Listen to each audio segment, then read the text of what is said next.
Someone asks the master to wake up. The hero uses the flying squirrel technique. But he didn't have his parachute suit. He didn't understand why. And then he noticed that he had become fat. People are shouting at him to quickly activate the magic. The boy tries to do it. He says various words like fly, activate flight magic, flying broom, and so on. Someone prompted him to say the word soar. The young man heeded the advice. He did it. The magic finally worked. But he's still falling. He keeps repeating the word soar. The guy doesn't understand how, in such a state, he is supposed to defeat the evil god. The plane took off a few minutes ago. A girl stands on her father's lap, playing with an origami frog. The pilot announces that they are beginning their descent. He asks them to make sure their tray tables are upright and to fasten their seatbelts. The man finally finished work and returned to Japan. As a reward for successfully closing a major contract, his boss booked him a seat in business class. And it's very comfortable. Usually, business trips abroad are boring as hell, but this girl sitting next to him gave him a couple of happy memories. The hero told the girl that they would soon be landing and advised her to return to her seat. She agreed and asked if she would see her older brother again. The young man confirmed this. Suddenly, the flight attendant lit up and an explosion occurred. The hero doesn't understand what's happening. He hugs the girl close. Suddenly, half the plane collapses. The hero felt as if time had stopped. Someone said that he thought he could do it, so he was suitable. The guy thought he was hallucinating. However, the voice replies that this isn't a hallucination. She's speaking directly to him. The girl tells the guy to relax.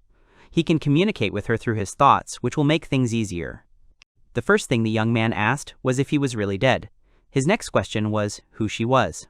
The girl noticed that he was quite calm. He's right, she really is a goddess. But he's not dead yet. After her words, the boy assumed he would die after their conversation. Obviously, he wouldn't survive. He'd heard that the gods had never helped anyone. The goddess confirmed his words.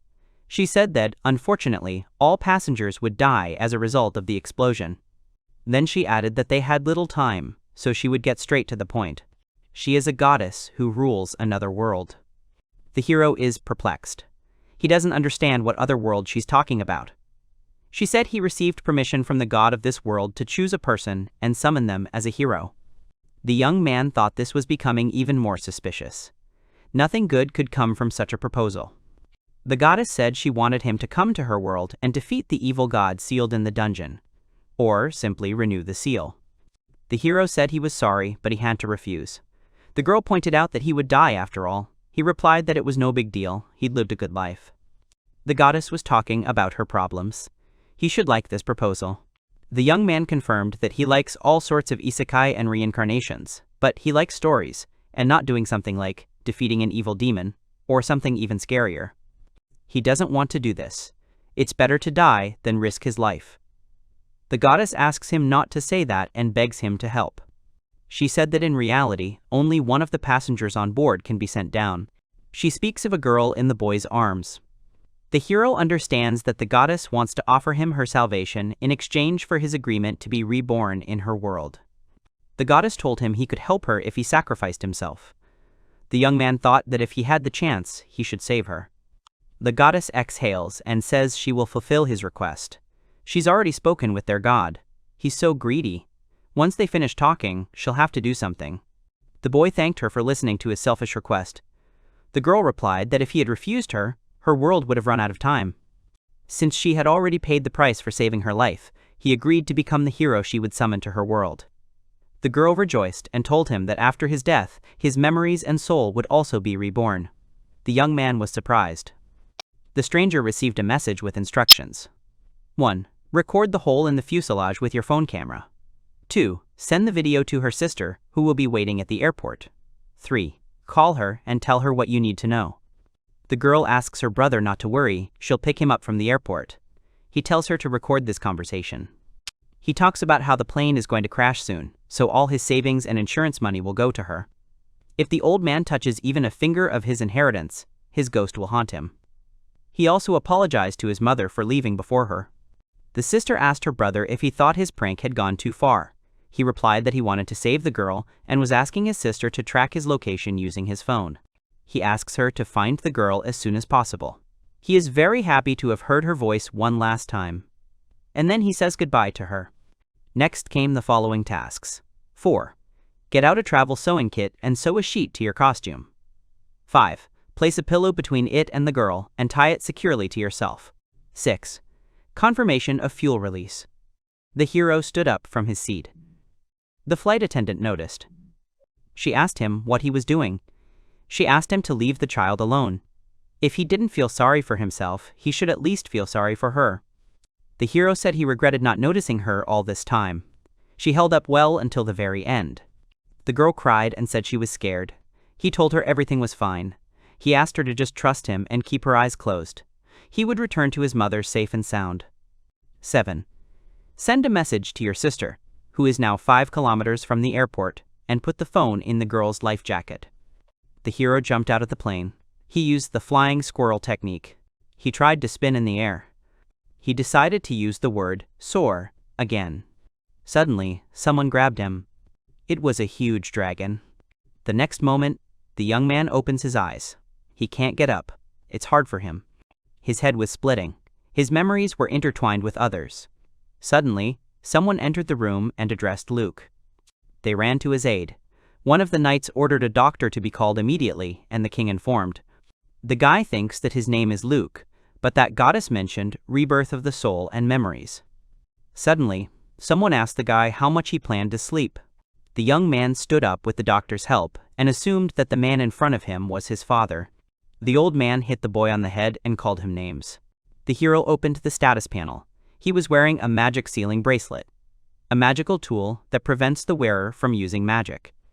Apparently, he was reincarnated in the body of the third prince of a great kingdom, Luke, a notorious bad guy.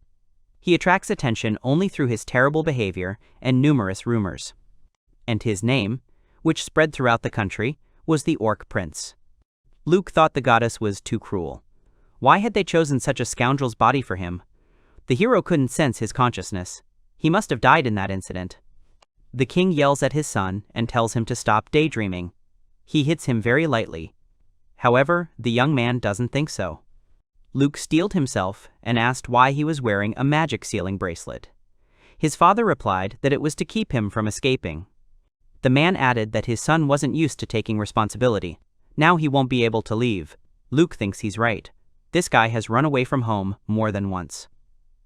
The hero wondered where that dragon had gone. He asked his father what had become of his dragon. He replied that by the time he arrived, it had already died because it had been protecting him. He was a beautiful dragon. Luke fed the dragon egg with magic, and when the dragon hatched, they became friends. Suddenly, tears began to stream down his cheeks. Luke's emotions were showing through. The father was surprised that even he was saddened by his friend's death. The boy asked for some time alone. The king turned around and said it was too late for mere tears. It was better to draw conclusions. The emotions finally subsided. The hero thought it would be a good idea to explore Luke's memories. He was reincarnated in the body of 15-year-old Luke A. Volg. He knows how to handle dragons, and in other respects, he's ahead of his peers. He's 170 centimeters tall and weighs 135 kilograms. However, no matter how stupid he was still elite. That's why he was accepted into the Dragon Riders Academy. The tragedy occurred on the final day of exams, during the flight control exam. Even the king came to see. Luke thought this was his moment to shine. Unlike humans, dragons have 350-degree vision, and they don't like it when someone gets in their blind spot. The dragon reflexively attacks anything that enters its blind spot with its tail. That's what happened to poor Luke. It seemed he didn't even have time to understand anything. So the voice guiding him was one of the goddess's gifts. She told him that she would not leave him without support. She would grant him, a hero summoned to another world, 3 skills. This involves assessing the situation, searching for hidden objects, and finding pockets in space. The hero thought it would be nice to have AI navigation, like in computer games. The goddess agreed to do so. I can't hear the navigation, probably because of the bracelets. And I can't activate it either. Mr. Luke had guests. It was his mother. He wanted to apologize to her, but she interrupted him and asked what he was doing. How much longer would he continue to act up? The woman said she hadn't slept a wink all night from worrying about him. Luke apologized for worrying him. The sister rushed to hug her brother. His mother noticed that even little Tululu was worried. Then she said they would make a decision about him as a family. Until then, she asked him not to get into trouble. The hero doesn't understand what decision she's talking about. Luke asked what she was talking about. What solution? The woman asked what he really didn't understand. Did he really think he'd return to the academy after losing his dragon as if nothing had happened? The hero thought that she was terribly angry, but fair. Suddenly, someone knocked on the door and told him he had a guest. The young man thought about how they had cleaned out his place today. A girl named Lulu rushed to hug the boy. Her name is Lulutia K. Maharel. She's 6 years old. She's wearing an academy uniform. She's the Marquis's second daughter. She and Luke had been engaged since childhood. Apparently, Luke is madly in love with her. The girl said she was very scared. He had been unconscious for 2 days. He apologized for scaring her. His sister told him that, thank God, he was alive and well. He thanked her for her concern. Then she decided to tell him something. She said that her engagement with Lulu was broken off. The young man was surprised and asked why the marriage had been dissolved. She replied that she didn't know all the details, but was certain that the recent incident was the cause. Luke asked Lul if she knew about it. She confirmed it. She explained that His Majesty had arrived at their residence that afternoon to discuss the breakup of the engagement with her father. Her father also considered his recent behavior questionable, so he had agreed. They didn't tell her anything else. The hero wondered if there was really nothing that could be done. He said that he was sorry that her engagement to him had damaged her reputation. He understands why her father took such a step. He asked her to tell him that he would come by to apologize as soon as his house arrest was lifted. Lulu asked if he agreed with her father's decision. He replied that she would be better off finding a more worthy mate than the Pig Prince. The girl said she hoped that one day he would be her Luke again. Why was he so cruel to her? She called him stupid. And then she ran away. The hero thinks that he's not the narrow-minded hero of the novella, he understands everything, so Lulu loves Luke too. His sister tells him not to just stand there, but to run after her. He replies that he's under house arrest. She slaps him across the cheek. She called him stupid and left. He noticed someone at the door. Now there will be rumors that he burst into tears because his sister and his fiancée offended him. Sitting in the room, he can't get yesterday out of his head. However, the hero isn't obligated to love Luke's fiancée. She's nothing more than a memory. He hopes she'll forgive him, but to him, Luke is a complete stranger. Apparently, the goddess chose the prince's body for him, because he has the money and resources to wage war against that god. With the support of the royal family, even the impossible will be possible. In the meantime, he decides to get himself in order. Locked away, he has plenty of time. All for the sake of victory. Once he started, he must see it through. The maid brought him food and wished him a pleasant meal. The hero addressed her, but she remained unresponsive. She's still so angry because he was keeping an eye on her.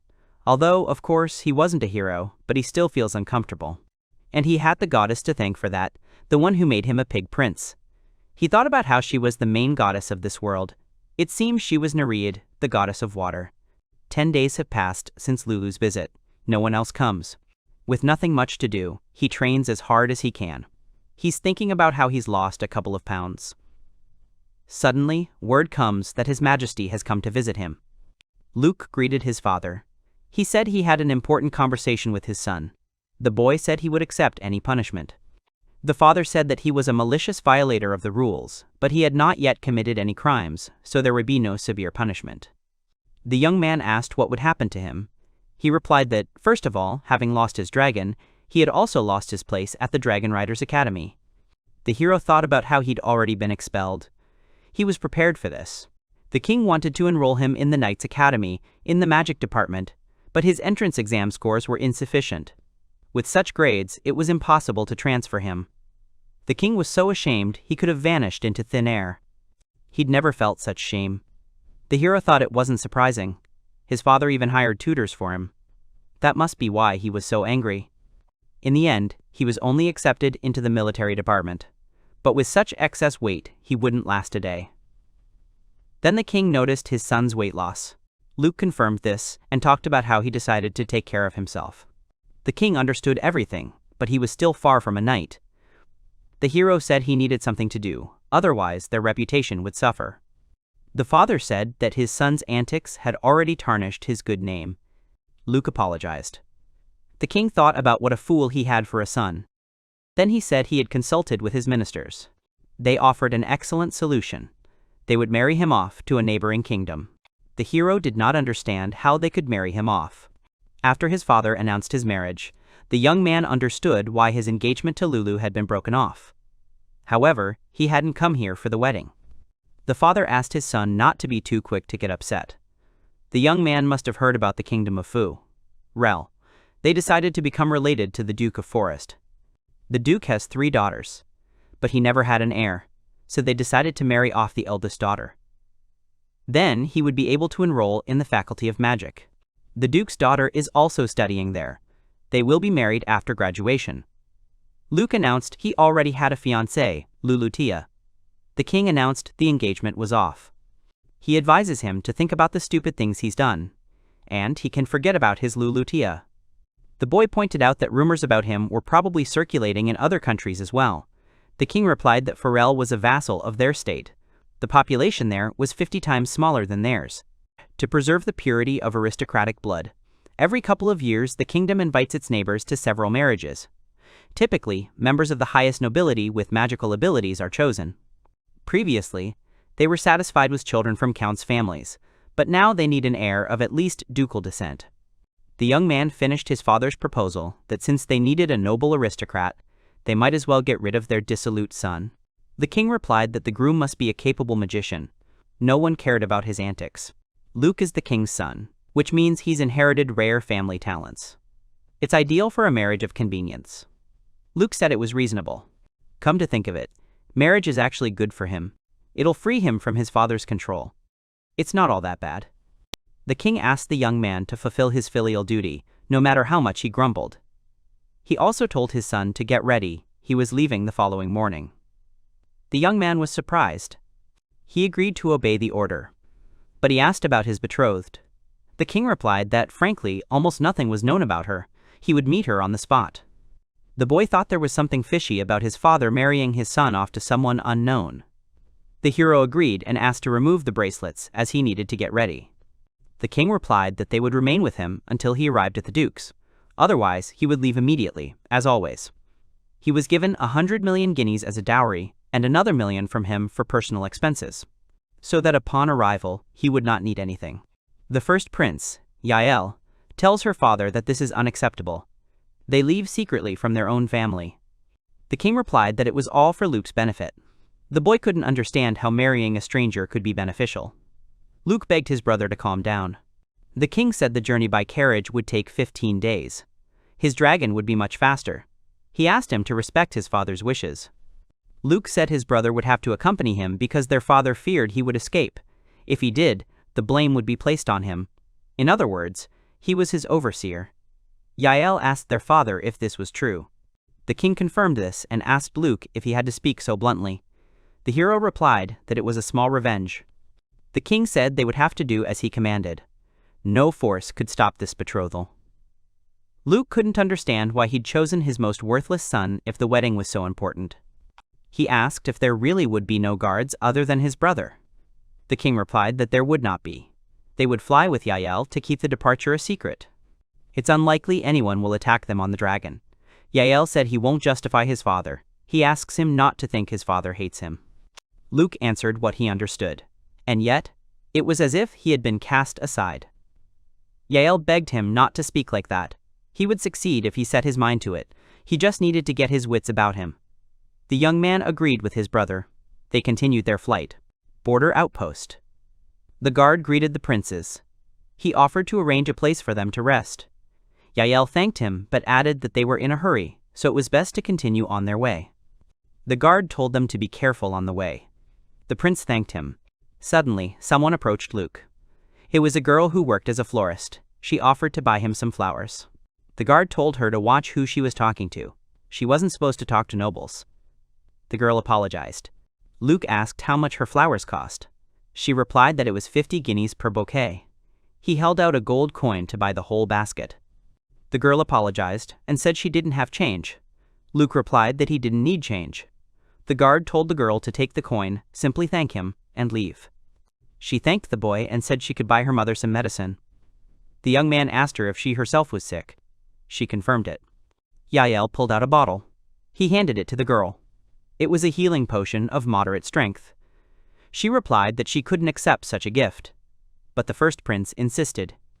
The girl thanked them from the bottom of her heart and left.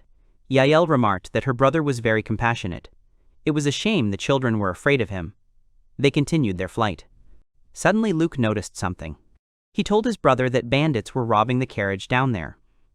Yael sees this, but they can't help. Luke must be delivered safe and sound.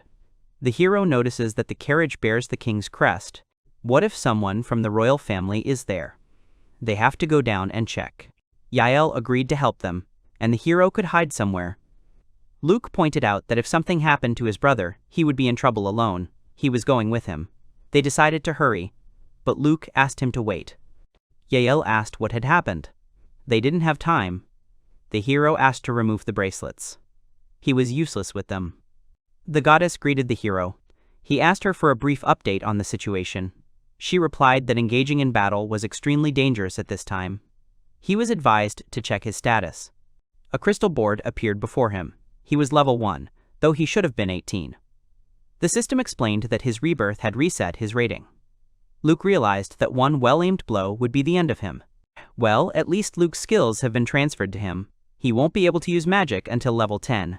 Combat skills, sword, level 3, spear, level 2, hand-to-hand combat, level 2, bow, level 3. Alchemy, level 8, transmutation, level 7. But there's a ton of restorative potions in the spatial pocket. Luke gave Yael some of them. He has a lot of them. He remarked that they were very useful. The hero used to be a good archer. Maybe he'll be useful for something. He'll provide cover for his brother from the air. Yael handed control of the dragon over to Luke. He then ordered Waltz to use Cutting Hurricane. The robbers screamed. They couldn't figure out where the dragon had come from. Luke prepared to fire, and the next moment, he pierced his target. People die at his hands. However, he's surprisingly accurate. Maybe it's some kind of Luke ability. The system reported that he had reached level 10. He now had access to basic magic. The young man was surprised by such a rapid level increase. He used the water healing skill on the soldiers. They thanked him. Suddenly, he noticed something. He landed nearby. The robber noticed it. He decided to use the skill, Thunder Spear. An explosion occurred. The robber found himself without a creature. The hero removed his robe and weapons and tied him up. The remaining robbers noticed the leader's loss and decided to surrender. Luke began healing the warriors. He asked about his brother's condition. He replied that he had escaped with just a few scratches. Yael noted that he had fought very well. He was proud of his brother. Why did he always play the fool? Luke replied that he was hardly fit to be a knight. His hands shook whenever he remembered shooting people. Yael noted that they were similar in this regard. The hero noticed the trembling in his brother's hands. The knights thanked the rider for his help. They had saved them. Yael introduced himself as the first prince of the Volg kingdom. He then introduced his brother, the third prince. The knights fell down and apologized for their ignorance. Yael said that he and his brother had flown past, and, seeing that they were ambushed, decided to help. He asked who they were escorting. The carriage door opened, and a girl came out. She turned to the princes and thanked them. She is the second princess of the kingdom, Miefa A. Forel A. Forel. The girl introduced herself as Miefa A. Forel. The hero thinks that Luke didn't know her. He thought it was strange that they'd never met before. Suddenly, one of the girls fell. She was the one protecting the carriage. A knife had pierced her shoulder, but the wound had been healed with magic. The hero couldn't understand what was wrong with her. He assumed it was poison. Luke asked permission to examine the wound. The knights were surprised. Yael explained that his brother possessed water and monastic healing magic and asked them to trust him. Luke said he needed an assistant. He tore the knight's clothes, and there was a black wound. The knights don't understand what it is. The system reports poisoning. Others have been injured. The hero asks how he can assess her condition. She advises using the situational assessment skill. Toad poison does not cause instant death, treatment, strong antidote potions. healing magic of the highest order. Luke reported that things were bad. It was toad venom. It wouldn't kill instantly, but they needed to hurry. He asked if they had any strong antidotes or a high-level healer. The man replied that their healer had died in battle long ago. They each had 1 vial of antidote. Luke asked who else had knife wounds. 3 men raised their hands. The hero turned to his brother. He explained that he had 2 vials, but only 1 remained. The young man realized that there weren't enough antidotes. Something had to be done. The commander suggested that the soldiers drink 2 strong potions, and he would take a medium-strength one.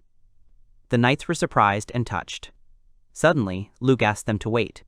He found a cure for the man. Yael asked his brother if he was disobeying the head of the guard. He denied it. He added that, as far as he understood, potions were always kept in the royal carriages. The safety of the rulers was the key to peace in the country. Luke turned to the princess and asked if the guards' lives were worth less than 1 potion. Miefa denied this and said that she would take more potions from now on. Luke has a strange feeling that he's missed something. The system recommended using the hidden object search skill. The higher its level, the larger the area it can see. He opened a special map where everything hidden was marked. Each square had its own color: white, relatives; blue, comrades in arms; green, friends; yellow, buddies; red, implacable enemies; purple, evil spirits; and blur, a trap. The young man noticed a red mark. He assumed it was an escaped bandit. He wanted to see a more detailed map. The system told him he could use a detailed inspection. It told him to click on the red mark. It was an archer aiming at the princess. Luke managed to react and protect the princess. He ordered the soldiers to surround the princess and shield her. However, the archer had already fled. Yael said they wouldn't catch him. The protagonist pulled a bow from his spatial pocket. He drew the bowstring and fired arrows. They hit the criminal and the horse. The soldiers were amazed at his marksmanship. Luke ordered Waltz to bring the bandits back alive. When he did, Luke handed him the rabbit as a reward. Yael told his brother to stop feeding his dragon. He was already more attached to it than to him. Luke denied this and then asked if his brother knew the dragon's favorite food. He replied that it was orcs. But that was incorrect. He actually likes to eat goblins. Yael is shocked that Vols likes to eat meat with a smell. He asked his brother why he had kept silent before. He replied that a rider should know such things. Suddenly, one of the knights rushed at the hero. However, Luke managed to react, and then he threw him to the ground. The soldier asked what he was doing. He wanted to kill the bandits. Luke asked his brother to get the handcuffs, which were then placed on the knight. The commander asked why they had shackled him. The brothers looked at him and replied that they did not think they were being attacked by ordinary robbers. Miefa asked who they were then, if not bandits. Judging by their equipment, they were hired killers. They wanted to kill the princess under the guise of a robbery. Someone asked what the nightlight was for then. Luke suggested it was for backup. The soldier denied any connection to them. Yael said that almost no one knew about the princess's route. So, an informant was involved. The plan failed, so the sufferer had to eliminate the mercenaries. Otherwise, they would have been sent for interrogation. The princess approached the soldier and asked if he was an accomplice to the murderers. He denies it. The girl exhaled. Then she smiled, turned to her brothers, and said he hadn't helped the killers. She had a diploma as a high-ranking investigator. So no one could lie to her. The hero thinks this ability is unique and bestowed by the goddess. However, in exchange, the princess herself cannot lie. Luke asked the girl about her travels on state business. She replied that a certain marquis was underpaying his taxes. She was going to interrogate valuable witnesses. The hero asked if her life had been taken. Wouldn't another investigator have arrived? The girl exhaled. She also said that appointing a new person would take at least 2 weeks. Yael concluded that all the evidence would have already disappeared by then. The criminal laughed. He said he was just a mercenary and knew next to nothing. Miefa said that seemed about right. Luke asked who hired him. He refused to answer. The girl said she couldn't get more out of him. Then she noticed the handcuffs. Suddenly, Luke noticed something. He grabbed the girl and hid her behind him. And he himself plunged the knife into the criminal's chest. The night chief, Yael, and the princess are shocked. Yael asked her brother what he was doing. The system reported reaching level 20. Miefa asked him to explain what had happened. Luke suggested that the princess was nearsighted. She confirmed this and said she could barely make out people's silhouettes. That's why she killed the prisoner, even though she had protected him from the guard. Luke said he thought he'd managed to remove the anti-magic bracelets with some strange movement. And indeed he had. He had a hairpin in his hand, and it was poisoned. Miefa could not understand how he'd managed to take them off. Luke suggested trying to fasten the bracelets on him. Now his hands are cuffed behind his back. And in 5 seconds, something will happen. The hero began counting down, the fingers on his hand. The brother was shocked. The princess asked Yael what was happening. The boy approached the girl and told her she'd dropped something. It was a rose. Yael understood. While they thought he was cuffed, Luke freed his left hand and distracted them by counting. And then he made a flower. Luke said the bracelets could be opened with a simple master key. He must have been planning to attack the princess. Miefa said they'd saved her lives 3 times today. She was very grateful. Yael realized her brother could have left at any moment. Luke confirmed this, but then their father would have unleashed his full wrath on him. Yael suggested putting the bracelets back on. The hero insisted he wouldn't run away. The princess asked why the prince needed the bracelets. The boy looked at his brother with disdain. Couldn't he have kept his voice down? Yael explained that he had orders from his father. To keep Luke from escaping, he was escorting him to the duke's castle. The girl laughed and noted that the king did not trust his son at all. Luke said it was all because his father was so eager to get him married. Incidentally, he wasn't even asked. He was advised to first create a list of his confidants. The hero didn't know such a thing existed. He opened the system and began creating a list of trusted contacts. Yael advised him to check everything thoroughly. The princess asked the boy if he wanted to add her name to his friends list. Luke was surprised. It was a privilege to have a princess as your first friend. Miefa said she couldn't lie, so she was genuinely happy for their friendship. The knight's captain whispered something in the princess's ear. She turned to Prince Yael and said that she needed to go see the duke, who was her uncle. She asked if they minded her company. He replied that it was an honor for them. Miefa mentioned that warriors from the ducal guard would soon arrive. Luke was laying flowers near the bodies of the fallen. Yael was conversing with the leader of the knights. And just then, the knights arrived. They all looked at Luke sideways, even with irritation. He couldn't understand why they were staring like that. The minstrel sings and wants to tell them about the pig prince from a distant land.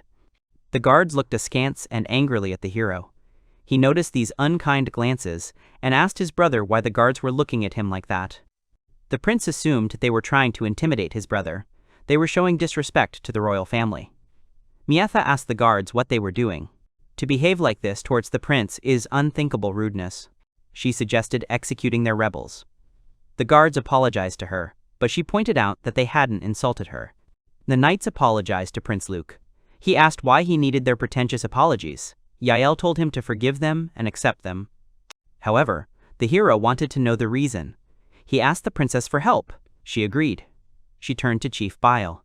She asked if the guards had any ill intentions for the prince. He denied it. She reminded me of her abilities. She immediately sees through lies and instantly recognizes betrayal. The man replied that they were devoted to their Emilia with all their hearts. The hero is perplexed. He asks who Emilia is. The knights are shocked that the prince doesn't know the name of his bride. Luke responded irritably that the only thing he had been told about his betrothed was that she was the duke's daughter. The knight said that if the groom had been Prince Yael, no one would have said a word. But rumors of Prince Luke had reached their duchy. He asked how they had learned about him and the engagement. They replied that a minstrel from the kingdom of Volg had come to visit them. He told them many interesting things. Yael is outraged that they allowed him to defame the royal family. The princess commented on how captivating his ballads about the pig prince were. Luke is outraged that his bad reputation has preceded him. The princess offered the prince a ride to the duke in her carriage. The princess's personal maid, Erica D. Francis, was sitting in the transport. She thanked Prince Luke for saving her mistress. He replied that there was no need for gratitude, he was simply lucky to notice the poison. Luke asked the princess to tell him about Emilia. They were cousins. She is quite withdrawn and rarely appears in public. Nevertheless, she herself had no problem enrolling in the Faculty of Magic. Luke was shocked that she was now being matched with him, a complete stranger. The girl replied that it was her father's will. The hero sensed that things weren't so simple.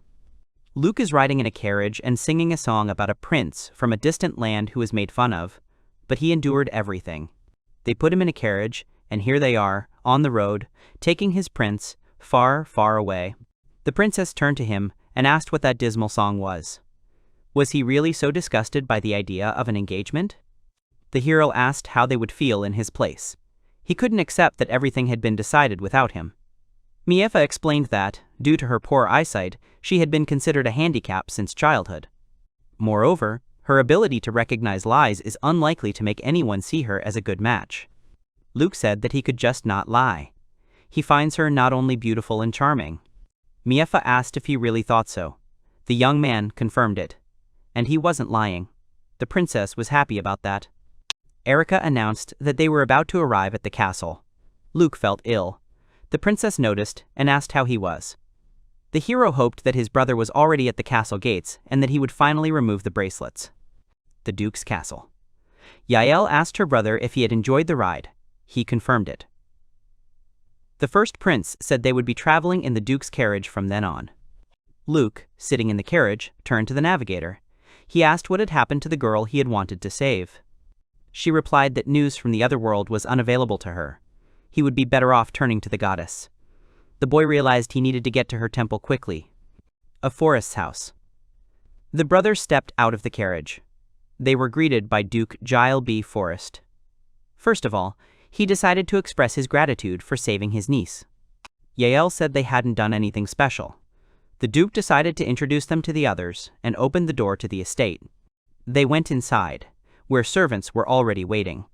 There were many beautiful girls there. Yael told her brother not to spy on the maids anymore. He replied that he hadn't even thought about it. One of the doors opened. 2 girls came out from there. Anna, the second daughter, and Lala, the third daughter. The Duke told Lyalia to say hello. He felt awkward in front of his guests. He remarked that his daughter was too shy. Then he apologized to Luke and explained that Emilia was currently preparing for exams at the academy, which was why she hadn't met him. Besides, she seems to have fallen ill. She's afraid of infecting them. Yael said they understood everything. Then he introduced himself. Luke did the same. The girl discontentedly calls him a real pig and pities her sister. Someone turns to Anna. The man apologizes for her bad manners, and the girl feels pain from his touch. The boy says she's not the only one, and his friend wonders who he's talking about. The man apologizes for disturbing them, but he'd like to ask Prince Yael and Miefa to participate in the interrogation. His Majesty has departed for the Marquis's domain, and a report on the robber's interrogation needs to be prepared. The boy agrees and asks if he needs the same. Luke can wait here for now, and Anna will accompany him. They're both shocked by this. Duke Gale wants to leave them with Anna and Lala, testing their behavior. He doesn't want to marry his daughter off to just anyone, even on the king's orders. If the rumors are confirmed, he'll back down. The boy reports what he's understood. The girl says she'll make tea. They all sit together at the table. There are 3 cups of tea on the table. Luke is amazed by the look of the girl in front of him. He makes something out of paper. The prince is asked what it is, and he replies it's a wyvern he made origami of. The girl asks if it's a dragon. She heard he was training to be a rider and killed his dragon. He asks to look at what he is like alive, but the girl angrily says that it is just paper. Then the prince points his finger at the figures and uses light and flight, after which they begin to glow and fly. The girl looks at this in surprise and asks him to teach her too. The prince decides to try. He asks where their toilet is, and the girl says that she will show him there. Suddenly, a bell rings. The maid asks if they called her. The girl asks Iris to take the prince to the restroom. Iris agrees and asks him to follow her as she climbs the stairs. The guy thinks that in this world, toilets are probably primitive everywhere, just a hole in the floor. But he is told that not at all. In this castle, the maids clean the toilets with magic. A guy in the toilet uses a cleansing spell and wonders where everything goes after the spell. He's told it's in another dimension. The same one where their things are stored in dimensional pockets. But this is classified information, and he's asked not to tell anyone. The girl comes in and asks in surprise that cleaning is not required. The prince admits that he managed it himself. Suddenly he notices that someone is coughing. It is coming from the mistress's room. She lay down to rest. In their world, this disease is called tuberculosis. Here, it is completely incurable, but its contagiousness can be removed with a magical barrier. The guy says that he wants to talk to her mistress.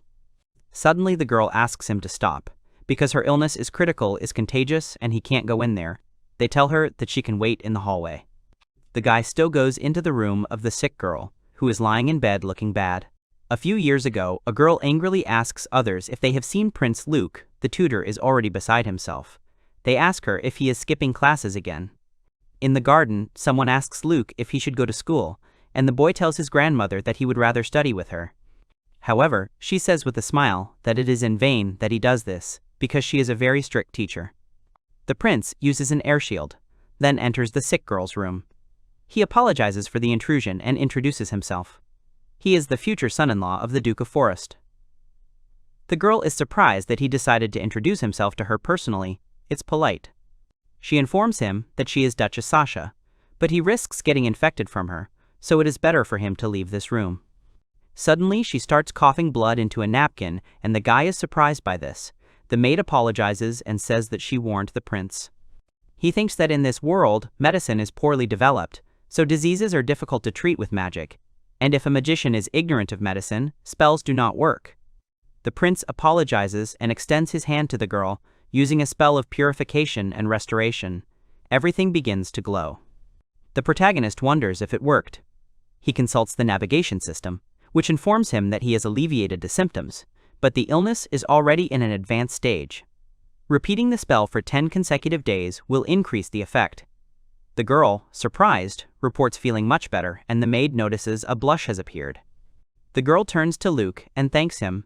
It seems she got a wonderful son-in-law. Apparently rumors about him even reached the Duchess. The maid approaches the guy and asks him if she can ask him about magic. She asks why he used the mid-level aqua healing and what the other 2 spells were for. She wants to ask more questions, but the guy says that there are too many questions and asks her to stop. The girl apologizes and says that she wants to become a healer. Suddenly a man comes in and angrily says that he told them not to let anyone near his wife. The maid suddenly forgot that she had called the Duke, and the navigation informs Luke that he believes that he disturbed his wife out of curiosity. The wife turns to the man and tells him that he used healing magic. Her fever went down and her cough went away. He promises that in time, he will heal her completely. But this cannot happen, because the disease is incurable. The man is shocked by this. The guy behind the Duke asks Luke if he can really cure the Duchess. The guy admits that if they give him another 10 days, then everything should work out. The guy says that if his father knew about his abilities, he might not have proposed to him. Luke asks if he can leave for the academy in 10 days. The man asks if he's sure he'll be able to, since even a holy healer couldn't cure this illness. He'll also miss the demon summoning ceremony at the academy, and the man asks in surprise. Luke is asked if he remembers how they made contracts with the demons. If he has forgotten, he sighs and asks if it can be done later. But a certain position of the stars is required, so the summoning circle can only be used once a year, and there is no way to postpone this ceremony. A man asks what would happen if his wife's treatment were interrupted for 1 day so he could attend the ceremony. He says it's probably nothing serious, and that the symptoms are unlikely to get much worse. The man tells Luke that in that case, he'll ask the director for a few days off. The girl's stomach suddenly rumbles, and she says she's embarrassed. The protagonist then mentions that she's regained her appetite, she's barely eaten lately. The Duke turns to Yael and Luke, asking them if they would mind having dinner, and they say that they would not under any circumstances. Luke turns to the girl and asks her if she would like to join them, even if just for a little while. Lala really misses her. The protagonist warns that he will create a magical barrier so that no one can become infected from her. The girl asks if there is definitely no danger. If so, she would like to see her daughters, and the man agrees to do so. He thinks that he needs light and nutritious food. The man reports that he eats such food, but he heard that it is harmful to the stomach. The basis of the local cuisine is baked goods, and when they have a cold, they eat soup. He asks if he can help in the kitchen. Yael angrily asks him what kind of kitchen he wants, since he is a prince. He says he wants to cook food that helps restore strength. The man asks if it will be good for Sasha, then the kitchen is at his disposal. He says that when it is ready, he will call them, but for now, let him rest. The girl agrees, and the main character uses the cleansing. The maid beams and asks the guy why he used this spell again. He says that it is to destroy germs that they cannot see. The maid asks him if he is going to the kitchen. She shows him. The main character is in the kitchen. Someone asks, what kind of meat is in front of them? They answer that it is wild buffalo meat. This very expensive meat is considered the most delicious here. The main character thinks about eating meat, rice. He has already come up with a menu. Everyone around is surprised by this. A guy makes cutlets with demi-glace sauce. People think it looks very appetizing. He thinks it's not bad, but some soy sauce wouldn't hurt. The tomato soup with risotto turned out well. He asks to bake this batch the same way as the first one. Then it can be served, a small one for the hostess. The protagonist tells the cooks to make smaller portions for the Duchess. The guy creates an air shield and the girl asks if they are too tired.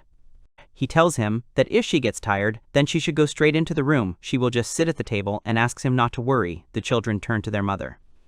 However, the main character stops them and tells them that the spell needs to be used on them too. He creates an air shield. Now they can hug. The mother joyfully hugs her children. The main character announces that he has prepared a light and nutritious meal for them. He asks them to try it and eat it slowly. The children are amazed at how delicious it smells and looks. The girl also wants to try what Prince Luke has prepared. She asks if it is enough for her. The cooks tell them that they have prepared extra food, and if they want it, they will bring it to them right now. The girl says that it is delicious. The Duke asks Luke if this is a traditional dish of the Volg Kingdom, and he replies in the negative. Luke simply made nightly forays into the kitchen and cooked himself delicious treats. The girl understands why he's so overweight. The Duke asks his wife how she feels. She replies that everything is fine, as if she had never been sick at all. The protagonist asks to be careful. This is a temporary effect. The disease cannot be cured immediately with mid-level magic. The girl anxiously asks if this means her mother is still sick. Luke says yes, but he will definitely continue the treatment.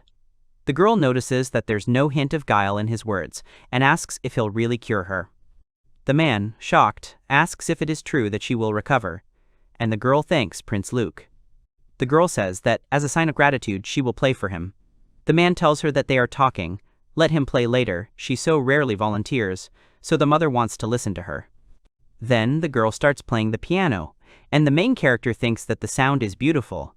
This piano was created by the best masters among the dwarves and elves. He wants to play it himself. After all, he studied music until high school. The guy tells Luke that he also learned to play as a child. He says that yes, he decides to play a polonaise, and asks the girl if she wants to sing together. He asks her to simply sing along with him. The girl starts singing along with the main character, and they do well. The mother thinks about how her daughter Lala performs in front of an audience with such pleasure. The main character thinks about how the piano has a wonderful sound. He can't tear himself away. The blonde girl thinks that this melody is calming. Then she looks at Luke and starts to feel embarrassed. Everyone says it was great. When asked when he learned it, the guy says it's a secret. The girl tells Luke that several of their maids have become infected while caring for her. She asks him if he could examine them too. The protagonist agrees. The husband says that he understands her, but this is not right. Luke says the examination won't bother anyone and won't take much time, but the man replies that that's not the point. The servants are the family's property, and if an aristocrat treats the maids, their reputation will suffer. The Duke is confused. The protagonist reports that the maids may be sick, even if there are no symptoms yet, and everyone in this mansion needs to be checked. The girl thanks him for his concern, and the protagonist asks him to simply call her Luke, because very soon they will become a family. She reports that this is true. Then she will call him Luke.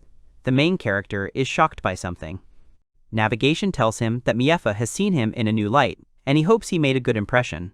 He asks Luke how he'll know if they're infected. Luke admits he has a skill similar to the analysis spell. He asks if he has such a skill. He is much more capable than him. His father clearly underestimated him. Luke says that he is overestimating him. The protagonist asks permission to at least look at those present here. He tells Lala that she is the first. The girl happily says that she agrees. The guy thinks that she is cute. The protagonist uses the status analysis, and navigation tells him that his skills are insufficient, asks him to increase his level by 1 step, then he repeats the status analysis. The protagonist reports that Lala is completely healthy. He did not find anything. Then he will check the others. He informs the Duke that he has an infection, but he is not sick. A hardened person has a strong immune system and can defeat the infection before it begins to spread. Luke asks him not to scare him like that again. Then they go into the room of the sick maids. The protagonist uses aqua healing and purification, then restoration, and the girl says she's feeling better. He cured 2 people, but she still needs treatment, but she shouldn't worry. However, one of them has heard that their illness is incurable. He informs them that they will recover, and that they should look after the Duke and Duchess. They thank the man, but they need to thank his future son-in-law. The Duke thanks the protagonist and asks if he would like a hot bath, which he does not refuse. The main character is relaxing in the bath with a friend, and the friend gets up and says that he still needs to write a report. Suddenly, Lala bursts into the bathroom naked and, smiling, tells Luke what she wants to do with him. Luke thinks this is awkward. The maid apologizes to Prince Luke as she tried to interfere, and he says it's nothing serious, and the navigation tells the protagonist that he can let her into the bathhouse. The girl asks if she can't come in. The main character says with a smile that of course she can, she's happy, and the maid says that it's in vain that he lets her in. The main character says with a smile that it's okay, because he has a younger sister, and they always went to the baths together. In this case, the maid entrusts the little mistress to his care. Then Luke and Lala start singing just like that, and the girl starts teaching the guy how frogs croak, after which he asks her if it's them. It doesn't look like the maid is sitting and listening to them. Then the maid comes out with Lala and thanks Prince Luke. She hasn't seen her mistress so cheerful for a long time. She was told to tell him that the Duke is already expecting the guy, which surprises him. After this, the main character is already in the Duke's office. Sitting on the sofa, the man thanks the guy for taking care of his daughter Lala. The guy next to him says that Luke is simply used to communicating with their sister Tilulu. The main character says that communicating with Lala is not a burden for him. The Duke called them to discuss who would accompany Luke to the academy, and the boy asks again.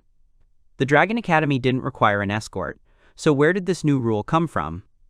After all of Luke's peers are going to school alone, but the protagonist says that he doesn't need an overseer, but the Duke objects and asks if he wants to keep an eye on him, but he admits that he's far from the truth.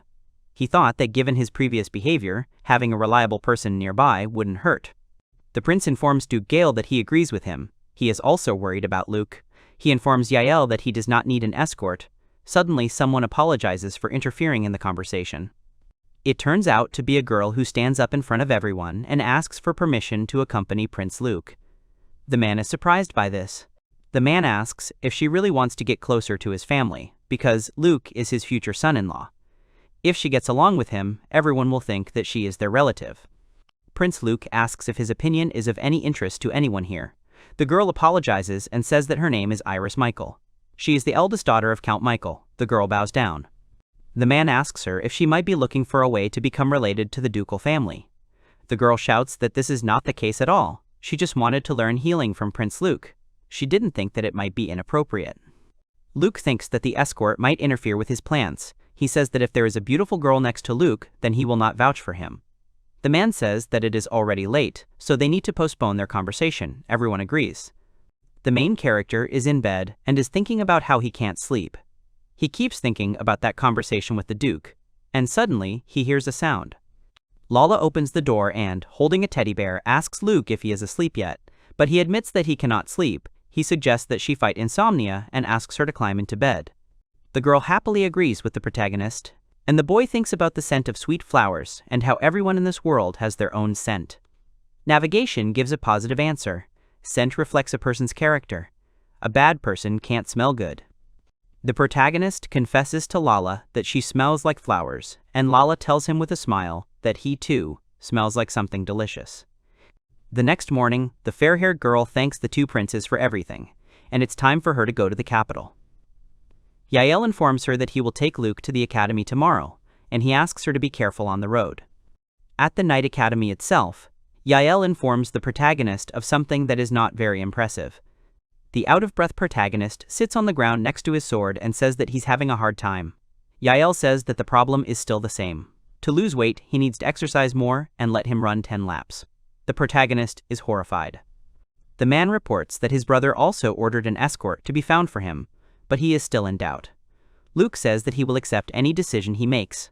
The Duke gives someone permission to enter. The girl looks out from behind the man and again asks to be assigned as her escort. She wants to learn healing from Prince Luke. He asks her if she wants to go. Despite the rumors about him, the girl says that she decided so herself. She was her daughter's companion for 3 years at the Knights Academy. She was never allowed to leave school below 5th place in academic performance, and she knows how to cook. She asks to be appointed as her companion.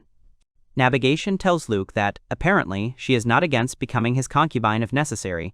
Even if she is fired later, Iris wants to become a healer and bring benefit to people. Luke is shocked by this. Her father probably wants Iris to have a good marriage, but she has good intentions anyway. Doesn't Luke think that it would be better to have her by his side than the royal informer? The protagonist asks Duke Guile to grant her request. The man thoughtfully asks about Emilia being very withdrawn, but he insisted on the engagement. In fact, it was his older brother, meaning the decision was made by the king. The man thinks that he has no heir, and then there is his wife's illness. The brother himself chose a groom for his daughter.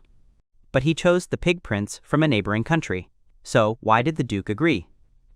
He reports that if the rumors were true, he was ready to drive him away, but he conquered Lala in an instant. Her special skill is to recognize bad intentions. He believes his daughter's abilities more than rumors. Prince Luke is told what he should understand. The protagonist asks if he understands his task, whether he means to provide the duchy with heirs, but his brother wants more. In their country, magical abilities are rare, and he has them, so they expect at least 10 children from him.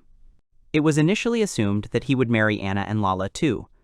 Iris also has abilities, so he can accompany Prince Luke, but only if you become his concubine. The main character in shock asks whether offspring is his duty. In a couple of years, she will be married to someone anyway. It would be better if she chooses Prince Luke. At least, she definitely likes him. The protagonist asks her if she likes guys with weight, but she denies it and makes him lose weight, so Iris became his companion. The next morning, everyone gathered on the street. The main character thanks the girl for agreeing to take him. The girl also thanks the guy, he says with a smile, that it is not difficult for him. The Duke turns to Prince Luke and asks him to treat Emily with understanding. Knowing her shyness, he will try to be gentler, and he will be grateful to him for it. He will take part in the ceremony and will return to them on Saturday when he finishes treating the Duchess and begins his studies at the academy. He will, of course, try to heal the Duchess, but he does not want to become a breeding bull. He doesn't like the way things are here, but there's nowhere to run. Unseemly rumors are circulating about him. The girl begs Luke to come back quickly, and he agrees. He must change everything at any cost during his 3 years of study.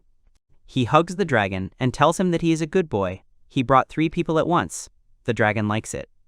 4 people have already ridden on it. The main character is shocked by this. He tells him that he grabbed something tasty for him. Let him help himself. Yael is angry because he spoils him. Yael is asked what he will do next. He says that tomorrow the king will return to the palace. He will stay in the capital for a day. After the audience with the king, he will fly home. So they say goodbye to him here. The protagonist is surprised and asks his brother if he can convey his apologies to Lulu and to Lula for leaving without saying goodbye. Yael asks him if he misses Lulutia. It seemed they loved each other. The protagonist informs him that he is not reasoning as the heir to the throne. He will of course inherit the kingdom. But, first of all, Yael is his brother, and he doesn't want to watch him suffer from love. The main character calls him too caring. The protagonist heard that Lulu was already engaged to the Marquis's son. He would put an end to these rumors. When he proposed to her, she was still free. The guy is shocked, thinking about what it means that Yael is in love with Lulu. He doesn't think that it's mutual, and Yael has never shown his feelings. Yael decides to tell the guy a secret, which surprises him. The main character, in shock, asks him about the fact that he is in love with Aunt Karina, and it is mutual. Yael asks him to be quiet. Aunt Karina is the youngest of my father's sisters. She is not even 30 years old yet. She was forced into marriage. But on the very first day, she beat her husband and returned home. It will take his father several years to convince his grandfather, and until then he will be engaged to Lulu. He asks what Luke thinks. He no longer cares about his feelings for Lulu. He doesn't understand anything. The boy says that this is humility. Won't he regret it? He announces that he can handle his own desires. They've arranged a waltz at the hotel. Luke asks Iris what they'll do. The girl says that she wants to buy some things. There are several good shops nearby. Then they go shopping. The girl suddenly yells at him to put the groceries back, no matter how much he buys, and he won't get more than his allotted portion. He asks Iris to stop calling him Prince. The protagonist walks forward, breathing heavily, and says that it would be better if they lived on the first floor. They were placed on the fourth floor for safety. Only aristocrats can get up there, and the extra physical exertion wouldn't hurt. The protagonist turns on the tap and is surprised to find that there is hot water, all thanks to the magical plumbing. You just need to change the magical stones in time, which turn into bones. They also have a refrigerated cabinet here to store food. Now she will put their purchases in this cabinet. The main character thanks the girl who brings him tea. He tells her that she is probably tired and can rest in her room. She thanks him, and if he needs her, he should ring the bell. He lies on the couch and opens the ability board, realizing that he has 5 special abilities. The protagonist thinks and looks at the ceiling, thinking that it is better that no one knows that the goddess gave him these skills. Navigation tells the guy that he is good at navigation, which is natural, because he came here from another world. Luke understands that he has flown here. His skill level is average in this area. He asks Navigation what he is looking at. The guy is thinking about which skill is the most useful. Navigation tells him that it is, of course, an increase in strength. At level 10, you can even enter superhuman mode. But a sharp increase in strength is harmful to the body, so while it should not exceed the 5th level, with the 8th level and 10th in monastic magic, he will be on par with the other students. In the evening, they tell the guy that dinner is ready. They hope that he will like it. The guy is amazed at how appetizing it looks. He asks Iris about how she is. The servants always eat after the master. Luke tells her that she won't have time to eat lunch. The lunch break here is an hour and a half, so he will have time. The main character doesn't want her to get sick, so he suggests eating at the same time when they are alone. Now too, the girl thanks him for his concern. The girl informs him that there will be no exams tomorrow, so maybe he wants to meet with Amelia. He asks that he should go to her, even though he is a prince and she is a duke's daughter. Wouldn't it be better if she took the initiative herself? The girl informs him that it is rude and impolite to force Madame Amelia to come to him. And it's unlikely that she will come, given her isolation. Then we need to tell her maid that they have arrived. There is no need to observe formalities. They can just meet in class. The girl is surprised that he is not quite like they said. She asks if she can visit the temple tomorrow, and the protagonist says yes, he'll take her there. But he decides to go alone, and the girl informs him that's impossible. The Duke has ordered him to follow him closely for the time being. If he runs away, she will be punished for it.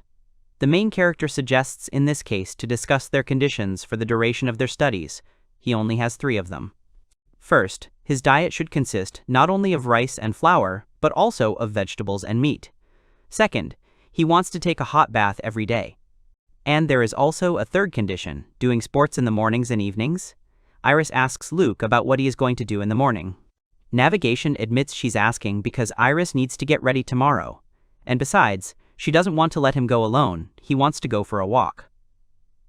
Iris suggests they go together, leaving at 600, then 30 minutes of light exercise. He realizes he'll never level up at this rate. The girl sets out as many as 5 of her conditions. He will actively lose weight, eat what she cooks, she should always know where he is, he studies diligently, he will teach her, even if little by little. The main character is in the bathroom and thinks how good it is that the room has a large bathtub so he can wash himself every day. Navigation admits that this is a real privilege, although the magic stones are worth nothing. The bath itself is a luxury here. He asks Iris to take a bath before the water and it gets cold. The girl obeys him and quickly runs away with a towel in her hands. Navigation asks the guy what he'll do, but he's confused. Iris thinks he'll peek, so she washes herself hastily, but the guy yells that he won't peek. The guy thinks about how she volunteered to accompany him. Navigation says that it was because she wanted to become his apprentice. When the Duke realized that Iris's family possessed healing magic, he granted them lands and a new title. But a lot of money is spent on maintaining the estate. Apparently, that's why Iris's father decided to marry off his daughters. Luke wonders if it was their abilities that made the marriages profitable. Suddenly, something pops, and the girl comes out. The protagonist is surprised that she's quick and can take a longer bath. She says he's grateful for leaving some hot water for her. The girl apologizes and asks why he didn't peek at her. She asks if she is not attractive enough or if she is not his type. She was afraid that he would bore her. He asks her if she is attracted to him. He would never touch a girl he doesn't like. He'd often been accused of things he hadn't done before. He'd started spying on the maids who were slandering him simply because they expected it. She thought he didn't care about the rumors. The protagonist suddenly warns the girl not to sell herself short. She admits that many men have courted her, but she rejected them all. She's very valuable. Luke tells her that she doesn't need to be afraid of him. He won't touch her without her consent. He is very surprised by the girl. Her sympathy for him grows. She says that she is not yet ready for an intimate relationship. The guy says that he will not touch her. She asks him to consider that she cannot bear it if he rejects her when she is ready. On the first morning in the dorm, the girl wishes the protagonist good morning. Opening the curtains, she announces that it's time for them to go for a walk. A sleepy Luke asks what time it is. The girl tells him it's 5:30 and he has half an hour to get ready. Luke says that he doesn't have to get up so early on the weekend.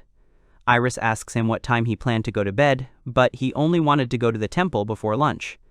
Navigation informs the protagonist that Iris woke up so early to make him breakfast. Maybe he should go for a walk with her after all. She asks him if he wants to sleep some more. He replies that he is already getting up. Luke wonders if it must be very difficult for her to get up so early. But that's not entirely true. While light magic equipment isn't particularly expensive, not everyone can afford it. Poor people are used to early risers, and Iris also goes to bed at 10 o'clock. Luke suggests that they go to the temple after breakfast. She asks if it is too early to go to the temple. Then she suggests that he visit the morning market, and Luke agrees with a smile. The protagonist and Iris are walking through the market, and Luke thinks something smells delicious. It's roast boar, and he can't eat it because he's on a diet. Luke agrees.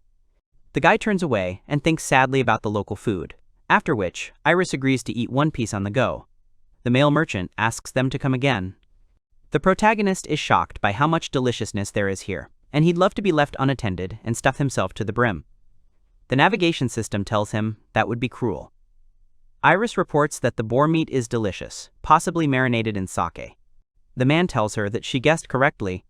They marinate the meat in sake all night. He asks if it's good, and the girl replies that it's very good. Already in the church, a girl in religious attire greets Iris, who is delighted to see him. They've come to perform the communion ceremony, and he'd also like to pray alone. The girl is surprised and informs him that, unfortunately, he cannot remain in the prayer hall alone, and that a donation must be made for the ceremony. Suddenly, the guy puts 2 bags of money in front of her. There are 2 million guineas. She looks at it in surprise. He asks her to give one half to the hospital and the other to the church orphanage. She says that 10,000 would have been enough, but he says that he knows the amount, but he is not donating to the temple, but to an orphanage and a hospital. The girl apologizes, but he asks her not to apologize. He is grateful to her for her advice. Then the girl runs off and asks them to wait a bit. A man enters the room and apologizes for keeping them waiting. His name is Mars, and he's the pontiff of this country. The protagonist doesn't know who the pontiff is, and navigation tells him that in this world, the goddess's servants are considered to be nuns, and one pontiff. The man thanks them for such a generous donation to good causes. He came accompanied by Iris, but he sees her for the first time. Where is he from, and what is his name? The woman tells Luke to let her introduce herself. She is Mother Natasha. She heard about him from the holy Arya from the kingdom of Volg. He's surprised that they know Arya. He remembers her. He asks them if he can send her a message through them. When he was sent here, he didn't have time to contact her. Mars agrees to the boy's request. In the Volg kingdom, he learned how to make healing potions. He grew and sold medicinal herbs, and donated half of the proceeds to an orphanage, and that's when they became close with Arya. The protagonist asks the pontiff if he can use the prayer hall, and he says that there are no visitors now, so he can. Then the protagonist summons the goddess, who appears and apologizes. He has many questions to ask her. The girl apologizes for not telling him sooner, but she hears all his desires. The protagonist angrily realizes that she can look into his soul, and he didn't even know it. Events are not developing as she planned. She says that she did not expect that his dragon would die and he would be sent to another country. She asks if the girl was saved, and Luke agrees. He and his little sister made a splash on television. After the plane crash, various channels aired shows with titles like Flying Girl and Flying Squirrel Rescue Suit. The letter he sent to his sister also received attention, and his uncle started making flying squirrel pajamas. The girls starred in a pajama commercial, after which sales of Letiaga skyrocketed, and the main character realizes that he is a born entrepreneur. Luke understands that she's doing well. He asks the goddess why he's so fat, whether she wanted him to lose weight, whether he was sent to another country, and how he can now fight the evil god. The goddess sighs and says that his anger is understandable, so for starters, she will fulfill any of his wishes. The guy wants an online ordering system. The girl, in shock, says that this is impossible, and Luke says that she said that she would do anything, but it is not in her power. Although she can control the resources of this world, by choosing it for rebirth, she has already broken some rules, but she offers a replacement. She can give Nabi access to information from his world. The protagonist does not understand who Nabi is. The navigation angrily informs that the goddess named her that. Although she would have preferred a name from him, the protagonist apologizes for this. Nabi is a fine, sonorous name to his taste. If he likes it, then Naba will do for her too. But why the data from another world? The goddess informs him that she will create a large workshop for him. She will also teach him how to make his own homunculus. He will work in the workshop instead of him, and the workshop can be divided. Nabi will find information on how to make soy sauce, and the homunculus will do the work. Perhaps with the help of magic, the cooking time can be reduced. She hadn't even thought about that. She praises Luke. She didn't expect anything else from him. The protagonist thanks the pontiff. He tells him that he is the third prince of the kingdom of Volg. His name is Luke Volg. The man is surprised by this, and asks the girl if she could invite her. She agrees. Nabi understands that she needs to collect materials, and Luke tells her to find information in another world on how to make soy sauce, shampoo, and medicine. She agrees. The goddess tells the boy that the equipment for the workshop will be waiting for him in a spatial pocket, in exchange for him defeating the evil god. The protagonist understands this and entrusts the workshop to Nabi. The navigation informs that she likes it, and she will do everything. Can she start right away? The guy agrees. But first, negotiations await him. He apologizes to Iris for making her wait. She was praying the whole time. He has a request for her, and the girl asks in surprise what it is. Suddenly, the goddess's voice appears in the girl's head and greets her. The girl is shocked and doesn't understand what's happening. The protagonist asks her not to be afraid, as it is the voice of Nereid. She has a personal request for her. The thing is that she gave Luke a special assignment, and she wants Duke Guile not to find out about anything. The girl asks in surprise about this, and if this is her request. She can only tell the Duke when Luke allows it. She knows that the Duke ordered her to report on Luke's every move. Iris can simply dose the information. In order to fulfill the goddess's mission, he needs to improve quickly, and sometimes he will get into trouble. The Duke's troubles will certainly not please him. He expects that after his studies he will begin to produce offspring. This is a problem they cannot tell him, because he will demand details, want to find out what kind of assignment Nereid gave, and ask Miefa to check if they are lying. She doesn't like it either, but there's no way she can open up to him now. Luke promises that in return he will teach her healing. The girl, in tears, says that she is a simple servant and does not dare to refuse the goddess. Hearing her voice is happiness for her. The girl informs him that she will not tell the Duke about him and will only convey to him what Luke authorizes.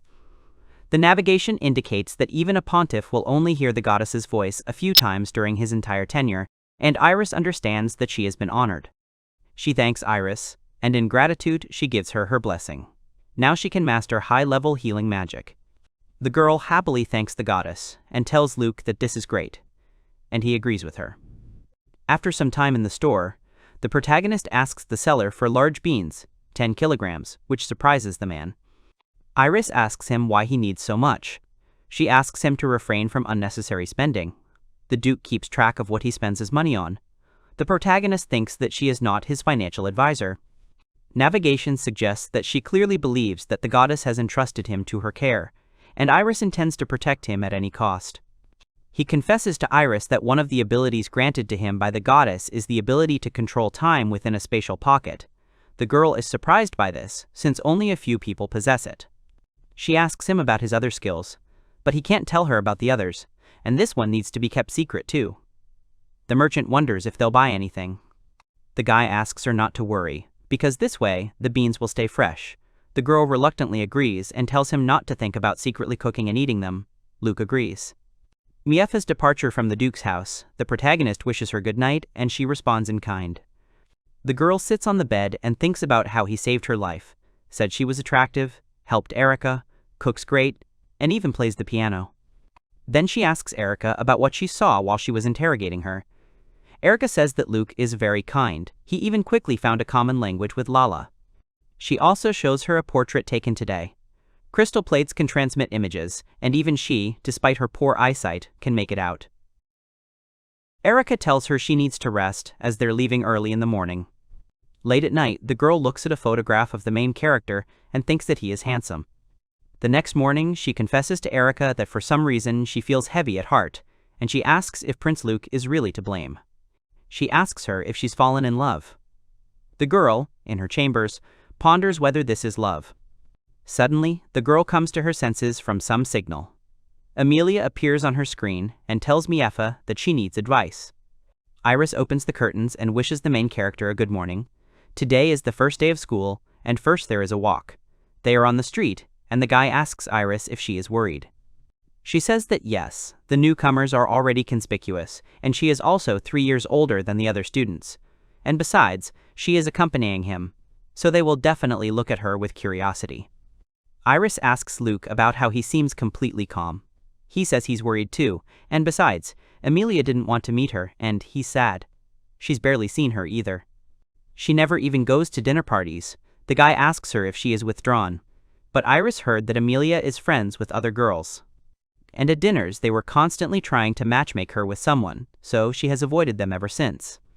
In the academic building, the guy announces that here they are. He greets Luke and Iris, saying that his name is Eric and he will be their mentor. First, he tells them 5 important rules and asks them to sit down. First, teachers are indifferent to students' titles. Second, they don't pressure students and treat them equally. Third, students can be expelled for poor academic performance. Fourth, magic is not allowed outside of class. Fifth, the use of force is prohibited. He informs them that this is all. Whether they understand, the protagonist gives a positive answer, and Eric suggests going to class. They enter the auditorium, and Eric is surprised at how quiet it is. He informs everyone that the one they have heard so much about has arrived. He asks Luke to introduce himself. He is the very prince from the neighboring country. Everyone around was in shock. The teacher apologized to Luke, saying he'd confused him. Luke cleared his throat and replied that he'd start over and introduced himself as Luke Volg, the 3rd prince of the Volg kingdom. He'd come to this place as the fiancé of the duke's daughter, and asked which of them was Amelia. The students started whispering about Amelia, not believing who her fiancé was. She was so unsociable. Luke wondered if she was really going to hide from him now. The voice told him that it seemed so, and he was the picture of calm. But what next? The teacher told the boys to be quiet, and told Luke he thought he could meet his fiancée during the break. The hero agreed. But the hero still asked the teacher to point out Amelia, for he had arrived here completely ignorant and didn't even know what his fiancée looked like. The teacher said she was sitting in the back row by the window, and his place would be right behind her. She looked like an ordinary girl. Luke greeted her, but she ignored him, and the voice said that maybe she was just shy about talking to a boy. The voice noted that Amelia uses magic to change her appearance. The ornament around her neck is a magical artifact, so Luke won't see her true face. The voice said it seemed like she only went to class with that necklace, and the boy didn't understand the point of such an elaborate effort. There was a knock on the door, and the teacher told him to come in. An old man entered the classroom, apologizing for interrupting the lesson, and the teacher, seeing the principal, asked what had happened. The principal said he'd brought 2 more new students, but the teacher had never heard of them and asked why there was such a rush to admit him. He hadn't even been notified. The old man told the 2 in the hallway that they could come in. 2 girls entered the classroom, and the hero screamed in surprise. Luke called the teacher, saying that the Duke of Guile was calling. The headmaster said that was most likely why he was calling. Luke answered and told the Duke that he had a lesson and asked if it was urgent. The Duke apologized and said that he had just received news from his brother, or rather from the king, and suggested that they contact each other after classes. Luke said he probably wanted to inform him of Miefa's arrival. The Duke asked how he knew, if someone had warned him before him. Luke explained that Miefa and Erica were standing right in front of him. The Duke was surprised at how quickly the girls had arrived. The Duke said they would talk later, and the call was disconnected. The teacher called the principal, saying he seemed to have wanted to clarify the situation earlier. The principal apologized again for interrupting the lesson, But in the morning, orders came from the king and Lady Meef and her maid, Erica, would now be their students. He added that he had been ordered to enroll them in the same class as Luke. The teacher was surprised by this rather unusual order. The director admitted that this was the first time he had encountered such a thing, but he decided that His Majesty had his own good reasons. The girl greeted Prince Luke, saying that they finally met again. Luke recalled that the girl told him that she would not enroll because of vision problems, and the Effa wanted to explain, while Erica whispered behind her to be braver. The princess reminded the hero that he'd called her attractive, and he cried out, replying that yes, he had said so, but why tell everyone about it? She replied that his words were very important to her. She asked him to say those words again, and Luke called her sweet and attractive again, causing her to blush. She said that meant he wasn't lying then, and he reminded her that it was actually impossible to lie to her. He cried out that he wanted them to start dating and get married someday. The hero froze, and everyone began whispering. Some asked if she hadn't heard the gossip. Others reminded her that she had refused their family's offer. The hero silently questioned Nabi about what was going on, and she said she was as confused as he was. He asked the princess why she had suddenly started talking about marriage. Was it really the king's order? She replied that it wasn't. She said that from the day they met, she thought about him all the time. She said her heart ached with longing, and then Erica said she must be in love, and she immediately realized she was right, and she was. The hero became embarrassed, wondering if she was serious, and reminded him they'd only spent half a day together. She cried out that half a day or half a century. It didn't matter, her heart fluttered at the memory of their meeting. The hero realized he couldn't resist such pressure. He replied that since he was engaged to Amelia and politics were involved, he was afraid he wouldn't be able to give her an answer immediately. She said she'd been worried about the same thing.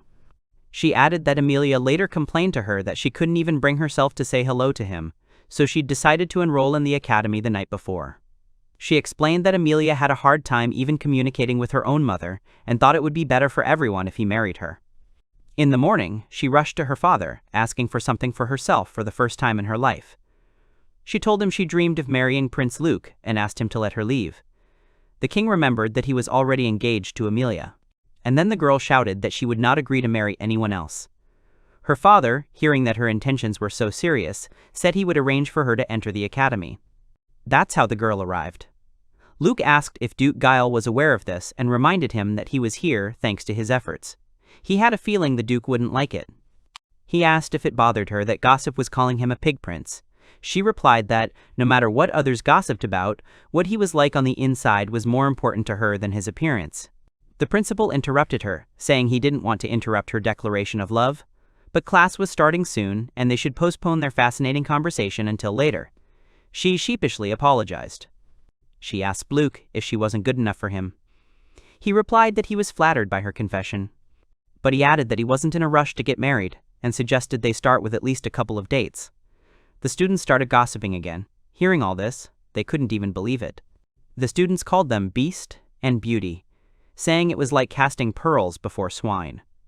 The hero realized that it seemed no one was going to spare his feelings. Luke called the headmaster and said that since the matter concerned the Duke and the King, it would be better to speak in private. He asked not to be considered impertinent, but he asked that he, Amelia, and Milfa speak privately.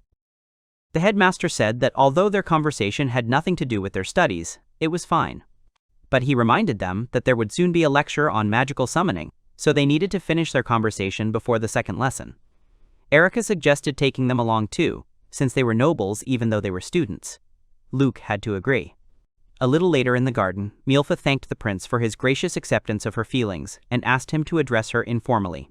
The guy replied that, although it was unexpected, he was flattered. He said that she does not see herself from the outside, but she is very sweet and kind, and also has a unique talent. She said that her ability to see through lies usually puts everyone off, and asked if he considered it a disadvantage. He said that people around her sometimes felt awkward, but he thought being honest wasn't that hard. She laughed and was glad she'd had the courage to confess. But the girl reminded that the prince had already spent 2 nights with Iris, and she was interested in whether there was something between them, whether a connection had developed. He replied that they hadn't had anything, and she was glad she'd made it. Erica recounted that when the princess learned Luke was accompanied not by a butler but by a pretty girl, she immediately became jealous and kept repeating that she had to hurry, or his engagement would be impossible to break. She shouted that she'd asked her not to tell anyone. Miefa was in a hurry because she was afraid he'd fall in love with Iris or be enchanted by Emilia's beauty. She was afraid there wouldn't be a place for her next to him and seemed to be counting on being his only love interest. Erica, by all appearances, was adding fuel to the fire, reminding him that Iris and Emilia were quite attractive. Luke suggested getting started now, as they were running out of time. He contacted the Duke, telling him they'd been dismissed from their first lesson. The man asked if the hero had accepted Miafa's offer. Luke replied that he, too, had decided it would be better to make the one who loved him happy than to marry Emilia against her will. The Duke understood, but he had already warmed to Luke and wouldn't give in so easily. It wasn't that the hero would mind if Luke started bargaining. The Duke said he and the king had reached a compromise. After graduating from the academy, he would receive the title of Marquis on the condition that he take Miefa as his wife, and he asked him to make Emilia his concubine. It was clear this was a request, not an order. Nabi told him that if he refused, Emilia would be humiliated.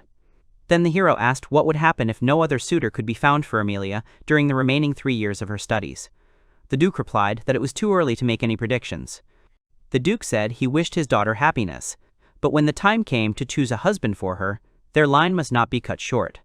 The hero knew this was common among the aristocracy, but he was still struck by it. Luke then reminded her that Emilia suffered from severe shyness. The Duke replied that he could understand a lot, but she had to fulfill her duty to her family. The Duke explained that he had spent the last 5 years unsuccessfully searching for a solution. If Emilia became his concubine, she would not need to be forced into motherhood, and he hoped Luke could cure her and give him heirs. The hero understood that her fear of men could have arisen out of nowhere, and he needed to find out the cause. Then Luke agreed to take Emilia as his second bride until their graduation. If he could heal her and they had a child, the Duke would recognize him as his successor, and he would inherit their duchy. But first, he needed to consult with Princess Miafa and asked for time. The call ended, and the princess asked the hero if he would really do this. After all, he said that he would not marry another who did not love him. The hero replied that he thought you couldn't force someone to be nice, even after marriage, and that it was unlikely you could get along with a girl who even hid her appearance from everyone. Natalie Elise, Emilia's maid, was surprised that he noticed her pendant. He turned to Emilia, saying that if he left everything as it was, she would still be afraid of people in 3 years, so he asked if she would allow him to cure her painful isolation. The princess asked if shyness could be treated at all, and he replied that healing magic should be used, and that it should be started as soon as possible. Then he thought that in 3 years they would be able to cope. In any case, he would need Emily's help, so he asked what she thought. He asked her to understand that he didn't need anything from her, but if she didn't start fighting her fear, things would only get worse. The girl apologized. He said that when she was engaged, other suitors would stop pestering her, and once she was healed, she would be able to find her love, and he promised to break off the engagement immediately. She thanked him for his kindness and said that hearing that her mother was recovering had brought her a sigh of relief, and that Lala and Anna were happy because they could hug their mother again, and for that too, she thanked him. She wanted to come to him herself, but she seemed paralyzed with fear. Luke said she didn't need to make sacrifices, and he came up with a plan. They'd add each other to their list of close associates and start with friendly correspondence, which wasn't so bad. She agreed. The girls around him began praising him for his kind heart. He said they would then announce their engagement to Mialfa and Emilia, and 3 years after graduating from the academy, they would think about marriage. The princess agreed, although she was of little use, she would try to be a good wife. Erica called the princess and whispered something. Then Miefa called Luke, saying that her father wanted him to come to the royal castle. He agreed with this because he needed to introduce himself to the king, but first he had to stop by the Duke to continue treating the Duchess. But he promised that it wouldn't take much time. The first lesson had already ended, so the hero suggested that everyone go to class. The teacher asked if everyone was present, and said he wanted them to work in groups today. He assigned Luke, Miefa, and Emilia to one group, leaving the others to decide for themselves. One student stood up, saying he wanted Emilia to be in his group, as before. Nabi told Luke that this young man knew what Emilia really looked like and hoped their friendship would one day blossom into marriage. He really was only thinking about Emilia. Luke thought he seemed genuinely upset, but it was unlikely Emilia shared his feelings. He turned out to be the Duke's fourth son, and he wouldn't inherit anything, which is why he was so happy to be in the same class as Emilia. But he's not a bad person. The teacher told him that the decision had been made by the principal and was not subject to discussion, and he hoped for his understanding. Nabi said they were lucky they'd split into groups, so there was no need to worry about anyone attacking Mifu out of fear of her ability. Then the hero considered the possibility of an assassin posing as a student, and Nabi told him to trust her. She'd use the Yggdrasil system and check his surroundings. The system was created by the gods of this world to store information about all living beings, and he could view its data. The students in their class didn't arouse any suspicion. The teacher said tomorrow's ceremony happens once a year and is held in 4 locations. First-year students would be attending. He began the briefing by saying that a summoned creature enters into a contract with its master and feeds on their magic. The summoner is responsible for the creature's maintenance, and the master pays for the creature's housing. The state provides a subsidy for creatures above rank B. If the summoned creature is small, it lives with its master. The summoned creature becomes a familiar, and cruelty is prohibited. After summoning, the master decides whether to enter into a contract or discard the familiar. He said that first-year students usually summon low-ranking ones, but there have been cases where low-ranking familiars have harmed even experienced mages, and the master has even died. But the teachers will be there. He announced that that was all, and that after lunch, they needed to change into their sports uniforms and meet at the stadium. Luke suggested Iris go to the dining room, but she said no. He reminded her that she herself had said that for 500 guineas the food there should be delicious. He should try it once. He, of course, knew everyone would immediately start talking about him, calling him a pig prince, but still. The hero was used to this. Iris shouted that he was being rather insolent, and that they couldn't go to the cafeteria anyway, so as not to break their diet. Then they asked Emilia where she usually ate lunch. Another girl answered for her, saying that she usually always ate in her room. It became clear to the hero that no one would go to the cafeteria. Erica approached him, saying that perhaps he could go have lunch with the princess, as Erica couldn't cook.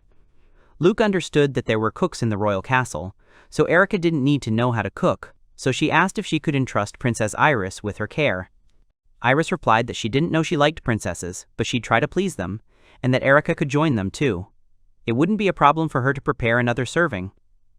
They offered Emilia to join them too.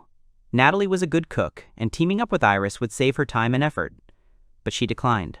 But Emilia still asked Natalie if it would be easier for her to cook with Iris, and she replied that it would be much easier. She explained that her diet would be more varied, and that shopping for groceries, washing dishes, and cooking would be much easier, and Emilia agreed. Erica said she'd heard that young men were reluctant to enter the women's dorm, so they would gather in Master Luke's room. They came to the dorm, and the girls said that they would serve something light for lunch. Luke thought about how much a similar spectacle would cost in Japan. Nabi said he was acting like an old man.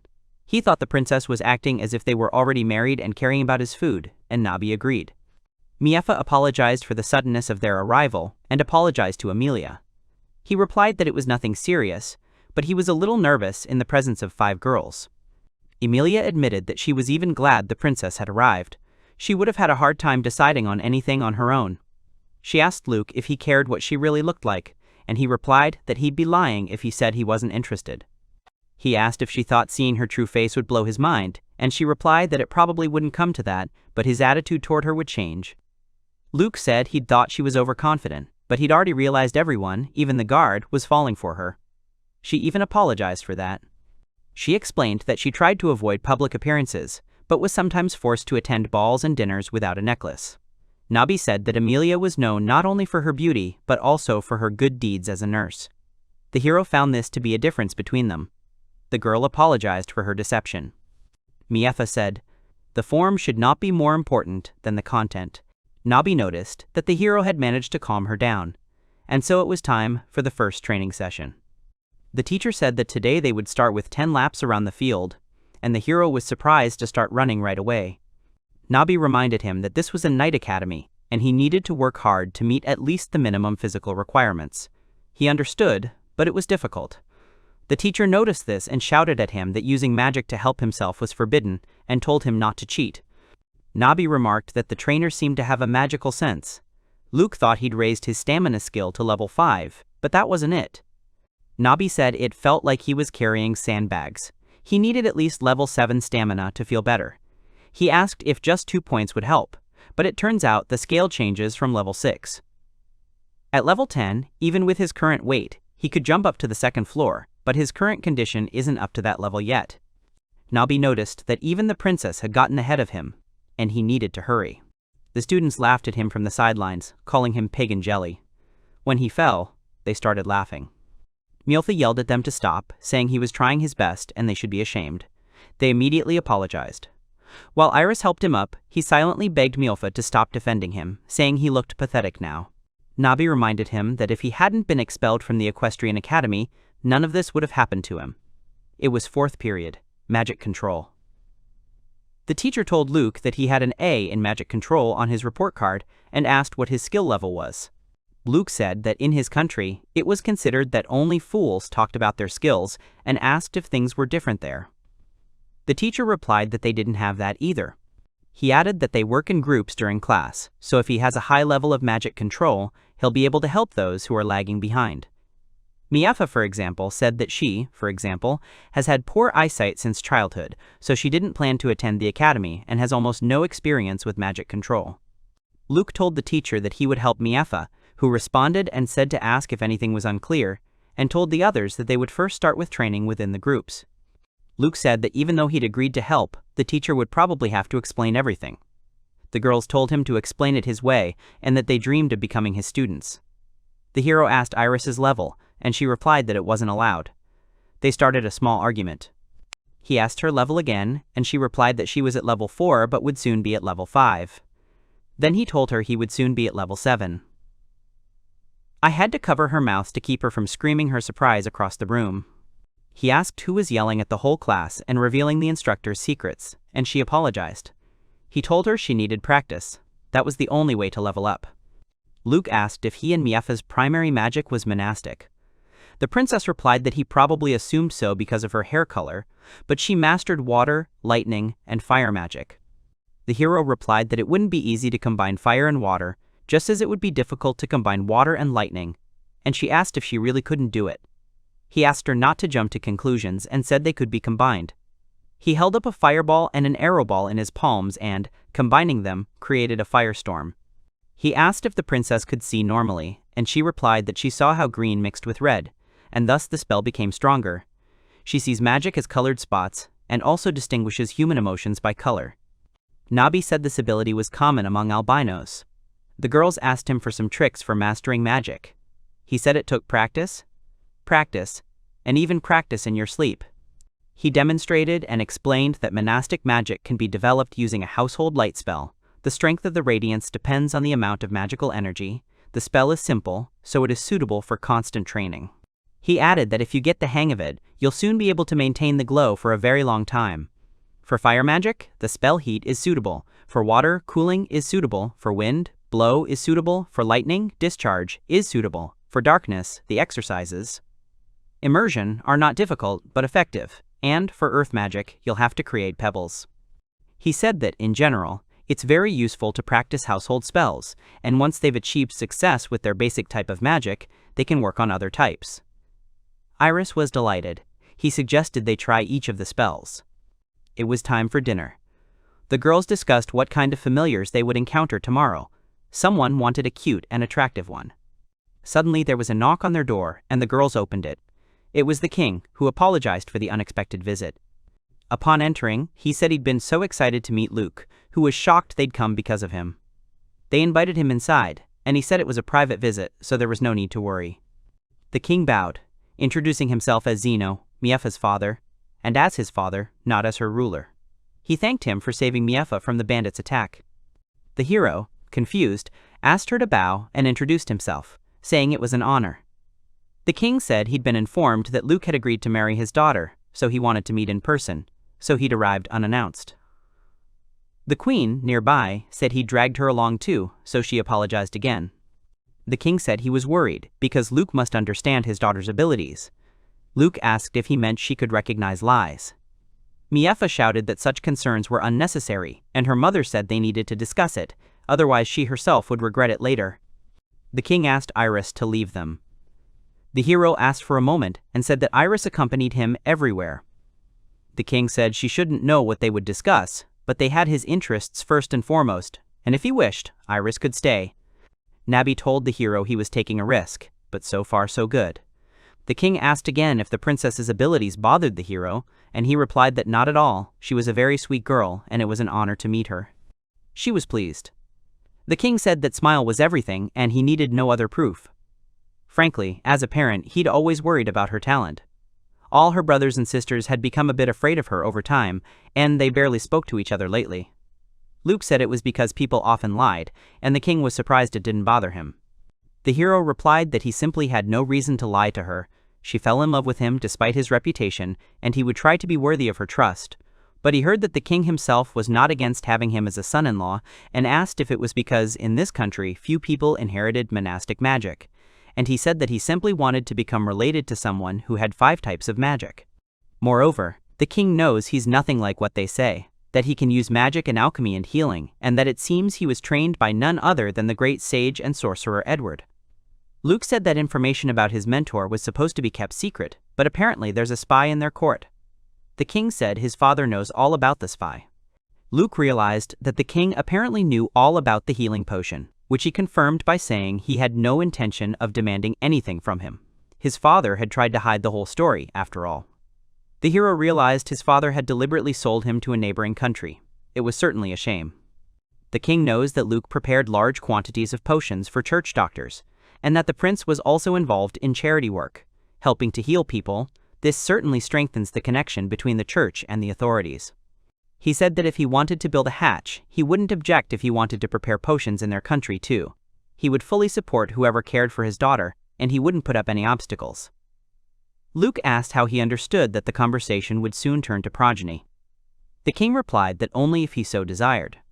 He said he trusted Miefa to resolve this matter, and she asked the hero to ignore it, as her father was just joking. Nabi explained that when Miefa asked her father to allow their relationship with the hero, her strategy was that she would have many children and set an example for Erika and Amelia. The hero asked Erika if she knew, and Nabi said that, undoubtedly, although he was attractive to her, he was a true benefactor in Erika's eyes. When Miefa became queen, Erika would receive a title no lower than a marquise. The hero decided to feign ignorance and said the king was kind to him. The king replied that he didn't want Luke to leave their country. He thinks that with such magical talents he can earn money anywhere. However, he is ready to give him complete freedom, and in return only asks him to act for the good of his state. Luke agreed, and since the king trusted him so much, he would work as hard as he could, but first he asked for his treatment. The king, shocked, asked again. Luke said that the queen seemed to be healthy, but the king himself was not quite so. He asked if she was suffering from a fever. The hero thought that this was a symptom of a protracted illness. He used healing, cleansing, and restoration spells on the king, but that was just the beginning. Things would get better. The king thanked him. The king said that, as he'd said, Luke was a talented man, and there wasn't a word of truth in the gossip. The hero retorted that the rumors about him weren't far from the truth, but the king replied that he was as categorical as his mother. The hero quickly realized that the king's spy was the servant to Lulu. The king remembered her saying that Luke had never made advances toward her, and asked why. The hero replied that it was because she had always been kind to him. Luke wanted to remain a good person in his sister's eyes, and all his past pranks were revenge for the bullying. Miefa shouted that peeking was still rude and he should only look at her. He laughed, saying that now he didn't need anyone but her. The king told Luke to remember to eat well. Later, the hero emerged from the bath, and the maid noticed that he really enjoyed taking baths. He said his legs hurt after running and he'd like a massage, but with the use of healing magic. The girl was inspired by the idea and decided to give it a try. The girl mentioned finding out who his teacher was, and the hero said the teacher tells everyone he doesn't take people as students, so it's a secret. The girl asked why, and he replied that it's because people die too quickly. Luke said that he would demonstrate the massage technique on her, and that she needed to warm up for it to be more effective.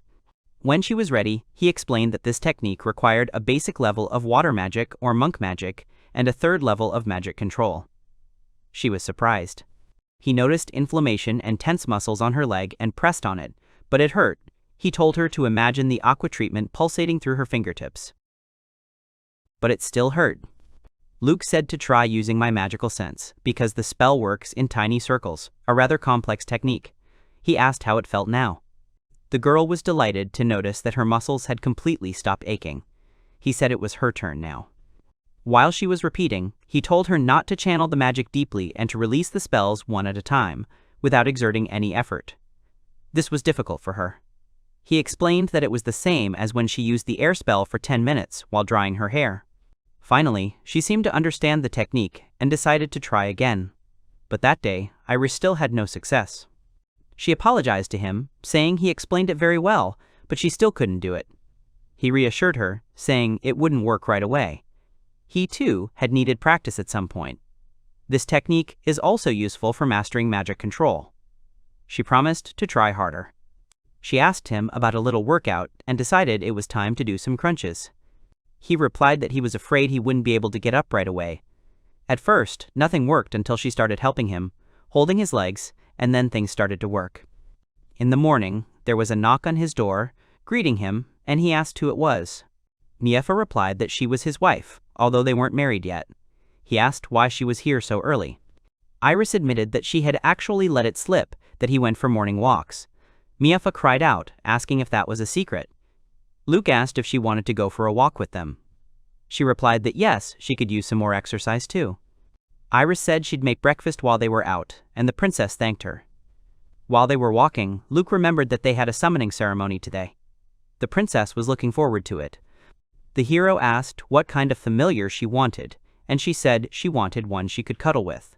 He took it as a pet. She asked who he wanted, but the hero already knew he would have a Nabi. Sometime later, at the academy, the director happily announced that they were beginning the long-awaited summoning ceremony and asked everyone to watch carefully what they should do. He explained that one must first direct a stream of magical energy into this sphere, and the summoning will begin when the sphere glows, and soon a creature will appear that will appreciate their magical energy.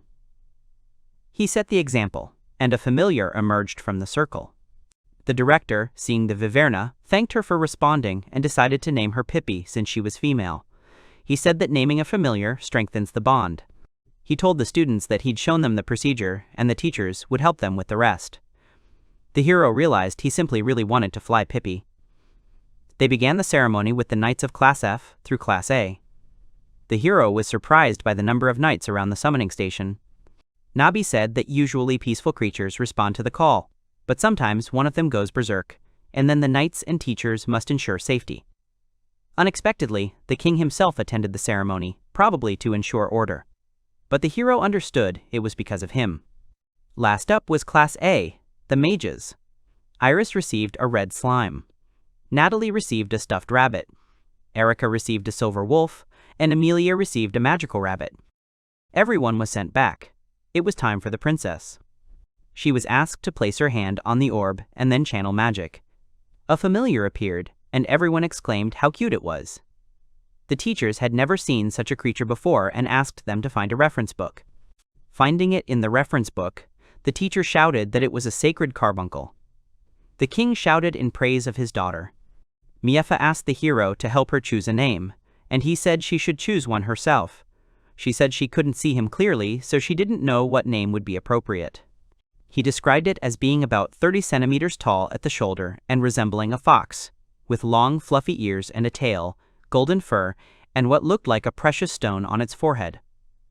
She asked what kind of stone it was, and he said it was bright red, probably spinal. So she decided to name it Spinal. The teacher said that in their and neighboring countries, sacred animals only responded to the summons 3 times. This meant that royal blood was certain, and the prince wouldn't let them down, and he would be the last one to summon today. The hero didn't understand why he was hyping things up. He touched the ball and looked into the circle. Everyone did not immediately notice the appearance of the creature due to its size and mistook Nabi for a pixie fairy, starting to laugh at him. Nabi was offended and hid, not coming out, no matter how much he asked. She said everyone would laugh at her and replied, "Another time." The hero was upset because they had been waiting for this moment since they met the goddess. Suddenly, another creature appeared next. Everyone was shocked that he'd managed to summon 2. The dragon licked him, and he told Diana to stop because he was already dripping with drool. He used purification magic. It turned out that Diana, his recently deceased dragon goddess, had helped her be reborn in a new body. The king asked Luke if the dragon had responded to his call, and he told Zenon that it had. He explained that they'd already gone through the naming ceremony, which was why she'd heard him, and that, apparently, she belonged to one of the ancient black dragon species. Everyone was shocked. Suddenly Diana growled, and the circle flared up again. An animal's head emerged from there, saying that they were a bit cramped and there wouldn't be room for it. The hero thought it was a dog. The beast became angry, saying he wasn't a dog and wouldn't let anyone laugh at him. The hero realized he was reading his thoughts. Diana decided to attack him. He was surprised, because no one had grinned at him for thousands of years, and quickly neutralized the dragon. He introduced himself to the hero as Fenrir, and showed him his recently born child. The child was weak and couldn't even drink his milk, and the hero realized he'd decided to use the summoning to come here so he could nurse him. He called him clever. Luke said he already had 2 contracts, and then the king offered himself for the contract. Fenrir said he was joking. Did he really want to destroy them? The hero mentally told him to be more polite, he was the king after all, and asked if he was the one needed for the contract. Fenrir asked if he could say this in front of everyone. Then Nabi explained that the hero possessed special magical energy, as he had come from another world, and was capable of making a pact even with a being who could not become a familiar to an ordinary person. Fenrir shouted at the king for the hero to make a contract with his offspring, and if his child died, he would destroy his country. The hero shouted, asking what this news was. Angrily he agreed, and the beast told him to quickly name the child. The hero decided to call him Hati, and Fenrir liked it. Nabi said that Hati was too weak to consent. The goddess would have to force the contract. Now Fenrir was calm and told them to keep a close eye on Hati. For the first time in history, 3 familiars appeared, and the hero clearly had more trouble. The hero asked Diana how she was, and she woke up. She asked the hero if he was okay, and he was shocked that she was intelligent. Diana twisted her head, asking where the beast was. The hero was amazed that she could speak like Fenrir. Nabi said it seemed she, like him, retained some of her memories. Furthermore, Diana would be able to use her previously accumulated knowledge. She was an ancient dragon, and her 1,400 years of memories would be useful. He was shocked at her age. Nabi said that ancient dragons live for hundreds of centuries by human standards. She is now 14 years old, and she learned the human language from an old dwarf whom she once saved from a werewolf. It seems Diana visited the village for delicious sake, and the dwarves happily treated her and did not mind the visit. She said that dragons absorb excess energy around them when an area is freed from excess magic. Dangerous magical creatures leave, and people become less sick. The hero thought it was because of the temples that those with large magical stones bypassed them. But the dwarves didn't have temples. Diana asked what had happened, and he explained that Fenrir, who had appeared, was their friend. Diana didn't believe him because that deity was also very powerful. Luke said that her cub was also his familiar, so they should become friends. She noticed that it was very weak. Luke said Nabi needed to make a saddle, and he wanted to get the antelope skins that Diana loved, but he didn't know where to fly. Nabi said there were several herds in the swamps, 30 kilometers away, and they decided to head there. The king stopped them. He said he wanted to talk to him privately. The hero said he was flying out on a mission and they could talk later. The king began to ask to fly with him, even without a saddle and dangerously, but he was training to be a dragon rider. They flew. Luke asked if the guards had really let the king go, and he replied that they would scold him later. Diana asked where she should fly, and the hero, looking at the map, pointed in that direction with his finger. The king was impressed by the speed, telling Luke he was delighted. Luke reminded the king that they were, after all, hunting. Luke told the dragon that there was a herd of antelope ahead, and in order not to damage the skins and meat, she needed to aim for the heads, and one carcass would be for her. Diana accepted the order with joy. The king asked if they were really hunting wildebeest. The hero replied that they were, after all, their meat was delicious and their hides were good. The king shouted that they were Class B and dangerous, to which the hero said that he had already tried this kind of hunt, and the dragon liked the antelopes. He told the king to hold on tight as they lowered their altitude and began the hunt. The king was amazed at the ancient dragon's strength, and the hero praised it. The king said he loved it when animals were killed, but he enjoyed hunting, so he asked the hero if he would take him along next time. The hero thought it was sweet that the king asked rather than ordered and promised he would. With business concluded, they headed home. Later. Buffalo steaks were in front of them. The king apologized for having to cook for everyone again, but the hero said it was no big deal. Miefa called Luke and said that students who had dragons as familiars were transferred to the Dragon Rider Academy and he had studied there before, which meant that he might go back. Luke explained that all the princes in their country were given a dragon egg as children, so they were not allowed to choose where they studied, and the king replied that it was the same for them. He asked Luke if he hadn't liked it at the Dragon Academy. Luke recalled that he'd chosen martial arts as his first specialization and combat magic as his second, but they'd pointedly changed his first specialization to healing. He'd said he wanted to be a combat mage, that was all. The king sighed and said that he wanted to see him as a dragon rider, but he respected his intentions. The hero thanked him for that. Luke reminded Zenon that he wanted to discuss something. The king then asked if he planned to return to his homeland if he had the opportunity. He clarified that he was asking because King Julius wished to see him. The hero realized that his father needed Diana and Fenrir no less. The king said that even though the hero and his future son-in-law were both eligible for the title of duke, the hero and his familiars could remain in their country. Luke is, of course, attached to his family, but here too he is considered part of the family. He admitted that, frankly, he didn't want to leave, which calmed the king. Then the king's first wife, Zeno, Carmia, asked if it was time for them to have an engagement reception, and she hoped that he would also take her daughter Alice as his wife. Miefa supported this idea and told her father to start preparing quickly. The atonement was impossible, to avoid giving rise to gossip. The queen told the princess not to rush, as Luke seemed displeased. She asked Luke what was wrong, and he reminded her that she herself said that she didn't like pompous aristocratic weddings. She said that was true, but she was afraid he might suddenly change his mind, which was why she was in such a hurry. The king was worried about something else, that King Julius would decide to take Luke away by force. Luke asked if they could call him together. He wanted to talk in person. Julius yelled at Zeno that he was hiding from him since he wasn't picking up the phone. Luke yelled at his father to be more polite, since he was speaking to the king after all. Julius shouted at his son that he had summoned excellent familiars and could earn the title of duke at home and return sooner. Luke told his father he was being too persistent and didn't want to go home. His father told Zeno that he had sent Luke his beautiful daughter to lure the dragon away from him and that he was a fraud. The hero replied that he and Miefa had begun dating even before the summoning ceremony. He shouted that if anyone needed his familiars, it was his father himself, who shouted that he was doing his best for his son. The mother appeared, pushing the king aside and shouting at her son. Julius said Amelia had cried her eyes out and he should think about his mother. Luke reminded her that she was crying because he had secretly sent him out of the country. He told his mother not to worry because he was doing well and everyone was kind to him. He told her he was dating a girl who loved him and had no plans to return. She asked if he was there of his own free will. Luke told his mother that the princess was a high-ranking investigator.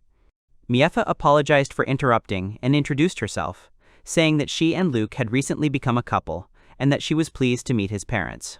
The queen asked her what her intentions were, and she replied that she knew what people were saying, but she thought Luke was a fine man. She said that he saved her life and that after talking to him for a little while, she fell in love and loved him with all her heart. The queen could not say anything against such pressure, and the princess thanked her. Amelia asked Luke about Lulu, reminding him that they loved each other and were planning to marry. The hero said he'd heard she was engaged to someone else. The queen shouted that they needed to maintain a good relationship. Luke said he and Miefa would come visit them in the summer and then decide something about Lulu. The king immediately bombarded him with questions about him not returning home and betraying his own mother. Luke replied that, if it came down to it, it was his father who had betrayed him. Amelia asked if Luke really liked it there. He replied that he could be a student and study without being bored. He asked his mother to take care of his father, and asked his father to stop pestering King Zeno Kresik. And he said more sternly that if he started doing that again, he would fly in on a dragon and personally teach him some manners. Julius the rabbit shouted at him not to threaten him. Suddenly, the animal named Hati jumped on the young man. The girls surrounded the animal, admiring its cute appearance and playful character. Suddenly, a message notification rang, first from one of them, then from the other. Miefa somehow managed to find out someone else's data. Her friends realized she'd managed to do it using her tablet. She then apologized for her curiosity. However, it wasn't a big deal. The guy asked if she knew his weight now, and if the girl was still happy with everything. Miefa couldn't give a precise answer, as she didn't have much to compare it to, but she didn't notice any problems. Then the young man asked her opinion of Hathi, and her friend was overwhelmed with delight again. For her, the animal ranked second only to Spinel in cuteness. But the question of how this ranking was compiled remained open. The girl suddenly asked Luke to let her hold her familiar in her arms. The animal sat comfortably while its soft fur was stroked. Miefa also wanted to pet the animal. The king remarked that he had probably already gained some strength. Suddenly, the young man noticed that the sacred animal's rank had risen to 12. Apparently, hunting with the dragon had improved his skills. Then Natalie asked Luke about his fairy. He immediately realized she was talking about Nabi. After his words, a fairy suddenly appeared in the room. She joyfully announced herself. The girl asked Nabi to let her choose a dress. The fairy agreed. She wanted a cute outfit. Luke wondered why she didn't speak out loud. But the fairy began to insist that it was only because of her small size. They simply did not hear her. Her demeanor betrayed a rather combative spirit. Nabi was ready to defend herself against any creature that touched her. However, the fairy quickly denied this notion, as nothing like that could happen to her. The boy asked again if he was allowed to touch her. Nabi allowed it only if she wanted to. The young man extended his hand and felt warmth, like the touch of a feather, and the scent of vanilla. Emilia, seeing this, also wanted to touch the fairy and asked her permission. She wasn't opposed to allowing her dear friend to touch her. But the young man didn't like the way she called her. The fairy mentally apologized to her master and tried to explain that she had simply given in to emotion. Luke decided to change the subject and asked why she needed a different outfit. She imagined the pixie exactly this way, so it won't be difficult for her to change her appearance. Nabi believed that if she and Emilia became friends, Luke would see her more often too. Perhaps that would make her trust him more. Touching the fairy with her finger, she discovered the emanating scent of sweets. The aroma of vanilla had a relaxing effect. The girl was surprised by the young man's extensive knowledge. Nabi raised her head proudly and declared that it could not be otherwise, because she personally chose her master. The king and his wife followed suit, turning their attention to the little animal. Hathi fell fast asleep in their arms. The boys then decided to follow his example and go to rest so as not to wake the animal. As she left, the woman turned to look at Emilia, but she wanted to remain silent, saying that it would be disrespectful for her to wear the necklace in the presence of His Majesty. She apologized for not being able to appear in public without the jewelry, even though she was only required to wear the necklace to class. However, the girl never showed her face even to Luke, so those around her wondered how she was going to marry him. The guy told Carmia that Emilia was free to open up to him of her own free will. She was shocked by his reaction, as he should have been interested in knowing what she really looked like. Luke assured with a smile that there was curiosity, but he was not stupid enough to force anything. The fairy also assured her friend, if anyone dared to offend her, she would protect them.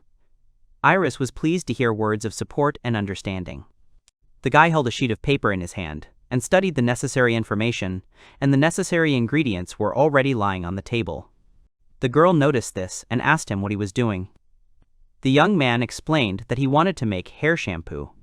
If he succeeded, everyone would be able to give up the scented soap they were using. The bride liked the idea. The young man began preparing and mixing the necessary ingredients, and Iris tried to help. They soon succeeded in creating shampoo and conditioner in bottles. The girl became curious about how to use it. The hero explained that first the shampoo removed dirt from the scalp, and then the conditioner restored and nourished the hair along its length. Meanwhile, Nabi made lotion and face cream, because beautiful girls couldn't do without such things. Iris paused, then clarified that she wasn't quite sure what she was talking about. So, she suggested they take a bath together. Luke wasn't expecting anything like that and was quite surprised. He began to feel embarrassed, and he offered to explain how and what to use, and she should start preparing the bath, and the girl agreed. But then she suggested doing a little training first. She changed into her underwear and decided to work on Luke's abs first. The guy was charmed by her outfit, and without further objection, got down to business. Iris held his leg to the floor to ensure proper execution of the exercise. He hinted to the girl not to be offended if he attacked her. However, she was prepared for that. The fairy watched them in surprise, hearing her master's thoughts about whether Iris truly considered him a potential spouse. Apparently, Luke's familiars were the deciding factor in this matter. But it was still important that his chosen one could make him happy. Therefore, he had to choose the one with whom he felt joy. Continuing with the exercise, the hero asked Iris if she was a boyar, saying that if they had begun a relationship, Miefa might have hated her. This frightened the girl. She was genuinely afraid. He still had 4 more climbs to reach the target. Though it was hard for Luke, with such motivation, his strength grew. Soon the young man finished his last set and fell limply to the floor. The assistant praised him and suggested they continue soon. The young man thanked her for her help, and then she sent him to get a drink of water and go to the bathroom. The water had already been collected, and the young man suggested that they lie in the hot water for a while. While they were peacefully enjoying the relaxing effects of the bath's warm temperature, the girl decided to ask Luke if he wanted to take concubines. However, the boy was reluctant, as he had only recently managed to reach an agreement with his father and King Zeno, and the balance they had established was very fragile. Iris agreed that family feuds were not uncommon. The hero added that he wouldn't want to be the cause of discord. But the woman believed the relationship didn't necessarily need to be ruined. Then, the guy agreed with her. She cited Princess Miefu as an example, who was friends with Erika, and nothing could ever cause a quarrel between them. Besides, Iris and Erika were also friends. The young man concluded that the girl was quite confident in herself. He thought she was optimistic. She believed they were in perfect circumstances. Within 3 years, Luke would definitely be able to fall in love with her. The young man laughed. After all, he'd already given his word to King Zeno, so he couldn't promise an engagement. But after the wedding, Iris could very well become a second wife. She was delighted to hear this. It meant that the prince and Emilia would have 3 wives in total. Iris was impatient, eager to get married. The guy began to blush with embarrassment at her passionate speech. Then he got up from the water and clarified that it was time to wash his hair. To demonstrate the correct use of shampoo, the young man volunteered to wash her hair. However, the girl began to get nervous, because if anyone found out that the prince himself helped her wash, they would not let her live in peace. But Luke was adamant. He still believed that learning was always better through practice. Iris saw the common sense in his words, but her confusion persisted. Meanwhile, the hero squeezed a small amount of the product onto his hand and began rubbing it between his palms. Then he applied the prepared foam to his friend's hair and began to massage it. To her surprise, it felt good. Luke explained what he was doing: gently massage her scalp with her fingertips. He then poured water over his hair, rinsing out the foam. Next, he applied a nourishing conditioner, being careful not to overdo it. Then it had to be left on the hair for a while for the best effect. While this was happening, the guy suggested we each wash ourselves separately. The girl obeyed, and continued to lather herself. When the conditioner had completely soaked into her hair, it could easily be washed off with water. 1 rinse was enough for this.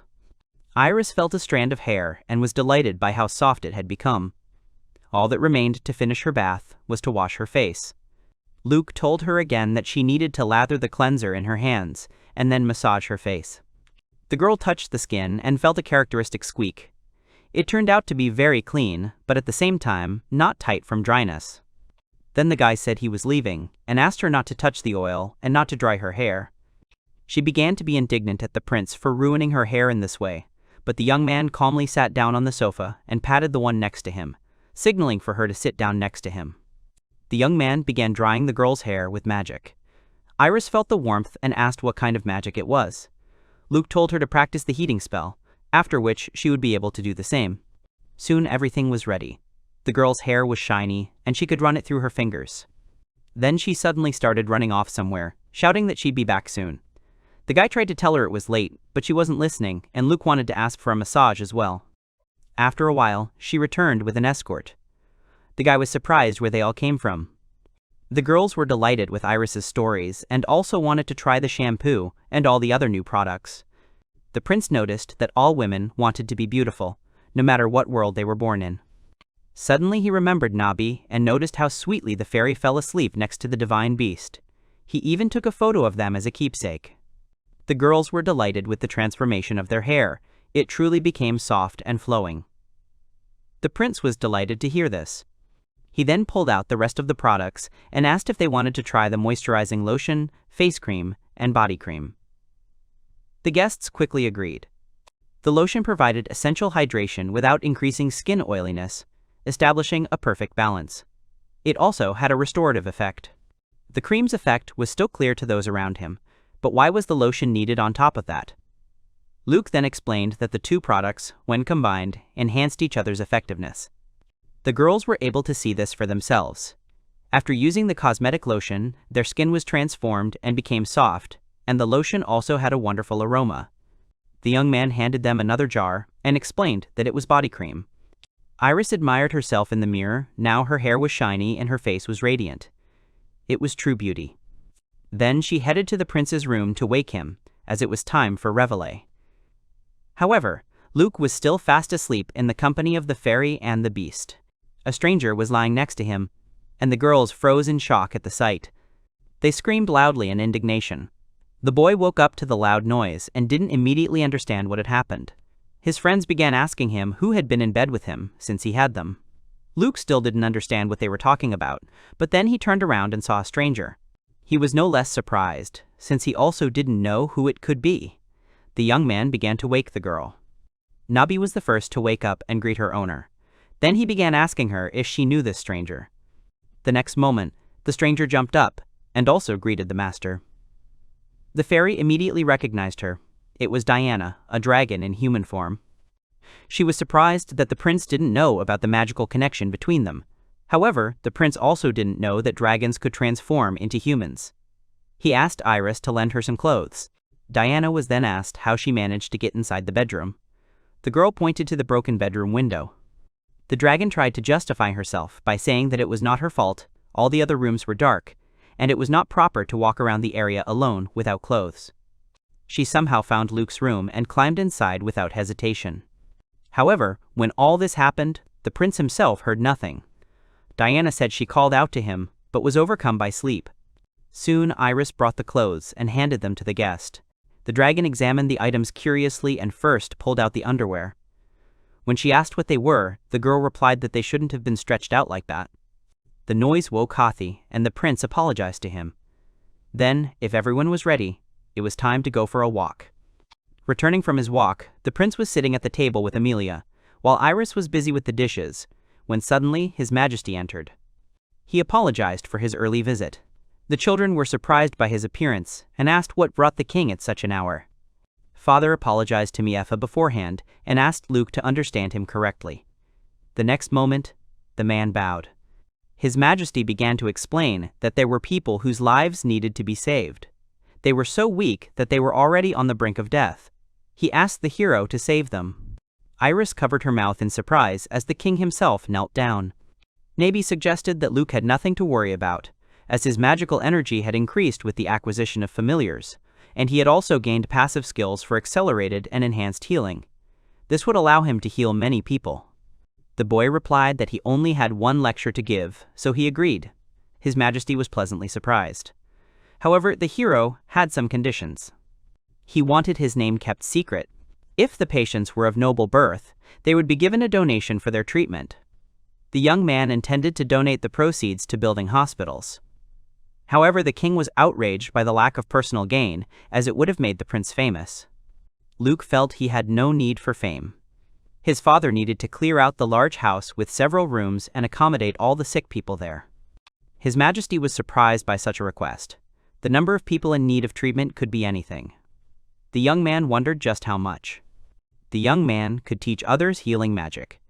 This would allow him to recruit 5 mages to serve in the temple, each skilled in 5th level magic control and highest level antidote magic. The king was outraged. Was it possible to teach such a thing, and was it worth sharing such knowledge at all? Luke didn't want to make money from saving lives, so he wanted to teach this magic to nuns. All donations from healed people would then go to hospitals and orphanages. His Majesty thanked the prince and promised to repay him generously. The girls were also delighted with the young man. There was a patient in critical condition lying in the royal guard's house. Luke told King Zeno that they might already be too late for treatment.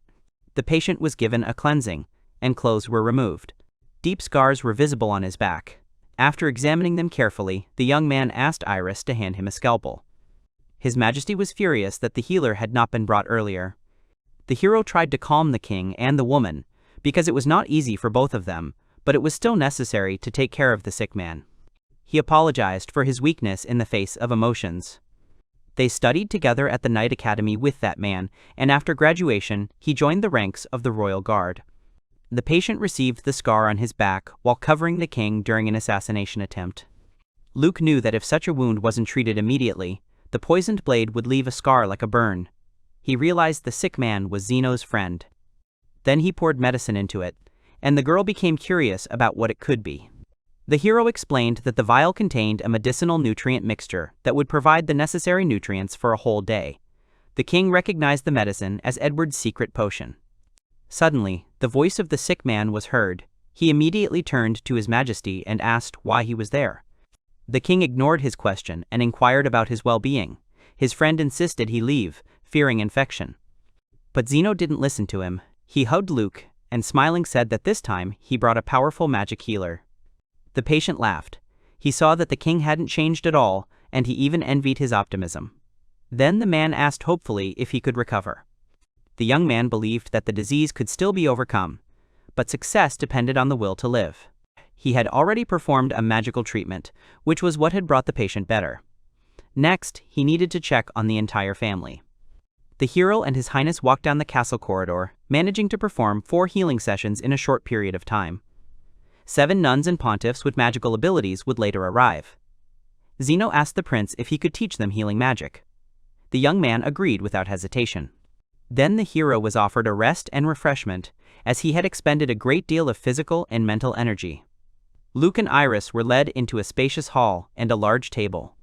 Then the king casually remarked that the young man had already grown accustomed to Diana's charming appearance. He then explained that she had once been the guardian dragon of the city of Geralt. This was a well-known legend. 600 years ago, there was a girl named Garel in the mountains, and one day, a black dragon saved the inhabitants from evil magical creatures. In exchange, they had to offer 3 barrels of good wine. The dragon descended to the earth, and, before everyone's eyes, transformed into a beautiful girl. The villagers received her with honors. They joyfully celebrated the victory, praising the kindness and strength of the dragon. But then, from the scales left over after the transformation, the Garelians began to forge incredibly strong armor and weapons. Thanks to this, the village soon became a city. Zeno's words, he himself wouldn't mind having dragon scales, just like Luke himself. Besides, dragons built nests. The guy had a desire to find Diana's nest. The dwarves and elves had long lives, and the children of those Garelians might still be alive. If the prince managed to find the scales, they could process them. Besides, they would likely be delighted to see Diana. The hero and Iris rode in the same carriage with the king's spouses. Carmilla suggested that Luke stop by the house of an acquaintance of hers, who was a relative and friend, and he agreed. First of all, it was necessary to visit relatives, but the more important reason was politics. Political forces have always competed with each other, and while men were usually reserved, their wives, chatting over a cup of tea, could let something slip. Luke called these meetings the Secret Society of Wives, and his companions immediately understood what he was thinking and hastened to assure him that there was nothing to worry about, because they were simply drinking tea and having a good time. Milana explained that they just talked to each other about life's difficulties and shared news. Aristocrats could often weave intrigues, and it was very important that the wife was able to sense something was wrong in time and warn her husband in time. However, such tea parties were not available to Miefa, because she could immediately see through the lies. So, as soon as everyone learned of her invitation to the event, they immediately refused to come. When the girl realized it was all her fault, she herself began refusing to come over for tea. The prince concluded that they shouldn't have invited any of them anymore, and the fairy could get him the information. Moreover, since his status gave him such an opportunity, the hero wanted to protect the princess from such an environment. The woman closed her eyes and explained. When the king had grabbed Luke with a death grip, she had taken it as a waste of time, but now it became clear to her how the young man could see right through people. Just like Miafa. They allowed him to act as he saw fit, and even intended to support him in everything. The young man was very happy about this. Then she noticed Iris's hair, which was oil-free but shiny and iridescent. She wondered why they looked so smooth, but she wasn't the only one who noticed. The women began to feel the hair. Some time later, at the academy, the hero fell asleep, sitting on the couch while waiting for the others. The girls stroked their hair contentedly, and the result seemed amazing to them. None of them could have imagined such a thing could happen. Their skin, too, became smooth and soft. It seemed like a miracle. They were grateful to Iris for showing them Luke's invention. Miefa entered the room. The hero turned and greeted her, then asked how his familiars were doing.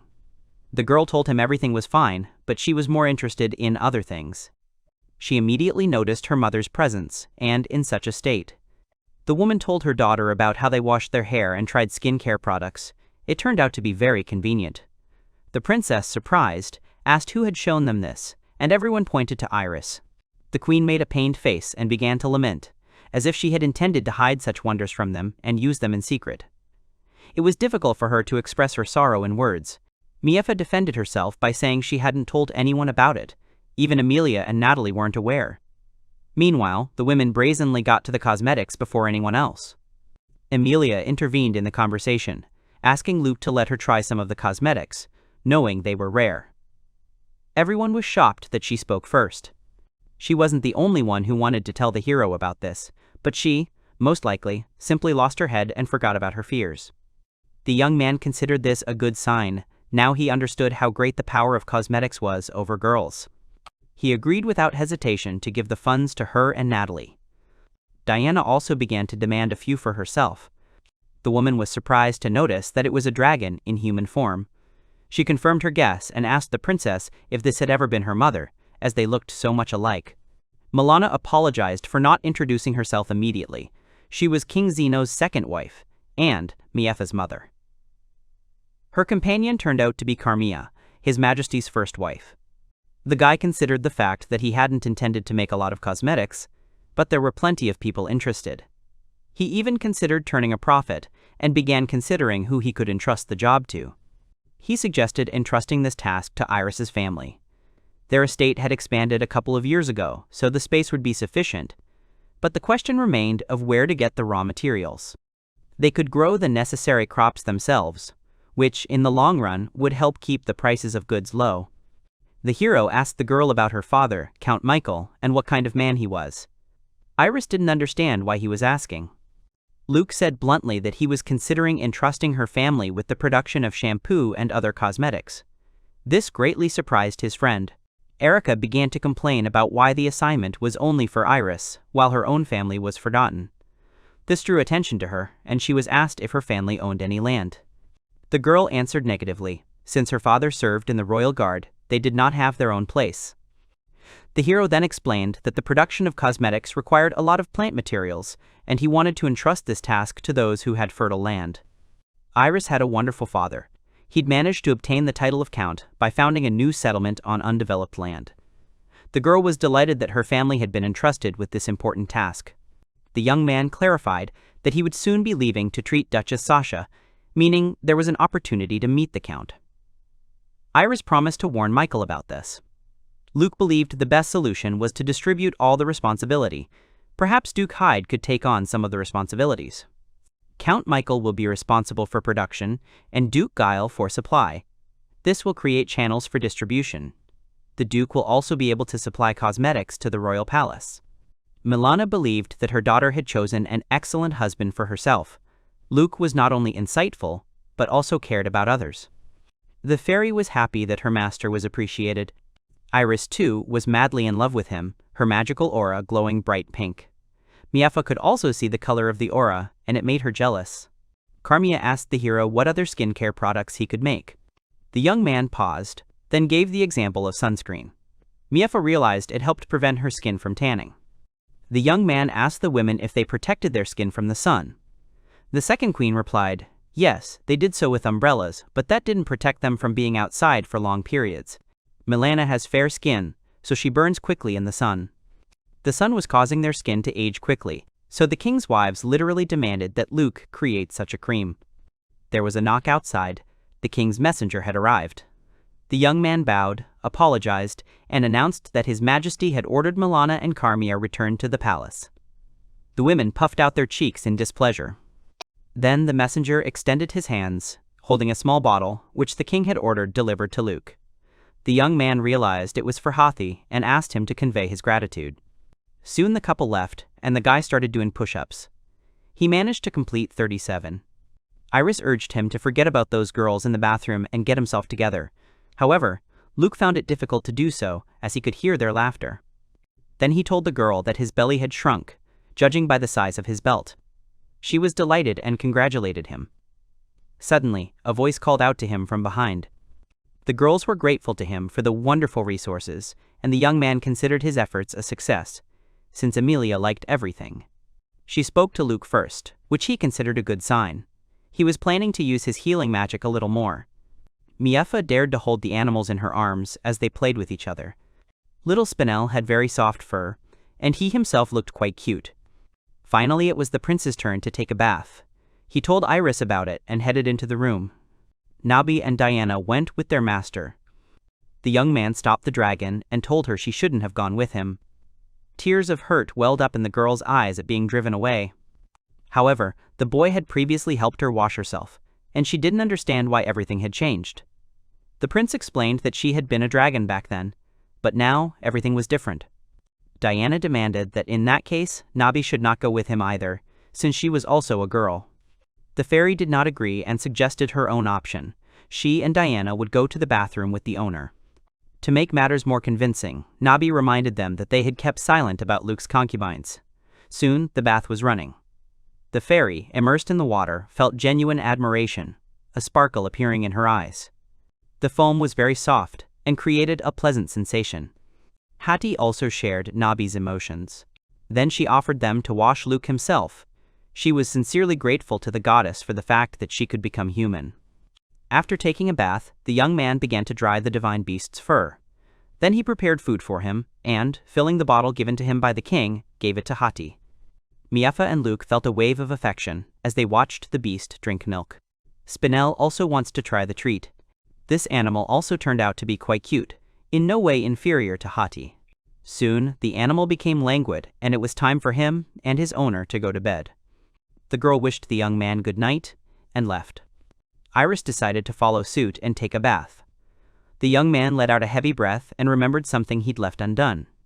At his request, colored crayons were prepared, though a greater variety of colors would have been welcome. The hero, however, believed that 6 would be quite sufficient.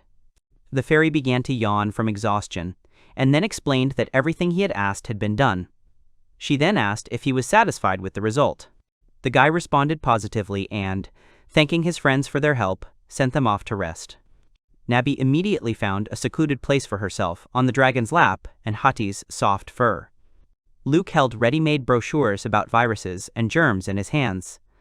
Once local doctors know about the existence of microbes, they can begin to study them. Walking down the corridor, Iris noticed the prince sitting there. Her curiosity got the better of her, and she asked him what he was doing. The young man explained that he was making a booklet for healers on how to cure illnesses. The girl didn't look too pleased, and the hero, noticing this, asked what was wrong. His friend wanted him to share such valuable knowledge with her. The guy agreed. He was going to show the brochure to her first anyway. Then they started drawing on sheets of paper. With the colored pictures, everything became clearer. Iris looked at the brightly colored crayons with interest, calling them color sticks. Soon the boys finished, and the young prince hoped the pictures would be enough. Next, he planned to explain everything to his friend. The picture depicted a man coughing up sulfur grains. Iris concluded that these were the cause of the illness. Her guess turned out to be correct. The man had drawn them as a visual aid, but in reality, they were invisible to the naked eye. Special tools and skills were required to detect them. The prince was about to show Iris an invention, but he couldn't tell anyone about it. He pointed to the circular images and said they were the sources of disease. It looked like an abstract painting, as if a leaf were covered in thorns. He went on to explain that these invisible particles were what cured colds, while the oblong images were what caused tuberculosis. The girl noticed that this species no longer had spine-like appendages. Luke then explained that they could come in a variety of shapes and colors. The friend thought that it would be better to show this to everyone, but the prince wanted to leave it to the doctors, not considering himself obligated to explain everything to them.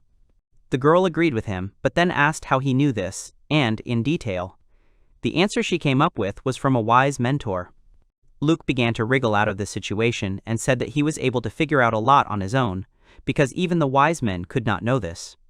Pictures were certainly a great power, and the hero also had Nabi, which was also a skill of sorts. The young man suggested Iris keep their conversation a secret, although he intended to soon share this knowledge with several healers. The girl was very flattered that the young man was able to trust her. The prince explained to her in more detail. When she used healing magic, she should try to imagine herself expelling the source of the illness from her body. After listening to her friend, Iris began to slowly understand the meaning of his words. Diana, Nabi, and Hati were sleeping peacefully on the sofa. Luke had carefully covered them with a blanket. As she was leaving, she stopped and wished her friend good night. Afterwards, the boy himself went to bed, but thoughts of the day ahead kept him from sleeping peacefully. Luke tried his best to convince himself not to dwell on the upcoming event, but the lives of many people depended on this meeting. He was even more excited by the fact that so many important people would be attending. Unable to bear the anxiety, Luke stood up and decided to get back to work.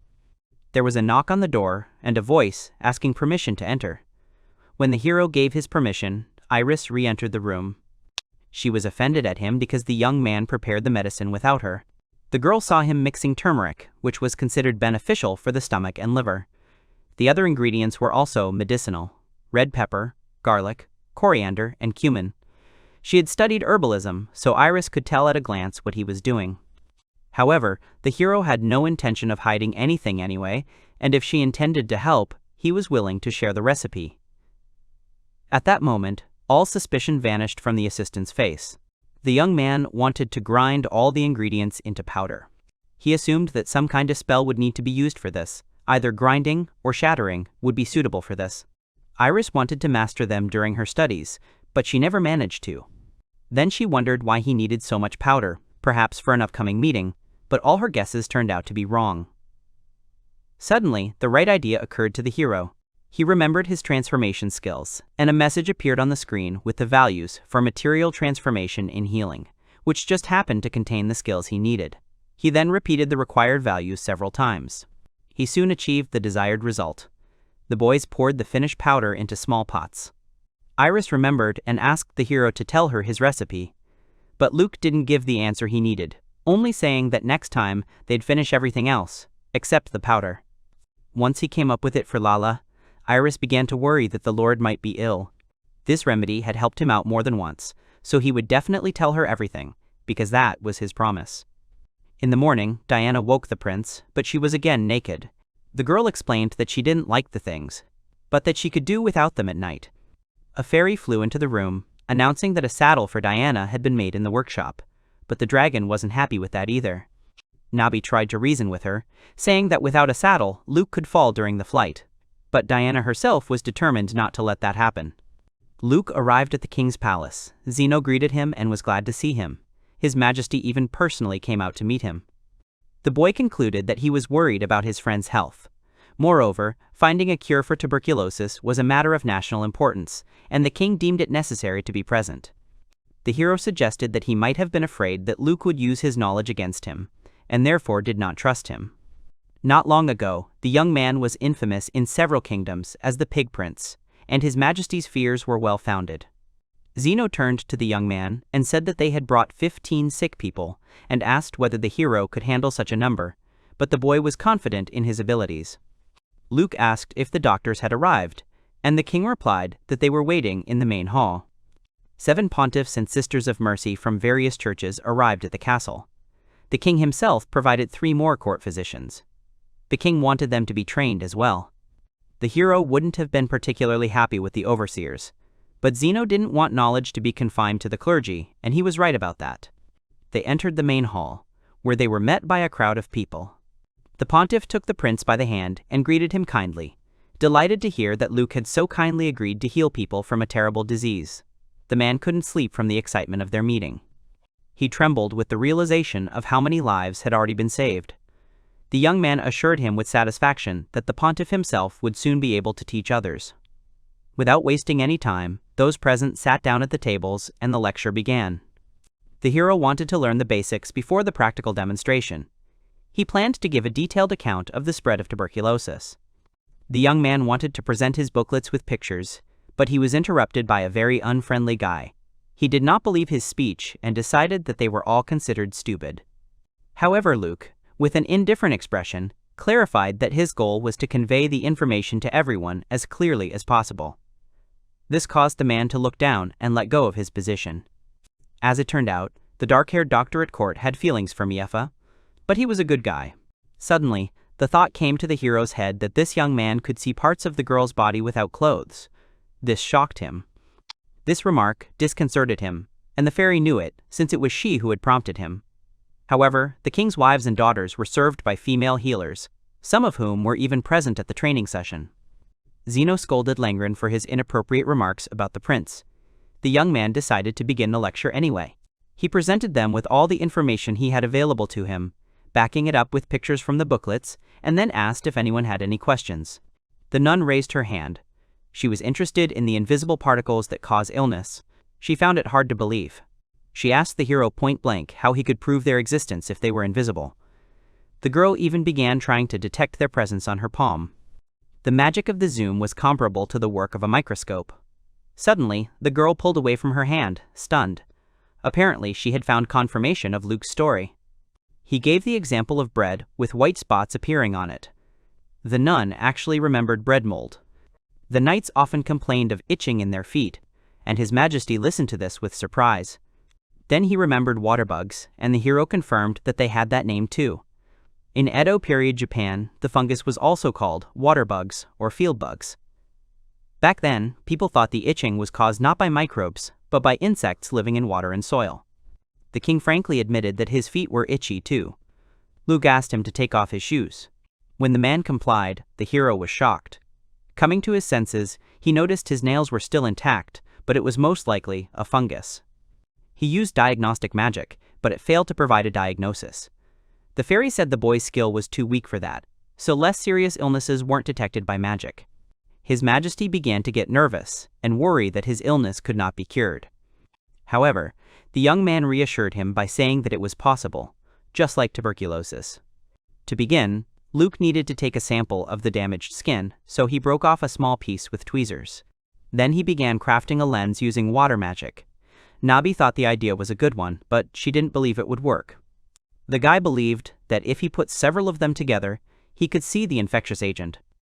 Microscopes had special lenses, and you couldn't just make them that way. The prince narrowed his eyes. Apparently the fairy was hinting that it was time to give in. But she hastened to clarify that this wasn't necessary. She believed they could still expose the microbes to others. Using a floating spell, the skin had to be suspended in the air, and a beam of light had to be directed at it from below. Then, 4 lenses had to be created using water magic, zoomed onto them, and then simply stacked on top of each other. One of the healers managed to do as she was told. The prince was delighted by the fairy's appearance and told her so, then decided to examine the result. Fibers were visible through the water, apparently water bugs. They needed to try to separate them from the skin sample. The hero asked Iris if she wanted to try first. She was supposed to imagine eliminating harmful microbes and channel the healing magic. The girl set to work and managed to increase the level and cure the sample. The young man congratulated her on successfully removing the microbes. She was also pleased, but she doubted whether tuberculosis could be cured this way. The prince was confident of this, and the results would be obvious even with mediocre skills. Zeno, listening to their conversation, joyfully admired his legs, clean from their previous illness. But unexpectedly, the prince added that if he put on the same shoes again, His Majesty would become infected with fungus again. The pontiffs and nuns began to practice healing the sick. The hero noticed their excellent mastery of magic and asked if it was some special kind of magic. To his surprise, he guessed correctly. But the church officials considered his sorcery to be superb. The patient's treatment results were astonishing. The elderly man knew what he was talking about, having seen a lot in his life. The lives lost were countless. The young man explained that this method was effective against the flu and could help with other illnesses as well. However, each case would require different presentations. Simply removing the cause wasn't always enough. If inflammation had already begun in the body, it would also need to be addressed, otherwise the fever wouldn't subside. With tuberculosis, the inflammation occurred in the lungs, and during treatment, it was necessary to visualize it disappearing. However, high-level doctors, using the method invented by Luke, could immediately cure even an advanced disease. He mentally shared with Nabi that the healer's skills were superior to his own. The fairy concluded that her master was eager to raise his magic level, despite his greater understanding of the causes of illness than anyone else. It was becoming clear how vast the difference was between mid-level and high-level mages. The hero told the pontiff that it was time for him to leave, as he needed to check on something. He asked to be called if necessary. The young man handed the man the booklets and told him to show them to the church's healers. The minister was very grateful to the prince, as the pictures could be very useful to them. Then Luke told the king that he was leaving for the duke's castle. Zeno stopped the guy and said that he would like him to speak at the closing ceremony of the summoning. According to the ruler, the time has come to introduce Luke to the people as Miafa's groom. Returning to the castle, the hero saw the girls greeting him. They greeted each other. The princess said that her father asked her about announcing the engagement. The boy replied that the king had spoken to him about this topic too. Meanwhile, Natalie announced that she had already prepared dinner. Soon the table was set. Miafa was munching on her food, and suddenly, the hero asked if a simple marriage announcement would be enough. The girl wanted to say that she couldn't dream of anyone else but Luke. Then she apologized for sounding rather pompous about it. The guy didn't think that it was like that, but then he would have to think about his feelings too. The girl decided that the groom was uncomfortable talking about the wedding because of her personal shortcomings. However, the matter was different. The young man simply wanted to marry for love. The princess then decided he had no feelings for her. To be more precise, the hero still had feelings for Luthia, to whom he had also been engaged in the past. He also had a crush on Iris. Miafa asked if that was the reason. The princess had already decided that the hero had managed to incite Iris, and that she reciprocated his feelings. The girl wanted to object to her, but then decided not to. There was silence at the table. Luke mentally asked the fairy what he needed to do, but he didn't get the answer he needed. He generally believed that the evil god needed to be eliminated first, and then the question of marriage could be addressed. Nabi supported him, as that would give the hero enough time to sort out his feelings and make the right choice. Luke actually admitted that Iris would be an ideal wife for him, as she was a wonderful homemaker and a delicious cook, and, besides, was interested in healing magic, so they would certainly have easy conversation topics. These words deeply hurt the princess. However, the guy then added that she herself wasn't without her virtues. The girl asked, confused. Then Luke admitted that what he liked most about her was her ability to always tell the truth, not that she saw through lies, but that she didn't lie herself. For example, he asked the princess if she loved him, and she immediately responded affirmatively. This couldn't help but flatter the young man. Judging by her happy appearance, it was immediately clear that Miafa was speaking from the heart. The princess couldn't believe the hero actually thought of her that way. She couldn't even dream of having someone in her life who would consider her uniqueness a virtue. The hero decided to explain the differences between his world and Luke's world regarding marriage. For Luke, relationships were equal to a wedding. His first girlfriend was a childhood friend, with whom the hero broke up due to a lack of common interests. Then he started dating a colleague from the company he'd recently joined. But she turned out to be very fickle. Miafa, any hope?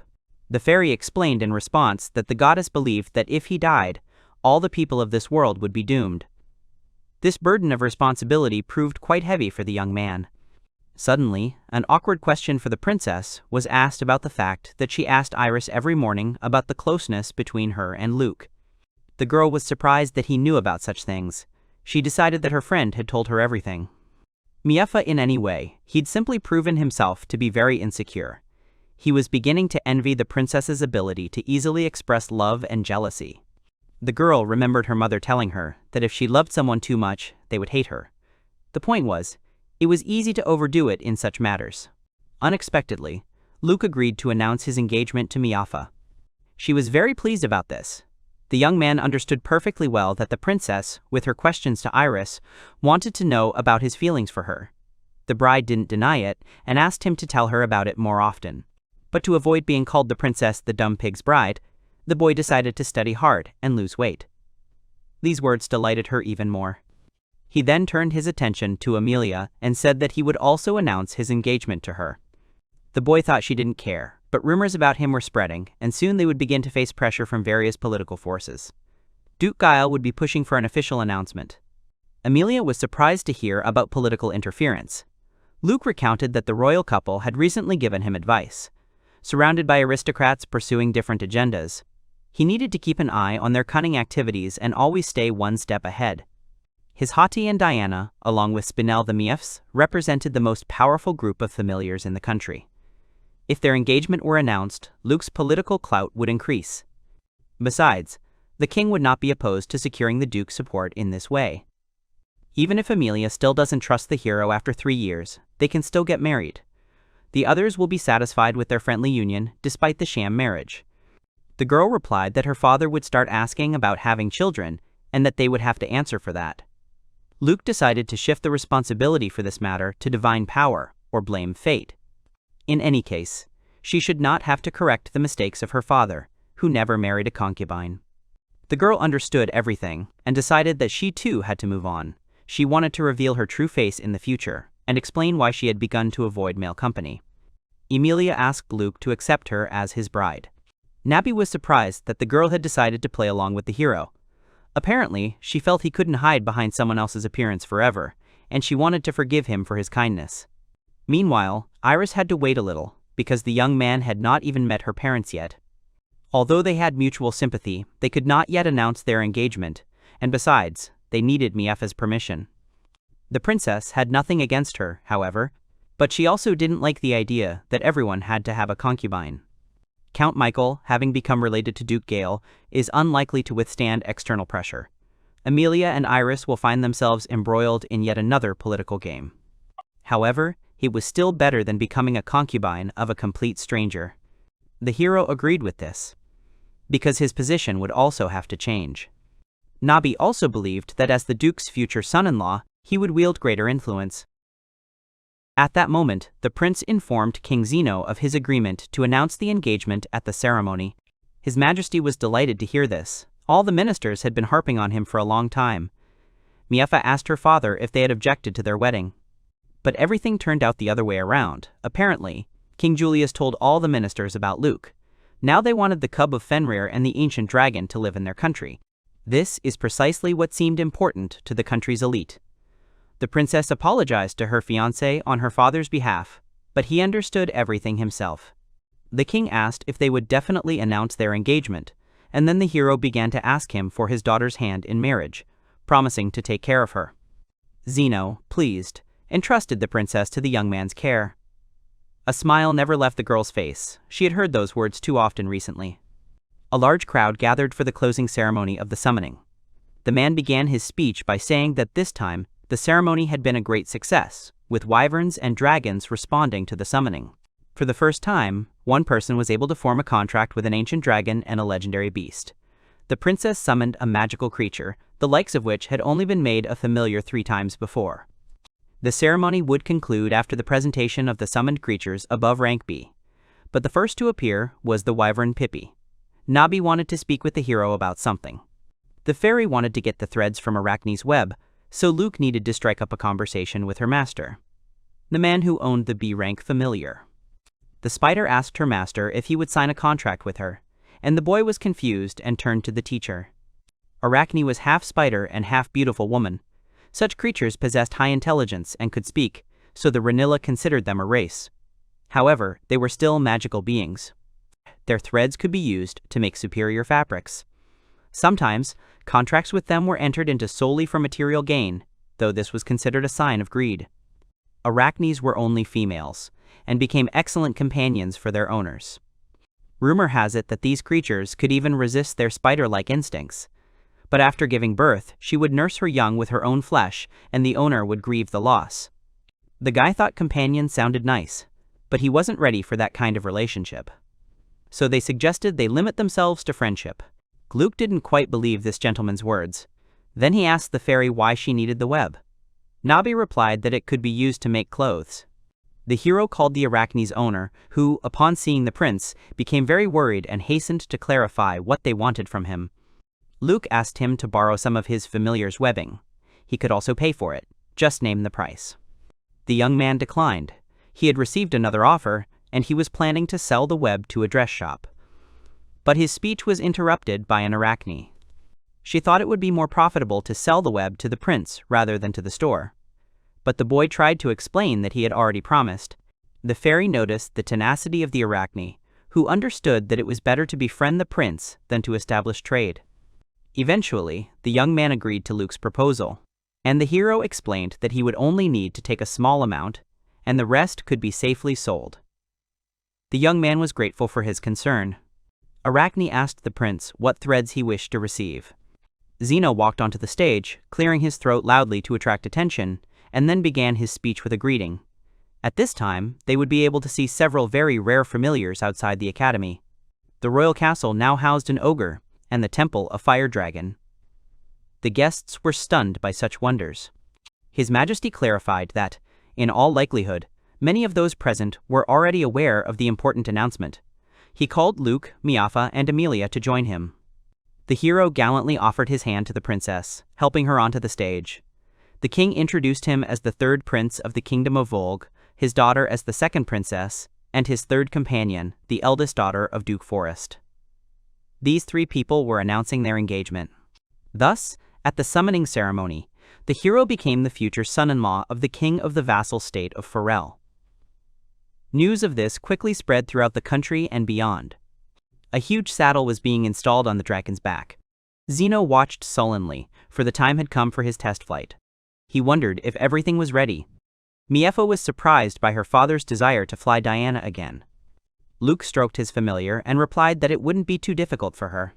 She explained that the scales on her back were hard, so neither the saddle nor the rider on her were felt. His Majesty suddenly asked the hero when he had managed to make such a beautiful saddle, since too little time had passed since the ceremony. The young prince scratched his head in confusion. He couldn't directly say that Nabi had done this in the magic workshop. Miafa sniffed the clothes and said they had been lying around too long and now smelled strange. Meanwhile, the protagonist asked Nabi if she could make a ring out of mithril. She answered affirmatively and began crafting it. After some time, the guy received the ring, and she asked him if he liked it. He thought it was perfect and he would adjust the size himself.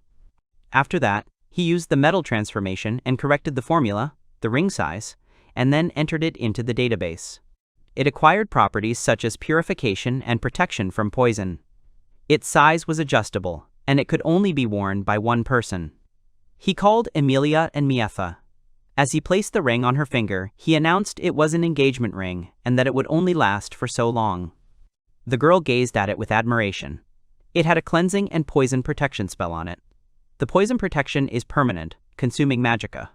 But the cleansing only works with a flow of magical energy, which is very convenient. Zeno abruptly demanded they stop, as the king also needed protection from poisons. So he began asking the girl to give it to her father. Luke replied that it was an engagement gift. But Zeno didn't give up. He said he, too, had to protect himself from poisoning. The bracelet had a protective spell, but it was very heavy. Nabi informed him that only weak, entry-level spells could steal items. More powerful artifacts had never been recovered here, even from the dungeon. The protagonist realized he had made a mistake, as he had used too much magic. He told King Zeno with displeasure that he would give him a necklace with a pendant. His words made him beam and ask if it was true. He also asked if he'd inherited it from King Julius. The boy dejectedly replied that it hadn't and that it was his. Zeno asked again if he'd received all of this from his mentor. After all, healers need such things. Luke thought he'd gotten away with it. He'd made an impression. He told Miafa that she simply needed to drop some blood on the ring. She understood and immediately did as he said. Then he handed the ring to Emilia. Zeno was amazed that he had another ring and wanted it very much too. The embarrassed girl began to tell the king that she could give him the ring as a gift from the duchy, but the protagonist was reluctant, as it was a gift ring. He asked Natalie to help her cast a blood seal. He added that the cleansing spell was useful and didn't require much effort. You need to imagine the effect you want to achieve, and direct magical energy into the ring. The girl immediately understood it and decided to try it. After a while, she thanked the guy enthusiastically, as her manipulation had cleared the strange smell from her clothes. He smiled back. They decided it was time to go. The girls approached the dragon, whose name was Diana, and greeted her joyfully. Iris said that after their flight, she promised to give her a generous portion of meat as a thank you. The dragon's eyes sparkled with satisfaction. She screamed for her food to be cooked properly, and for it to be cooked thoroughly. The girl agreed. The guy decided there was no need to bribe Diana. He fastened his seatbelt and they set off. The dragon quickly took to the sky, leaving the king on the ground. The people there were delighted by how quickly they moved through the sky above the forest. Diana told the master that humans and goblins were fighting below. Looking ahead, he said he couldn't see and needed to go down a bit. He pulled up a map of the surrounding area. There were 3 wagons, guarded by 12 men. There were about 20 goblins, several of whom had already been destroyed. He realized they could handle it, but it was better to wait a little and observe. He asked if she agreed with him, turning toward the girls. Miefa replied that they could help if necessary. It was for his kindness and responsiveness that she fell in love with Prince Luke. He replied that he was embarrassed. While they waited, he decided to give the other girls rings as well. They had the same spells on them as the engagement rings. The girls were amazed. He added that he wanted them to serve them for at least 3 more years and that they should wear them on their right hands. They asked him how many rings he had. Nabi noticed that Iris was probably offended. They were already practicing both spells. Soon she'd master them herself. He thought she felt left out. Approaching her, he told her there was a special ring for her that would boost her healing powers and enhance her spells. Meanwhile, they asked him if she could avoid the blood seal. What if she needed to give it to someone?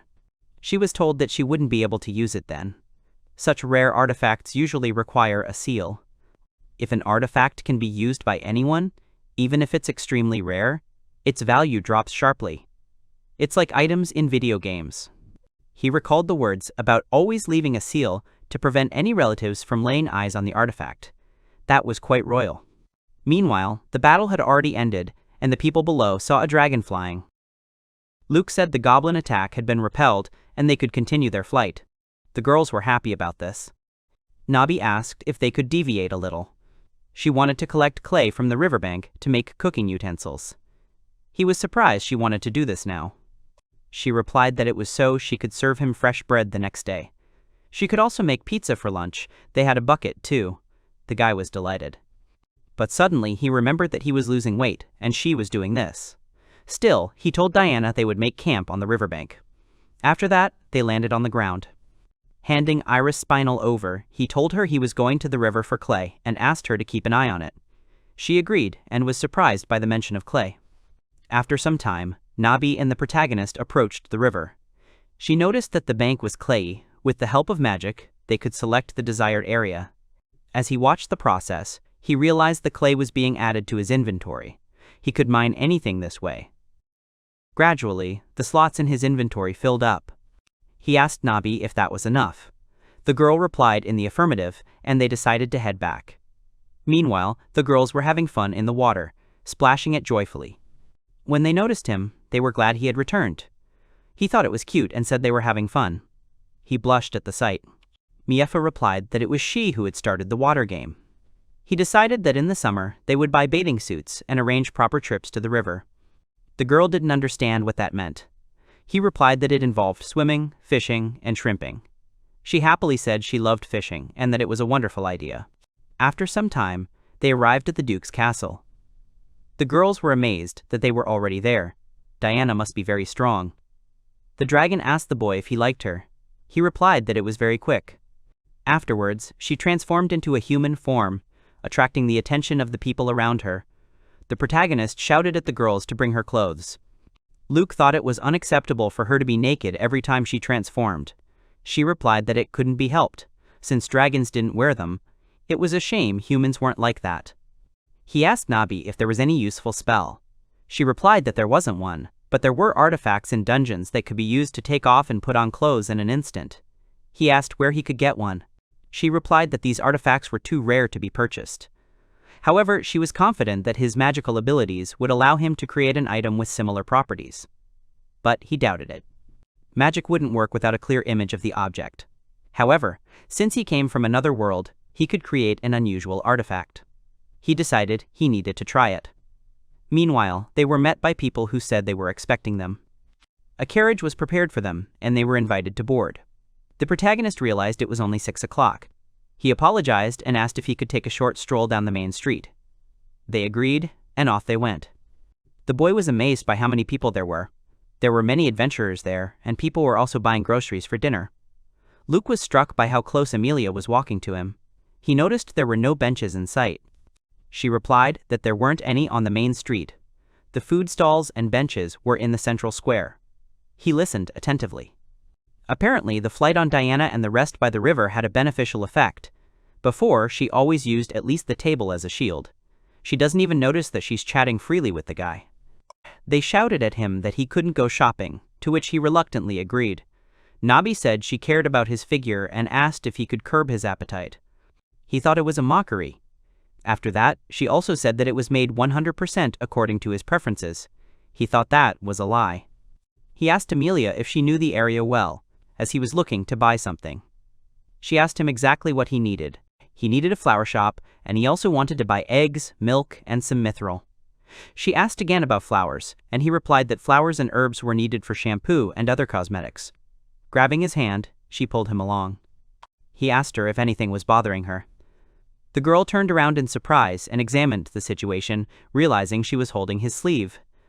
After which, she became visibly embarrassed and began apologizing with concern. The guy asked her to calm down and if she was okay. Panicking, she replied that she wasn't. She replied that she hadn't even noticed until he mentioned it. He said that she probably just wanted some shampoo. He added that everything was fine and asked her to walk him to the right shop. Meanwhile, she was saying she could talk to him without using the table as a barrier. He guessed she was only just realizing it. At the castle, Lala joyfully welcomed Amelia back. The girl ran up to her sister and hugged her tightly. Amelia asked if everything was okay.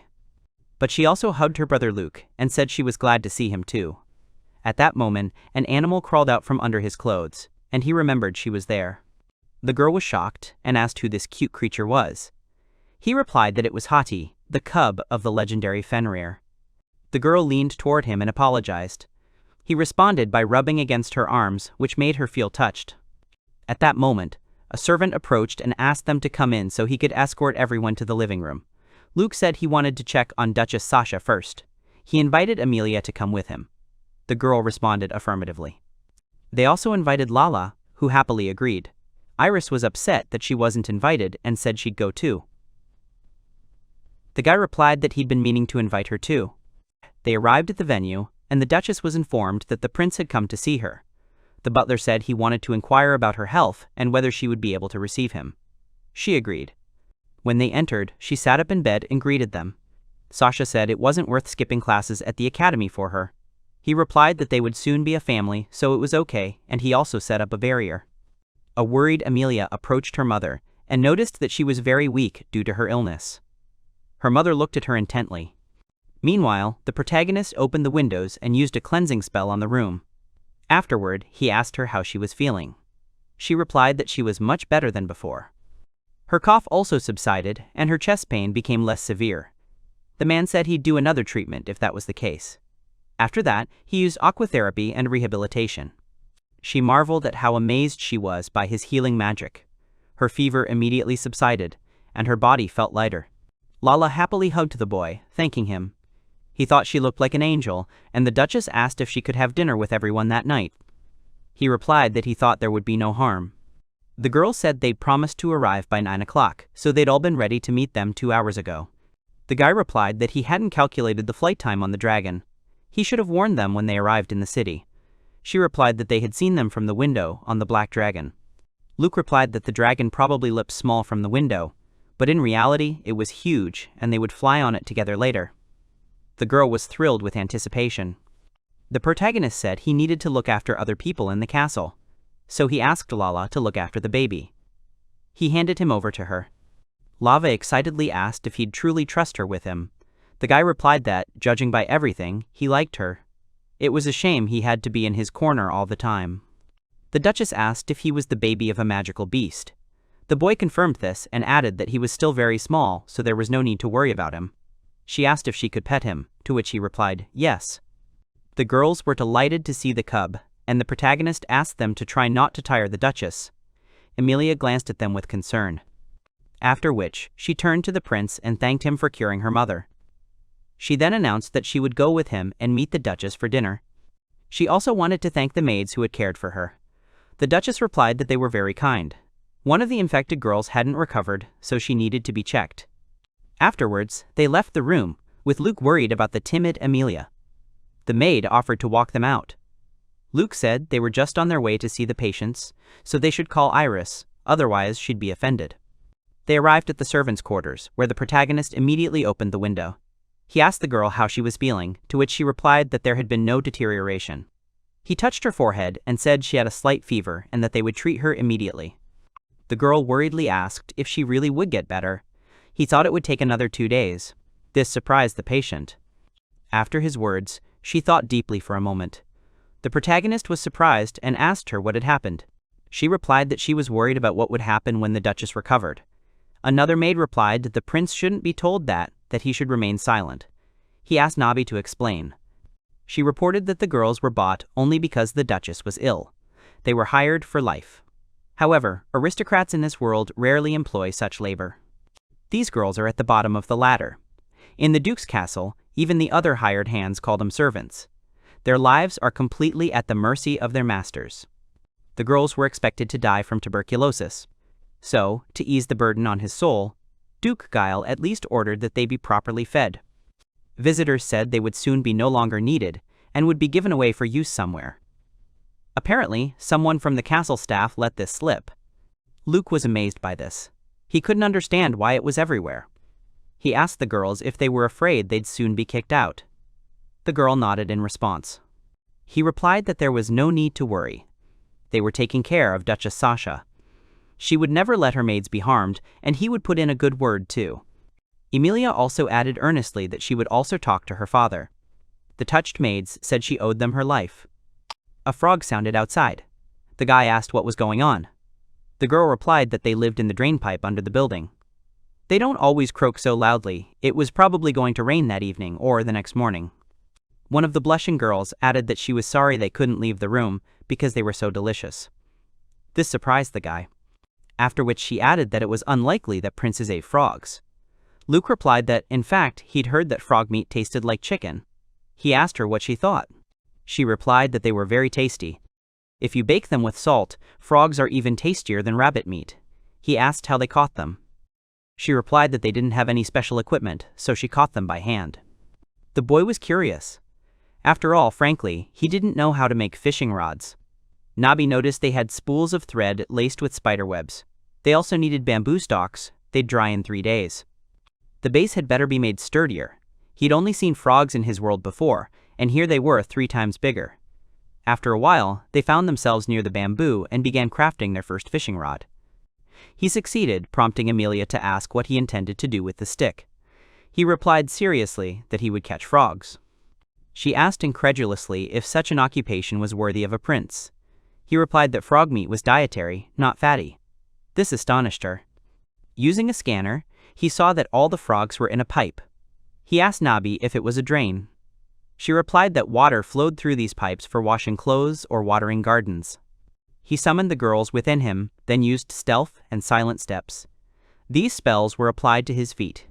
He cast his line into the water, whereupon the frogs noticed him and began hunting. As he pulled one out of the water, he realized it was very heavy. He asked Nabi how he should cut her up.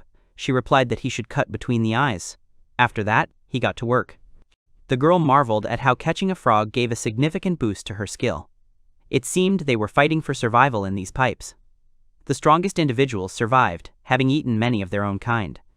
The boy was amazed that the level increase was the same as from killing an orc.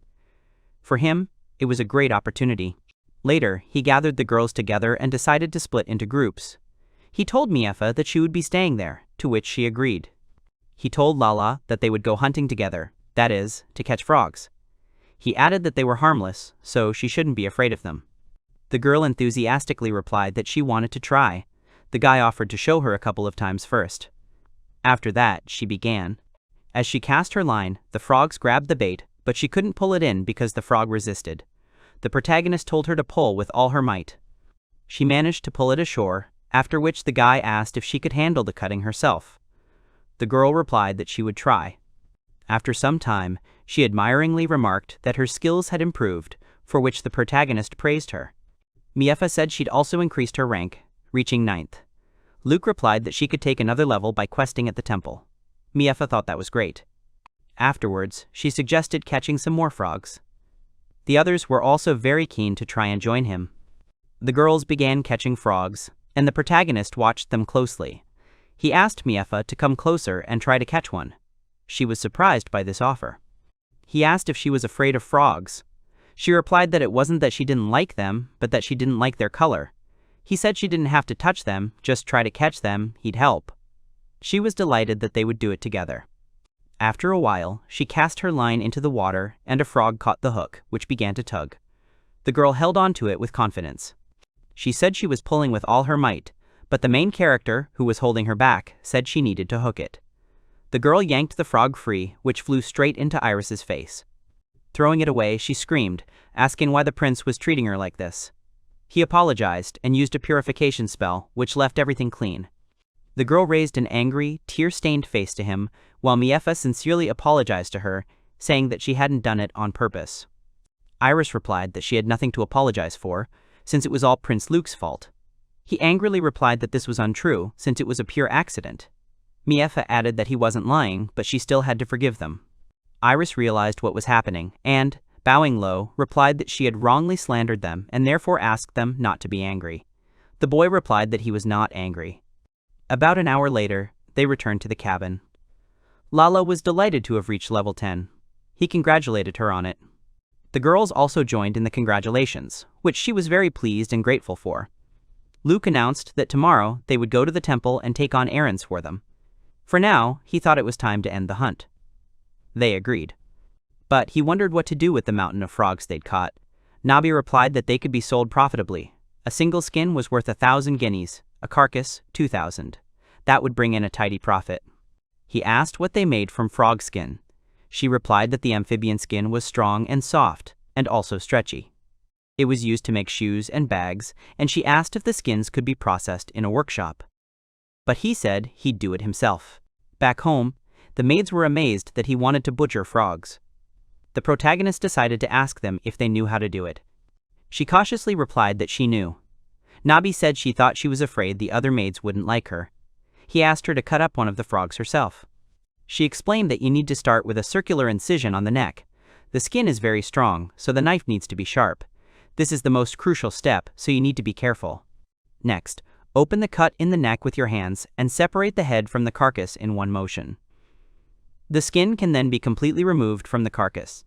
If you don't cut it, you can sell it for a higher price. Once the skin is removed, you need to cut the carcass in half. The meat from the hind legs is the tastiest. The other parts are not very tasty, and few people eat them. After which, she suggested that they could now dismember one frog together. Lala cried out that she wanted to try. However, the other girls refused, but the protagonist said they could handle her themselves. After that, they got to work. The boy told the girl that she now needed to make some holes with a fork. She did as she was told, while the protagonist processed the pieces. He asked if they shared a saucepan. The maid replied that a gardener had previously lived in the house. He'd taken the dishes with him when he moved. Luke asked Nabi to make a frying pan. She agreed. After a while, the necessary ingredients and a frying pan were on the table. He said they'd probably already eaten dinner, but he wanted to give them the frying pan and some spices. The spices are good for both cooking and preserving. He'll also write a memo. They thanked him for this, and after a while, they all returned to the mansion. The maid who greeted them announced that everything was ready for their dinner. Lala was delighted. The disgruntled maid added that she asked Prince Luke not to involve the girls in such strange games. He said it wasn't a game but a hunt. There was no danger and his skills were improving. He asked Lala what her current level was. She replied that she was already at level 10. This astonished the maid. In just an hour, they'd improved their skills so much that she apologized for calling it a strange pastime. He figured it was okay. It was still fun. Miefa happily reported that her level had also risen to 10. She wanted to go to the temple tomorrow, so she asked for a carriage to be prepared for them. The maid fixed it. She also asked if she should prepare a bath for them. He replied that he had cast a spell to remove the dirt, so they would have dinner first. He announced that he would be going to meet Her Majesty the Queen, so they would meet in the dining room. They agreed, and he later appeared in the dining room. As they entered, they were congratulated on their engagement. The butler said a fitting ceremony would take place tomorrow. Today, they had decided to pay their respects together. The hero thanked them. Iris was also there. The girl said she was no longer just a servant in the Duke's house, but the princess's maid. Therefore, she was allowed to dine with them. Nabi explained that Iris's father had only recently become a count. However, thanks to his daughter, his position was now strengthened. Various dishes and treats were laid out on the table. After sampling some, Luke asked for the chef. When he arrived, he asked what he was interested in. The protagonist said it was very tasty, especially the cooked fish. It was a real success. He replied that it was no accident that he'd asked for the freshest fish from the southern lake that morning. Nabi said they'd apparently made meticulous preparations for his visit. He didn't recall saying he wanted to eat fish, so he needed to watch his words. The protagonist was surprised that they remembered he wanted to eat fish, and thanked them for their efforts. The cook was pleased with his praise. Luke asked if they could put aside some fresh milk, eggs, and cheese for him. Luke cheerfully said he'd be happy to help if he asked him to take up cooking again. Sasha noted that the kitchen staff would have a break tomorrow. Everyone was looking forward to Prince Luke cooking for himself. The chef asked if he'd let him assist. The guy realized he wanted to see another recipe and replied that chefs don't seem to like it when someone copies their recipes. He apologized in response. Anna indignantly remarked that the prince was so greedy that he didn't even want to share the recipe. She was eating her lunch at the time. The Duchess noted that new, original recipes are highly prized. She too wants dishes at the festive reception that no one has tried before. Naturally, the most creative chefs are in high demand among the aristocrats. Luke added that he too wanted to make a name for himself in the culinary world. Brand new recipes could bring in a decent income. The girl replied that she hadn't known and apologized. The protagonist thought he'd actually meant to praise the chef. However, he walked away with a dissatisfied expression, and the girls were embarrassed. Meanwhile, Lala asked her brother to play the piano for her. Miefa added that she would also like to listen. He agreed and stood up, and Nabi noticed that he had agreed too quickly. He walked up to the piano and looked ahead. Now, thanks to the girl, he had sheet music. So he was calm. He decided to start with Beethoven. As his fingers moved across the keys, the girls looked at him with admiration. They realized it was very beautiful. They were curious about what it was. He called them over and invited them to try playing too. Lala sat down at the piano and began to play. When she finished, he clapped his hands and said she played much better than before. The delighted girl replied that she was very happy, as she had practiced a lot. He thought she was very sweet. He asked her if she liked playing the piano, and she replied that she wanted to learn to play like her brother. So he suggested that she borrow his sheet music to learn from. If she practiced with them, she'd learn to play the melody he was playing. She thanked him, and the other girls ran up to him, asking him to forward it to them as well. He waved his hands and said he thought they needed all the notes, so he decided to send them today's melody, for which they thanked him. Noticing that Diana had fallen asleep in a chair, he thought it was time to get ready for bed. The girls agreed with him. In the protagonist's room, he sat at his desk, rings composed of iron and mithril lying before him. Diana approached him and asked what he was doing. He replied that he was experimenting with appropriation magic, at which point she asked again. He replied that he wanted to create a storage facility in subspace. She replied that with his skills, it probably wouldn't be difficult. But he noted that until you try, you won't know. Using detailed analysis, he saw that the ring had only one slot, while the ones he'd given to the girls had 4. Diana replied that the number of slots apparently depended on the mithril content. He realized that this time he'd only taken 10%, which meant it wasn't enough. He used appropriation and created a storage ring for space. He ended up with a ring capable of storing 5 10-kilogram objects. It wasn't bad. He put down the ring and decided to begin the experiment. First, he needed to imagine the vault using appropriation magic. He performed the necessary steps. Afterwards, he asked Nabi if everything was right. She replied that everything had turned out perfectly. He wanted to be able to instantly change his clothes, just like Diane changes her appearance. To achieve this, he decided to create a fashionable wardrobe. You can store no more than 2 sets. He mentally named the set and pictured the clothes. He began to pack the academy uniform inside. Then he decided to give it a try and waved the ring. Diana watched him in surprise. After his manipulation, he found himself wearing his academy uniform. The girl was amazed that it worked, and he changed. He replied that it hadn't worked very well, the buttons on his shirt were undone, and his belt was loose. After that, he used his own magic and said that he was much better at changing clothes with it. He asked Nabi where he had gone wrong. She replied that he hadn't created a detailed enough mental image. For example, you need to imagine a shirt with the buttons carefully buttoned. Obviously, you need to imagine the clothes as if they were already on you. Dressing himself with magic, he created a mental image with the mistakes already corrected. Too many items of clothing. He'd work on his own outfit later, and decided to start with Lala's dresses. He worked on this question until late at night, and in the morning he was awakened by an open window. It was Iris, whom he asked what time it was. The girl replied that it was almost 5 in the morning. She suggested that they take a walk around the Duke's castle today. He agreed. Suddenly he realized he was extremely hot, and, throwing off the blanket, he saw Diana and Spinel sleeping in his bed. Iris was outraged that Diana still hadn't learned to wear pajamas. Meanwhile, the protagonist used the cleansing to get rid of the sweat. Iris, meanwhile, shouted to everyone present that it was time for them to get up and go for a walk.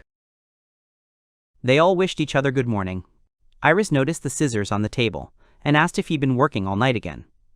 He replied that he'd been up late again, and hadn't gotten enough sleep. The girl angrily asked him not to work without her, as she wanted to learn something too. He said he was going to make shampoo, and that she could help him.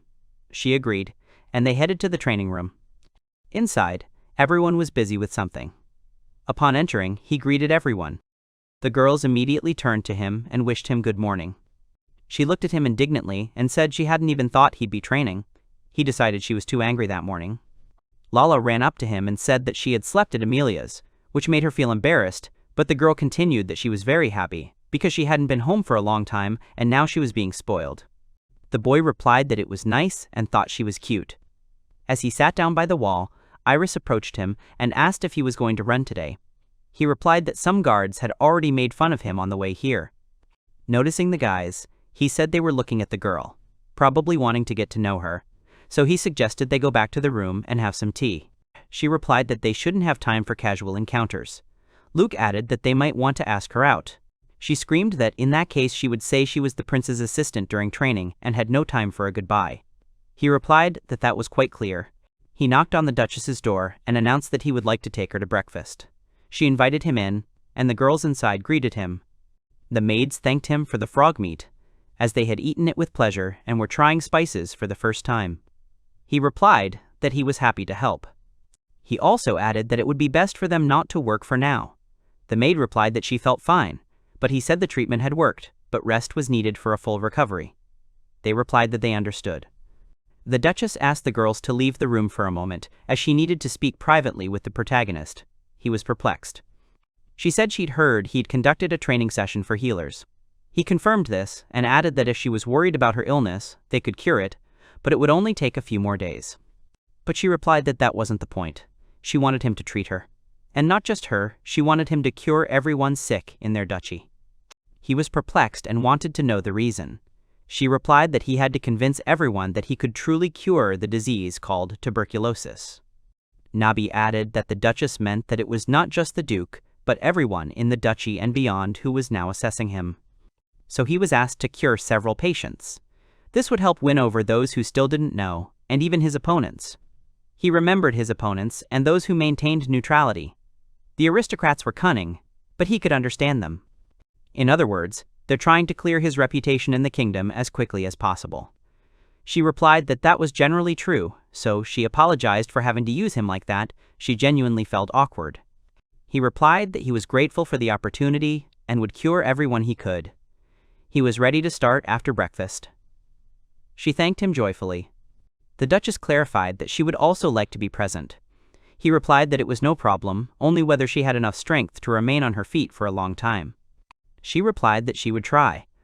She was confident that when seriously ill people saw that she could already walk, they too would have hope for recovery.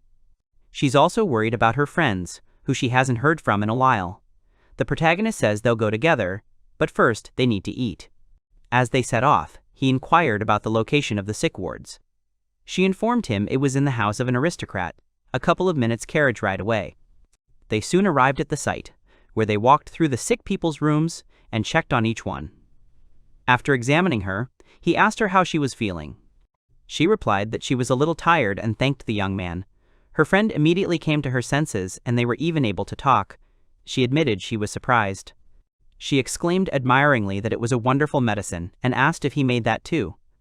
He replied that it was all thanks to the infusion, which gave him strength. He replied that his knowledge of alchemy was sufficient, but that he lacked specialized skills. He needed level 30.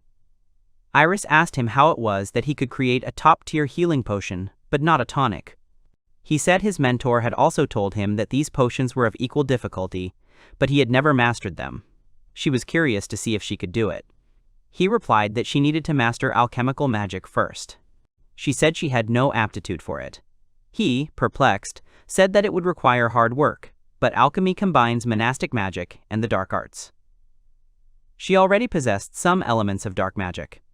She also possesses monastic magic, so she definitely has the ability. Basic techniques like splitting and extraction take a long time to master. That's why many give up. She confidently declared that she would work for at least a year. The mentor often asked how much knowledge a student actually gained in a year of study. The girl didn't understand what he meant. They were probably all trying very hard. Luke noticed that they had arrived at the Duke's castle. Iris exclaimed that this conversation was so important to her, so he didn't need to stop mid-sentence. The guy looked at her. He declared that she should first send the Duchess to rest. They would talk while he prepared dinner. Later, in the kitchen, the young man prepared various ingredients and put the baked goods in the oven. He continued the conversation by saying that students study their specialty once a week in classes. But how many times do they actually use magic? The ingredients are often quite expensive, so there's little practice. The girl remarked that he was right and called the students poor. His mentor had access to rare herbs in the royal garden. They received daily deliveries of plants from the temple greenhouses. She forced him to practice until he was exhausted. He spent years studying spells from thousands of books, so he'd had plenty of practice. Although, even without alchemy, with a moderate knowledge of healing magic and the necessary materials, one can still make some potions. Spending money on ingredients isn't necessary for training. The girl repeated his words and said that if the ingredients were extracted using alchemy, the medicine would be much better than what was made in the usual way, so she wanted to learn it. The protagonist replied that as soon as he returned to the academy, he would begin teaching her alchemy. She was very pleased and thanked him. A man approached a boy playing the piano and suggested they go fishing. He asked why, but the boy replied that the weather was nice. Later, they arrived at the site, where they unpacked their fishing rods and decided to fry tempura for dinner. They then cooked everything together, realizing it was delicious. It was raining outside. The main character was setting out pans on the stove, preparing food. The girls asked him what they were having for lunch today, and they were very curious. He replied that he wanted to cook the frogs he'd caught the day before. The girls were shocked, thinking he wanted to force them to eat all sorts of strange creatures. Placing the meat in the frying pan, he announced that it was the red-veined meat from the first magical creature Lala had caught. She had also skinned the frog. The Duchess was stunned and tried to speak, but the maid stopped her with the words that His Grace would surely be angry. The protagonist didn't understand why. Sasha replied that Gale loved Lala very much. He'd shouted that they'd eaten his daughter's first kill without him, and he wanted to too. So he'd probably be angry. The guy said the food had to be fresh, so there was no time to wait for people who weren't there. He asked the girl if she wanted to help him cook, and she happily agreed. She watched him closely and repeated the necessary steps. They prepared the portions and decided to fry them first. The protagonist said that first you need to lower them so that the oil doesn't splash. You need to be careful not to burn yourself. Lala carefully imitated his actions, and he said they would fry 6 pieces at a time. Looking at the meat, she said it looked delicious, and the aroma was wonderful. He announced that it would be ready soon. When the pieces turned golden brown, they took them out and placed them on a grill to drain off the excess oil. This way, they would have fried frog stew. I tried a piece and he thought it was tasty, though probably not very filling. It could have been fried in batter. But the girl was very pleased and suggested her mother try it too. Her mother was also delighted, noticing that this was the girl's first time cooking. The maids also wanted to try it, including Pamela. Nabi said it seemed like she wanted to test the food before the girl ate it herself. Pamela said the flavor was mild but pleasant. Anna shouted that since it was her first time making it, she wanted to try it too. Anna happily offered it. The protagonist also decided to offer Miefa a piece. She happily accepted. Meanwhile, Diana was also drooling over the prepared food. Miefa declared it was delicious. She was pleased with the prepared appetizer. Luke announced that the next batch would be breaded and fried. First, the pieces would be coated in the breading, then laid out, carefully, so as not to splash oil from other pieces. Lala helped cook again. The girl, looking at the food, said that she enjoyed hunting, cooking, and then eating with friends. Her uncle taught her to appreciate that. Brother Luke was glad that Lana had this experience, and that he had succeeded. They were all delighted with the food, and praised Lana. Lala thanked Mr. Luke. Lala, Anna, and Amelia learned a lot. He reminded them that someone had carefully and painstakingly prepared the food on the table and called on them to be grateful. They cut the potatoes into slices and dried them. The owner replied that they were potato chips. The owner said that the husband would not come home today because of the rain, and his companions agreed to postpone the trip to the temple. One of the girls apologized because she really wanted to go. The Duchess replied that the Duke did not particularly need approval. But if an important decision is made without consulting the Duke, he becomes upset. The girl said the Duke and her father take offense like children. They discussed which job would be best, and came to the conclusion that magical tasks would be suitable for Lael and Misra. He added that it was enough for the Duke's daughters to be able to defend themselves. Erica, the guard, agreed that sometimes you have to fight alongside the one you are guarding, and that is not a good thing. They noted that a less than skillful fighter becomes a liability, but magic can help. Lana could choose knighthood and develop her combat skills, since she prefers martial arts. They chose magic and decided to tell their father. Lana received a cute pink frog purse as a gift, made from the skin of the first frog she caught.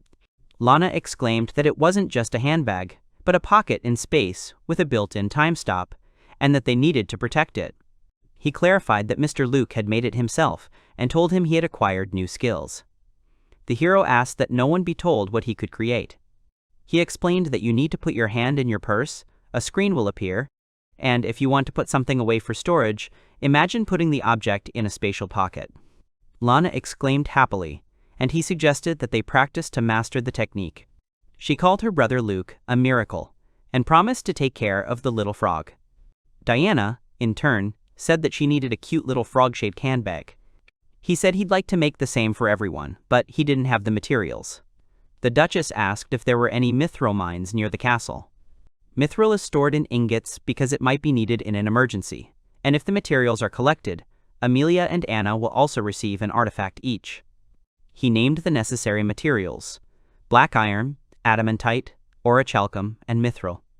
Pamela helped the orc fetch the materials from the storage, leaving a minimal supply, and bringing everything in excess to Luke.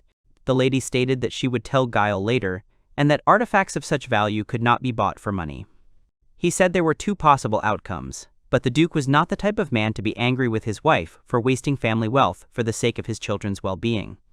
She guessed what was worrying Pamela. The mithril stored in the castle alone could be used to make 800 swords, which was a lot, but the artifacts made by Luke were impossible to obtain for any amount of money. Since there is a high probability that Luke will be able to invent and create new artifacts, 20 kilograms will be enough. The lady asked if she could call a hairdresser, and Pamela said yes. She wanted her hair cut herself, because she had been bedridden for a long time and needed to get it in order. She said they could go to the sauna after the haircut. Natalie and Erica happily agreed to help the Duchess. They wanted to try some special cleaning products, and asked Natalie and Erica to teach them how to use them. The girl remembered how they had crushed the herbs and asked what Mr. Luke had in mind. She wondered if he was making medicine for Lala, as Mrs. Lala was in some pain. He replied that it was not a medicine, and Lala was healthy. But the kitchen staff ran away from the smell of herbs, so all hope lies with the maids. The hero asked Iris to peel and chop the vegetables, and she said she could handle it. He named 6 essential spices: cumin, coriander, cardamom, allspice, chili pepper, and turmeric, which need to be mixed thoroughly. The hero said many times that this is not a cure. And I fried ginger and garlic with cloves, bay leaf, black pepper, and cinnamon over low heat. He said that the pot was enough for several dishes, and suggested making a larger one and storing it. Now he'll need about a month to squeeze in the workshop time. He noted that for 100 servings, he'll need to multiply everything by 20. When they were free, he asked to cut the beef into pieces and grate the onions and apples. They sautéed the onions until caramelized, then poured broth into both pans. He made a curry sauce by melting butter and adding flour. At the tasting, everyone enjoyed trying the dish, calling it tasty, although it does tingle the tongue a bit. They said it was incredibly delicious and they really liked Southern cuisine, even though the recipe was Japanese. He said he'd set some aside for the maids, because the dish tasted better after it had steeped, and he'd put the pots in his pantry for the day. Then he did some cleaning with a spell, and one of the girls said that Lady Amelia was calling him to her place to talk about something. She exclaimed that it was beautiful, and was told that all these dolls were made by Amelia's hands. He was surprised that these were Amelia's private quarters, and she explained that since she didn't like to go anywhere, she spent almost all her time here, and had unwittingly become interested in needlework. He exclaimed that it was not strange at all, and that having a hobby was not shameful. Amelia said she wanted to talk about the reason why she started avoiding men. From what the Duke told us, something had happened about 5 years ago, and she replied that she didn't know. He exclaimed that he and Mizfa were very similar. He thought Amelia was very beautiful and admitted that his reaction was a little strange. He was told that Amelia was indeed beautiful and that he had a level 5 resistance to beauty, but such resistances do not exist. Amelia and Mr. Luke were solicitous, and he deliberately feigned indifference so she wouldn't get upset. He said it was very thoughtful of her. They changed the subject, and the girl introduced herself as Sheila. She was told that it was not easy for Mrs. Amelia to remember this incident, so she would be the one telling the story. Sheila E. Harkins, 29, the third daughter in the Harkins family, has served her for as long as she can remember. She graduated from the academy, began working as a junior servant in the royal castle, and there Amelia noticed her and made her maid. 10 years ago, Zeno had not yet inherited the throne, and he became duke after Zeno ascended the throne. At the beginning of the year, a ball is held in the royal castle for the heirs of the nobility who have reached the age of 10. 6 years ago, Mrs. Amelia was among the debutantes. She found herself alone in the dressing room and was attacked by the Viscount. Amelia managed to call for help. After that, she became afraid of men. Sheila admitted that she was also involved in this story. Amelia was attacked because of an insult, and the villain turned out to be the son of a Viscount living in the Duke of Forest's lands. The Viscount evaded taxes, the family was nearly ruined, and soon the title passed to someone else. The Viscount begged the Duke of Guile for leniency, but he refused. The Viscount planned to marry Amelia to his son in order to gain access to the Duke of Guile's fortune. Miefa had to do with it, and Erica let it slip that her name was the headhunter.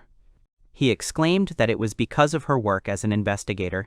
At the request of her father and uncle, she determined which of her subjects was lying, and Duke Forest was grateful to her. She said she didn't attach much importance to nicknames, but Mr. Luke apologized anyway. She was told that he had given Lady Amelia a ring at the perfect time, and that this had earned her trust. Ms. Fa began to feel jealous. Ms. Fa said that Sheila advised her to invite Mr. Luke today, and that she had been keeping an eye on him. Sheila realized that Mr. Luke was truly trustworthy and apologized for spying on her. He said he wasn't angry and that he had passed the test. He returned to the previous topic and asked if it was possible to help Amelia cope with her fear, since she had gone through a traumatic experience. Magical healing might work, but it would trigger memories every time, which could cause even more harm. So they decided to make her the strongest knight, and named the technique, Repel Any Attack. It turns out Amelia practices sword fighting every day. Because she doesn't like training alone, and her partner will also improve her skill, he suggested using Diana to level her up. He said that if her skills were above average, she would be able to defeat any opponent, and the fear would go away on its own.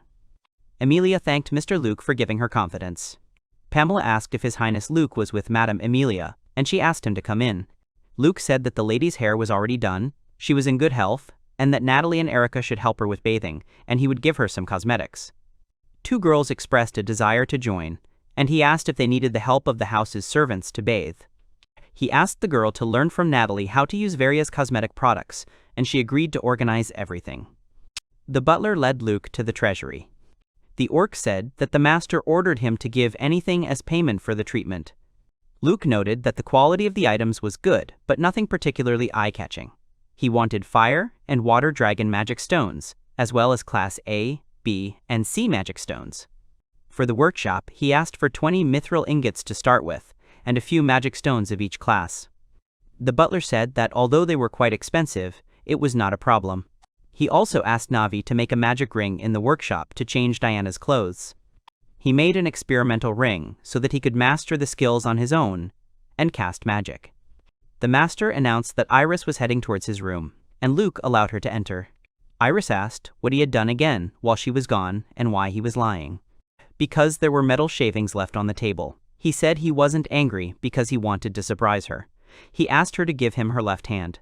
He said that although he had not received her parents' permission, he wanted her to accept it as a symbol of their engagement. He added that he didn't grant the promised magic effect boost, but added magic recovery speed boost, Leveju 2 fragmentation, and Leveju fragmentation, and Leveju 3 alchemy. He thought that if she used the magic of this ring, concentrating on the flow of magical power, she would be able to master fragmentation and alchemy magic on her own. The girl thought she needed help. This could help her master the magic of creation. The hero said that once he mastered it, he would help create cosmetics. She thanked him. Iris explained that her parents had arrived and were currently in the living room, and asked if Luke could meet them. He explained that he was scheduled to meet with her parents and Zeno today to discuss the wedding and the cosmetics business. Count Michael and his wife burst in, and the Count asked what had happened to Iris and whether the prince was making fun of her. He was outraged by such rudeness at the first meeting. The Count apologized for his rudeness and begged His Highness Prince Luke to forgive him, as Iris's eyes were clearly swollen. They asked for forgiveness. Luke said there was no need to bow to the ground because of a slip of the tongue, even if the person in front of them was a member of the royal family. Iris asked her father to stop saying such terrible things so that strange rumors would not start again. Luke offered to introduce himself again and introduced himself as Luke A. Volg, the third prince of the Volg kingdom.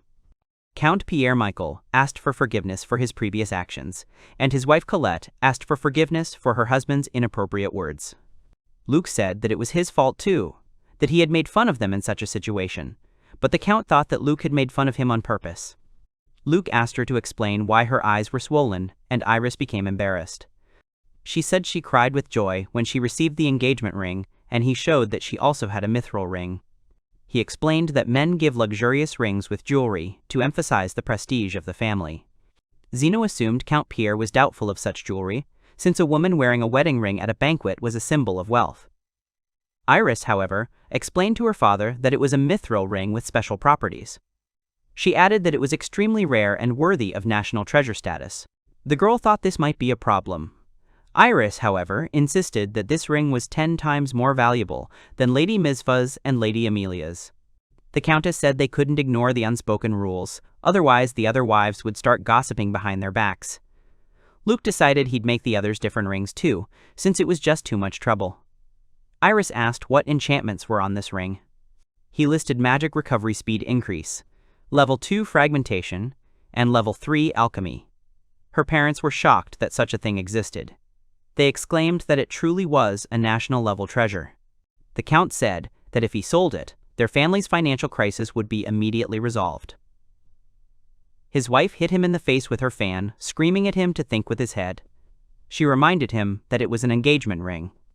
Iris stated that the ring was bound to its owner, and she had no intention of selling it. She added that she was beginning to worry about their cosmetics partnership. Luke said they knew the basics, but he wanted to discuss the details with King Zeno and Duke Guile. The Duke, it turned out, had threatened the Earl that if he tried to extract any promises from Prince Luke in advance, he would destroy him. Diana noticed that he seemed to be deliberately saying careless things. She wondered why he was doing it. Luke turned to Count Michael. He said it seemed he was deliberately putting himself at a disadvantage. He asked if he had any thoughts on the matter. The Count admitted he was ashamed, but the financial situation in his estates was dire. It seemed this deal could also benefit his family.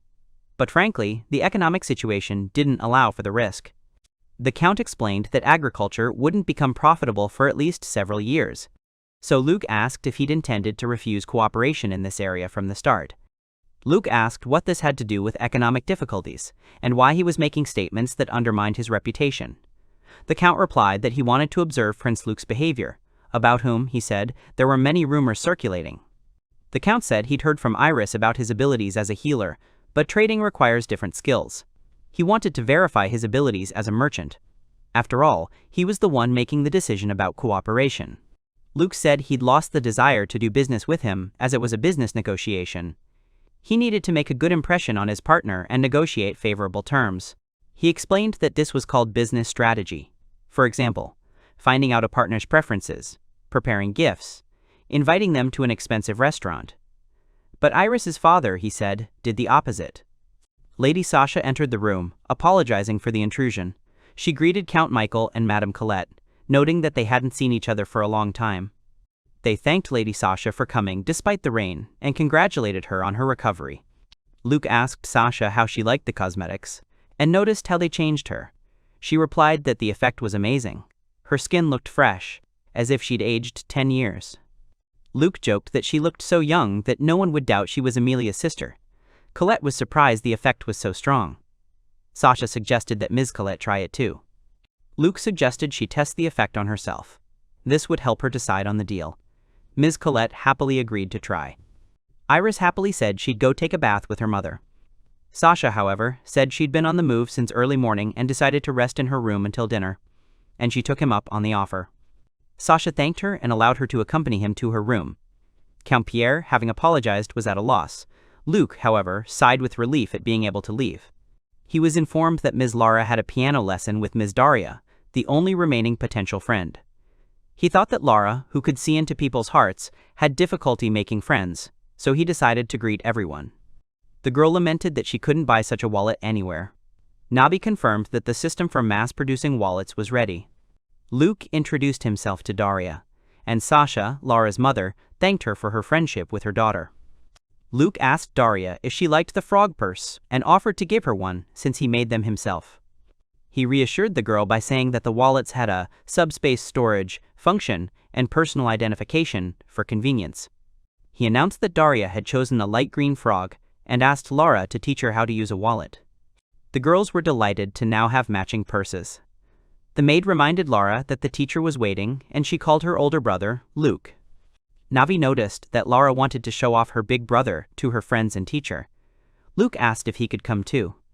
He thought that Lara must be having a hard time since her skill is always active and she often worries, even though she is only 6 years old. He learned that the Michael family was staying at the inn because their presence in the house in the owner's absence could give rise to bad rumors. Iris asked him to help her replenish her shampoo supplies so that she could also test alchemical magic on the ring, and Luke agreed. He suggested separating out the harmful components and extracting only those beneficial for the skin. Iris asked if it was possible to extract only the beneficial components in one go. He remembered his teacher's words that even poison can become medicine, but harmful toxins are also extracted along with it, so they must first be separated. They did a lot of makeup, and the girl was happy that she was able to use so much magic. Luke asked Diana where she had been. Diana replied that Anna invited her for tea, and she played with her a little and ate some tasty treats. He said he was glad they were getting along, but asked Diana to tell him if she was forced.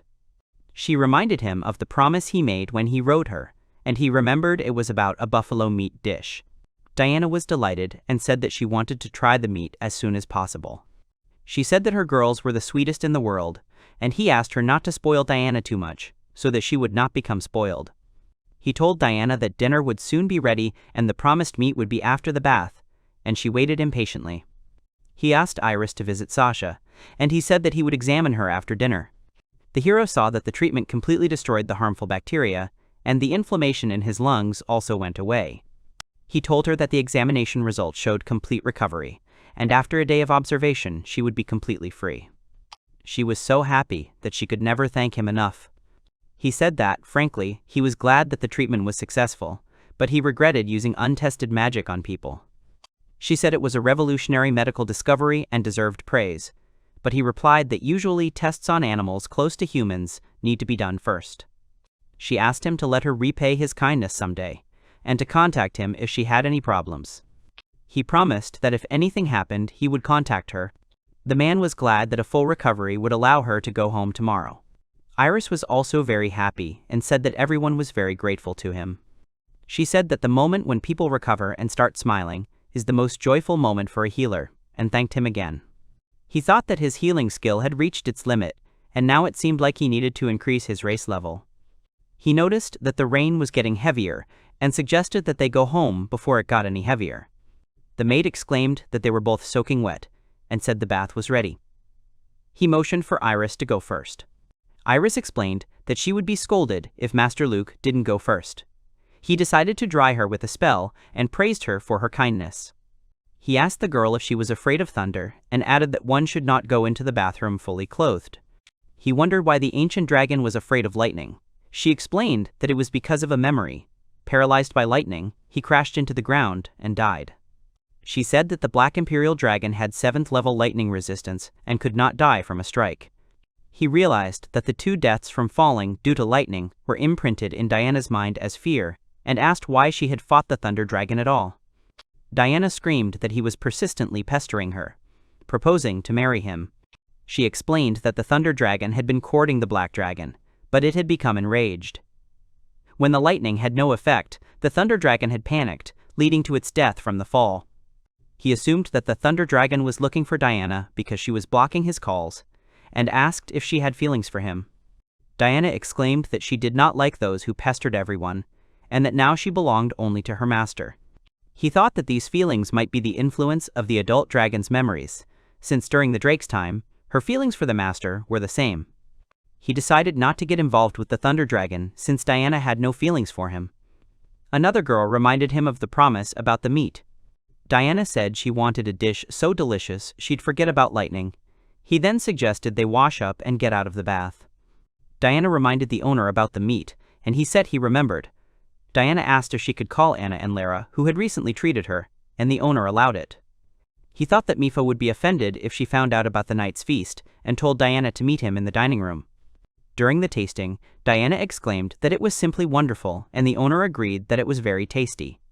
The maids also said it was delicious, and he replied that he was glad they liked it. He explained that herbs were expensive, but made food tastier, and the girl said that his knowledge was surprising. One of the girls admitted that the garlic smell bothered her, but the taste was irresistible. Diana asked for more. Diana said that she could no longer live without her master, and he told her to think before saying such things. Those who came to the delightful aroma recognized it as garlic soy sauce, which was similar to fish sauce, but odorless and with a rich taste. He explained that it was all about a seasoning made from fermented soybeans that could only be made in his Navi workshop. He decided it was best to tell and explained that it was a soy sauce, the recipe for which he had recently come up with, so it was not yet for sale. The chef admired him for not only treating illnesses, but also conducting research. Luke replied that he simply loved good food and offered the sauce and recipe for free. Iris greeted Mr. Luke happily, saying that the weather was wonderful today. He greeted me back and suggested taking a walk in the garden, and then going to Sasha for a final examination. Iris announced that King Zeno and Duke Guile would arrive in the morning, and he was surprised as they had to leave during the night. Navi assumed it had something to do with him. Navi said everything would be fine, but she didn't tell him the whole story. He asked why she was teasing him, but she replied that she was trying not to do anything that could hurt him. She explained that she was telling him this so he would be mentally prepared, otherwise he would wonder why he hadn't been warned. He agreed that omissions were annoying. Navi warned him that Mifa and Lara were around him with unique skills, and if word got out that he knew something he shouldn't, it could be a problem. He replied that she could have said so right away, and Navi advised him to pretend that he knew nothing to avoid suspicion. The girl said that, based on the examination results, she was completely healthy and was advised to recuperate with light walks. She promised to work diligently on this. The servants announced that King Zeno and the head of the family had arrived, and that they wanted to have breakfast with the lady and Prince Luke. The lady ordered Pamela to get everything ready as quickly as possible, and she herself decided to see Prince Luke off first. He said he would wait in his room. Zeno greeted Luke and said he heard he had done well. King Zeno looked tired after the overnight flight. Luke thanked him for his help with Sasha, and he replied that he had been informed of her full recovery, and he was grateful to Luke for that. Zeno said that thanks to Luke's methods, the number of nobles being saved was growing, and therefore no one was against giving him the title, although he had his doubts. Luke replied that he did not yet understand the political situation or geography of the country, but he was told that Amelia had studied the region's features, including resources and dungeons. Zeno said they would come back to this later, but for now, there were urgent matters. 3 countries had made requests concerning Luke. One of them is the land of the elves. Since the mother of the sacred beast Hati is the guardian deity of the lands around the world tree, they ask either for Hati's return or to meet the summoner. Luke was afraid that they were going to kill him to take Hati, but he was told that they were not that stupid, because if they harmed him, a full-scale war with the elves would break out. The same applies to the land of the dwarves, but this concerns Diana. The Black Imperial Dragon is their holy protector, and they want to either bring it back or meet it. Luke explained that Diana and Hati had become his familiars through summoning, and he didn't understand what rights these countries had over them. They told him that these two countries were acting more as a formality. The most complex situation has arisen with the Demon Kingdom. The Demon King, the true ancestor of the vampires, is immortal and has ruled since time immemorial and demands a meeting with Luke personally. Zeno said that the Demon Kingdom couldn't just refuse, because they didn't need another enemy. Luke asked to arrange a meeting with all three countries on a weekend because he has only been here for about 10 days and has hardly attended any classes, which he regrets.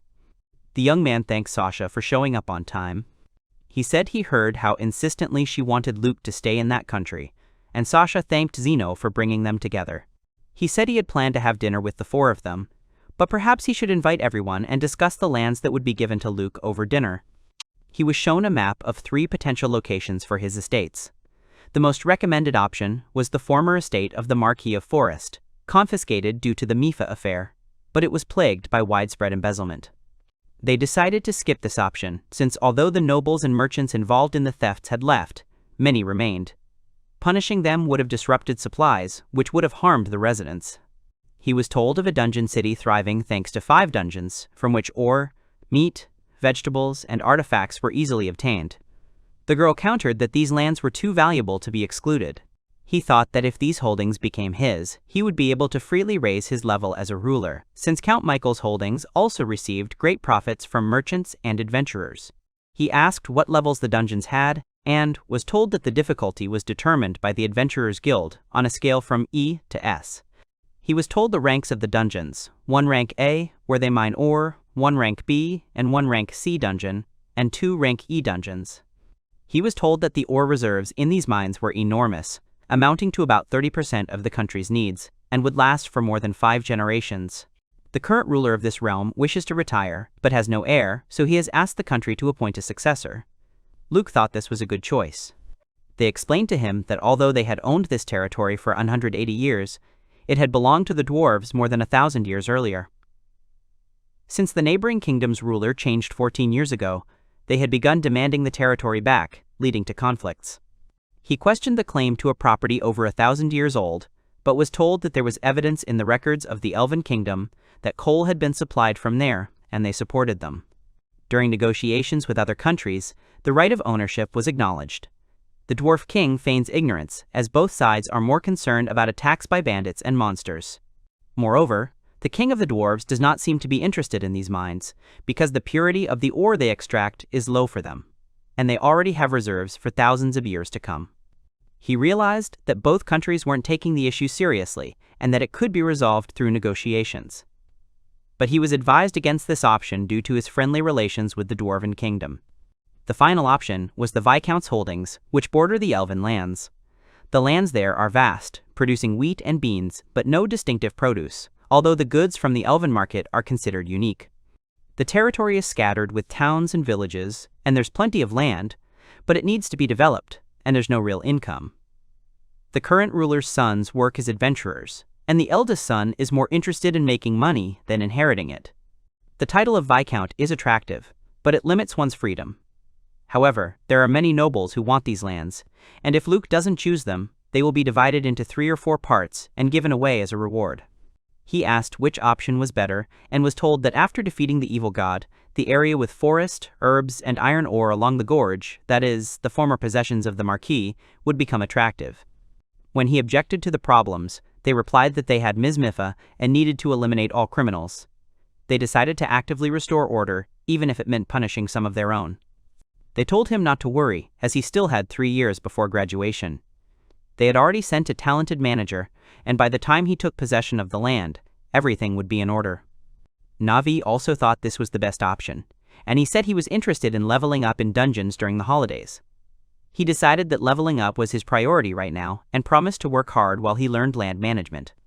He asked Luke how long the treatment would last, as he didn't want Mipha and Amelia to miss school.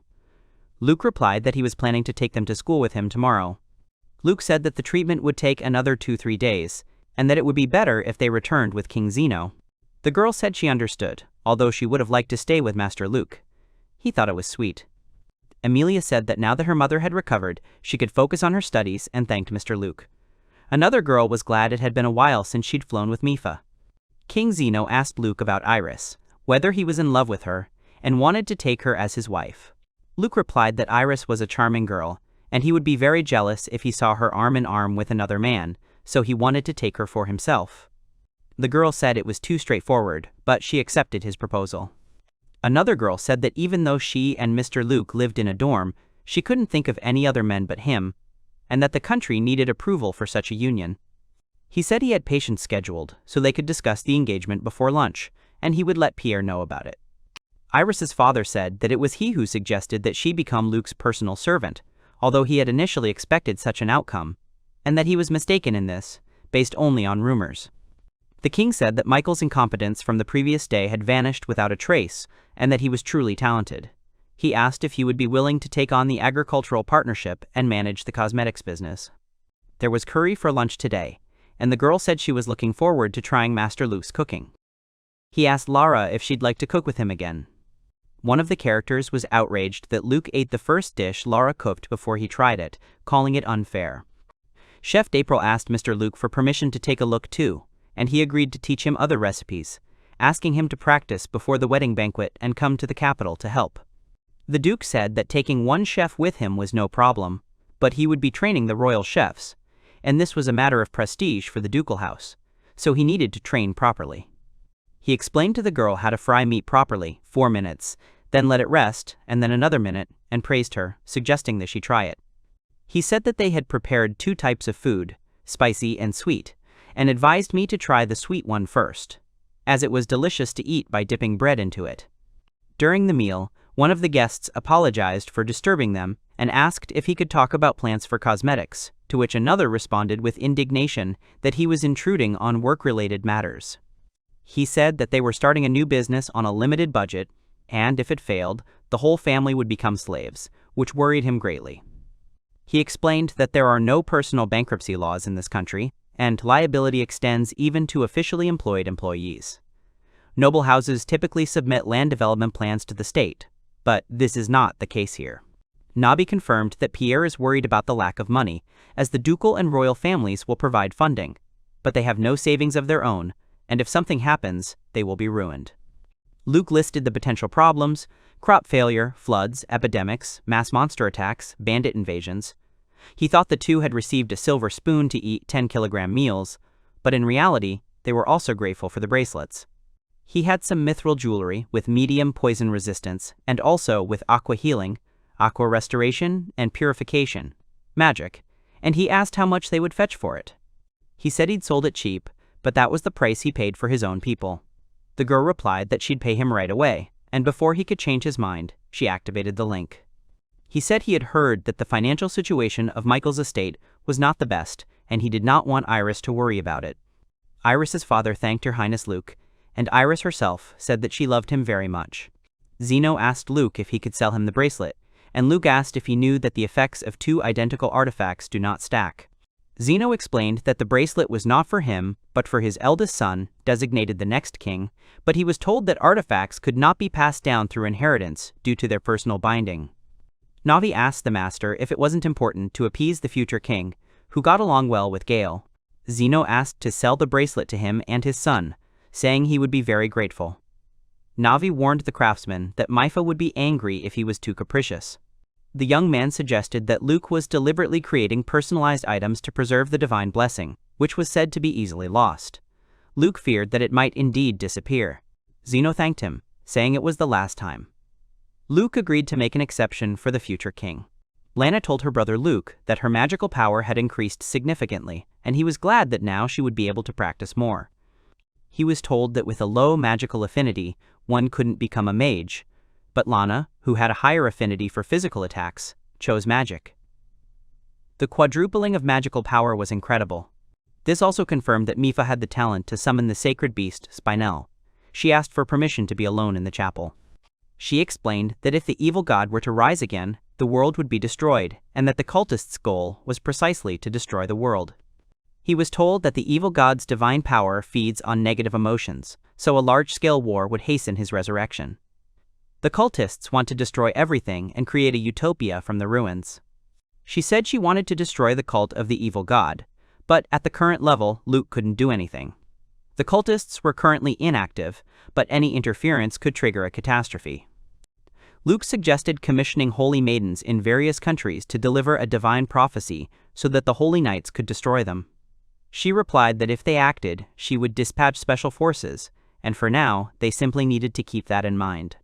He figured Mipha was upset about the attention the sisters at the temple were paying him, and that if he blurted out anything out of place, her ability would immediately reveal everything. Apparently, they simply wanted to learn a cure for tuberculosis from the chosen one of the goddess. He suggested that Mipha apply Nabi's special sunscreen, as the sun was particularly strong today. She thanked him for the sunscreen that would protect her skin from burning, and he thought it worked great. The other girls were outraged that Mrs. Mipha had new cosmetics again, and he said that he had enough for everyone. The girls' parents apologized for what their child had done and told her to immediately move away from the nobleman. He remembered that the foreman had said that there was no need to rent the entire store. The hero thought that frog skin itself is cheap, and if he sells the handbag as a regular accessory, there will be demand, because almost all girls will want such a thing. He apologized to the girl for scaring her and suggested that she not be shy and look at the goods. She told him it was her 10th birthday, and her dad let her choose a gift.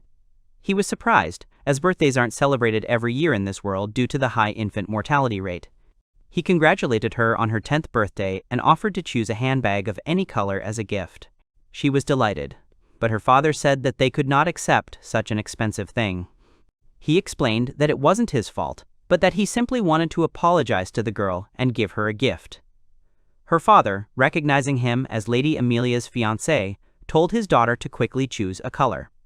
Nabi pointed out that arranging gifts right in the store was not the best idea, and he agreed.